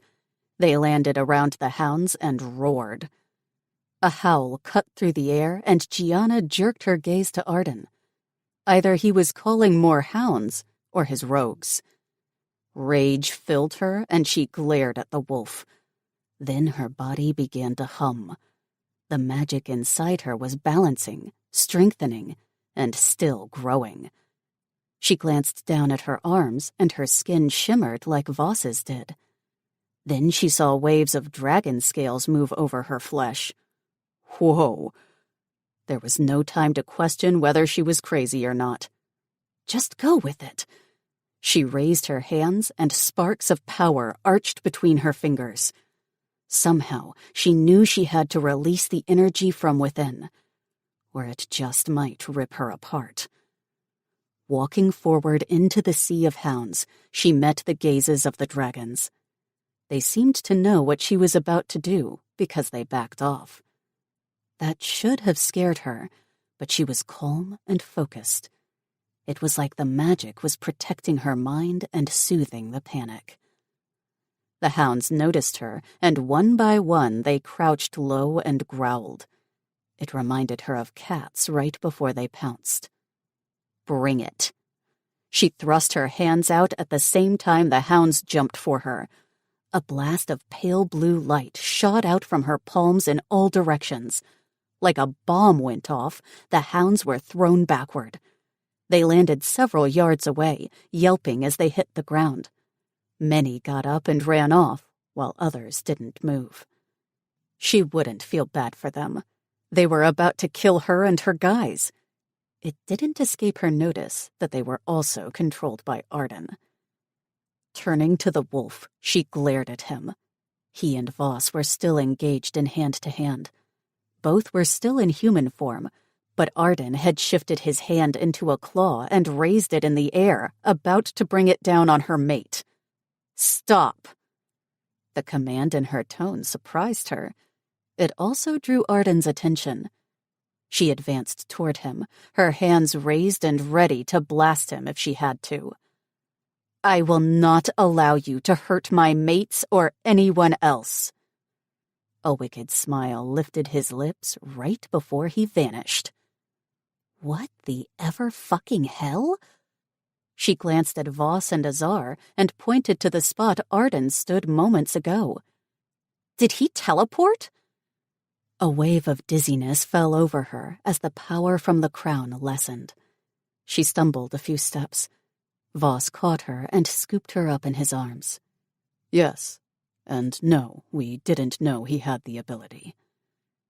From her side vision, she saw the other dragons move in close.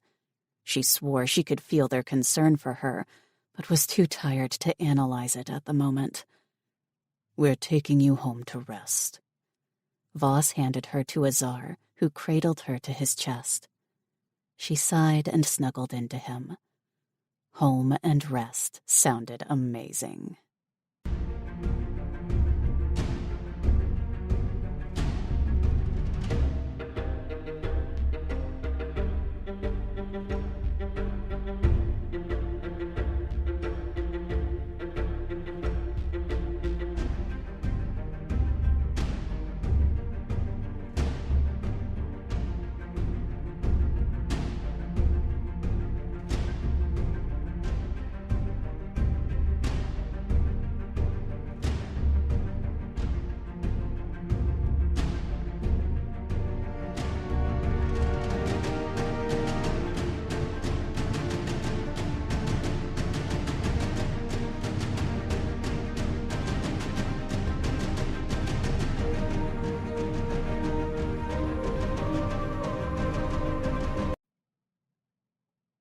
Chapter 22.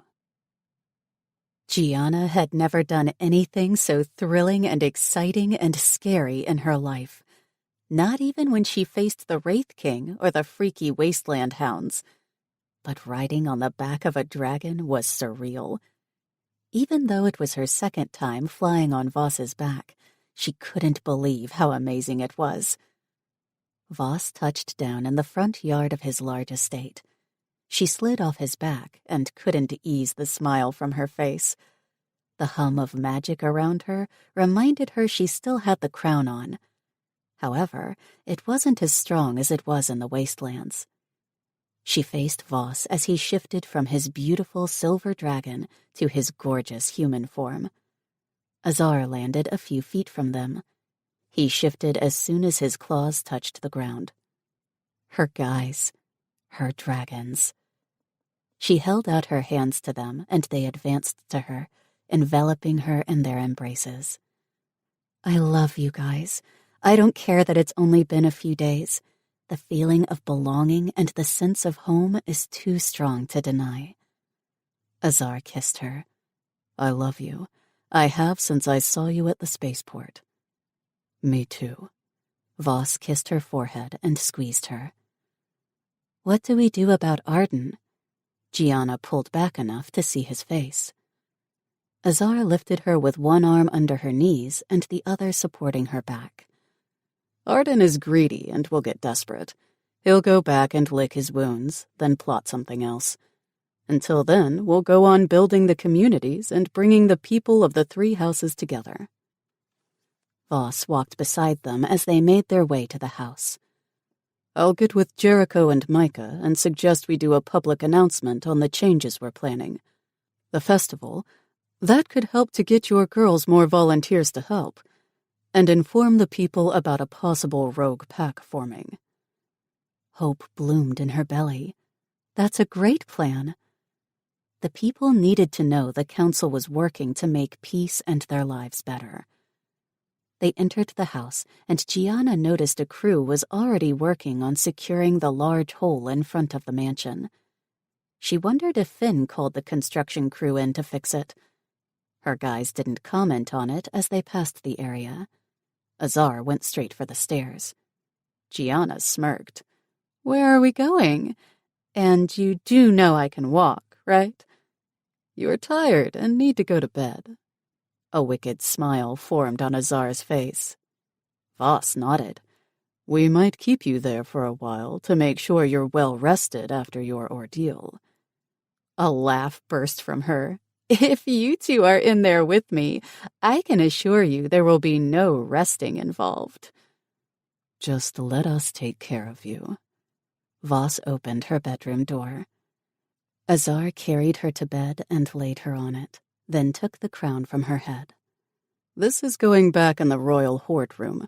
I bet Brazen is already working on a security system that is wraith-proof. She sure hoped so.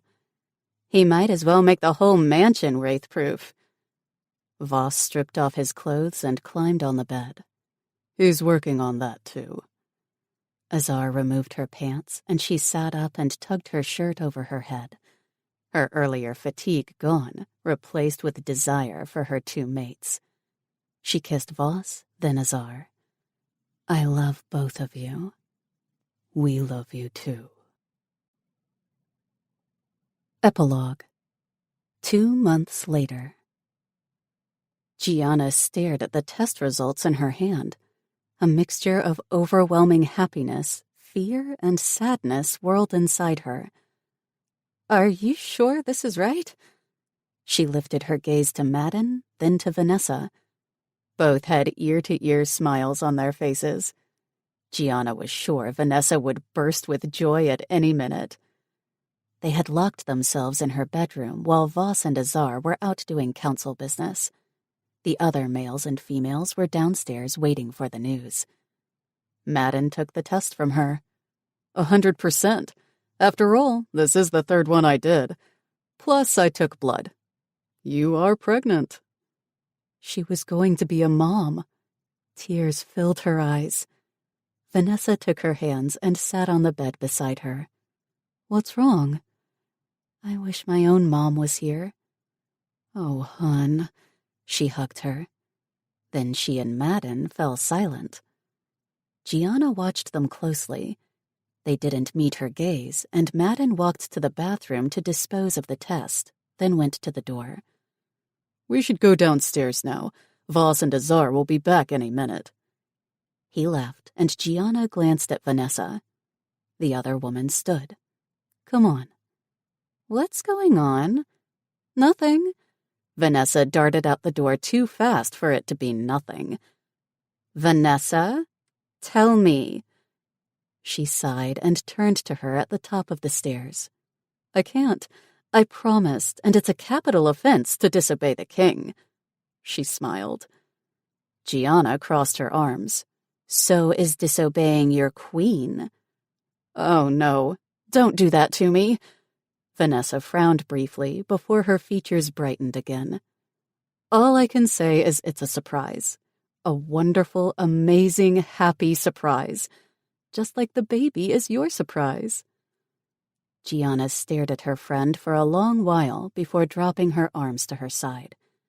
She hadn't a clue what the guys had cooked up to surprise her with. They'd been so busy lately with the council and the other alphas, she wasn't sure what else they had time for. Besides making babies. Happiness bloomed within her. They were having a baby. The front door to the mansion opened, and Gianna's heart beat wildly. They were home. Vanessa squealed and rushed down the stairs. Gianna followed. When she reached the foyer, she froze. Tears surfaced again and blurred her vision. This was impossible. "Mom?" Brenda Harris turned and met Gianna's gaze. "Baby." She ran to her and gathered her in a tight hug. "I've missed you." "You remember me?" Gianna glanced at her guys. "How is this possible?" Voss motioned to the living room. "I told you our technology is far more advanced. Madden and Vanessa were able to come up with a cure." Azar winked at her. "We might have dropped a few hints on how the humans could develop their cure while we were there." Gianna wasn't sure her emotions would stay in check much longer. Her mom was here and healthy.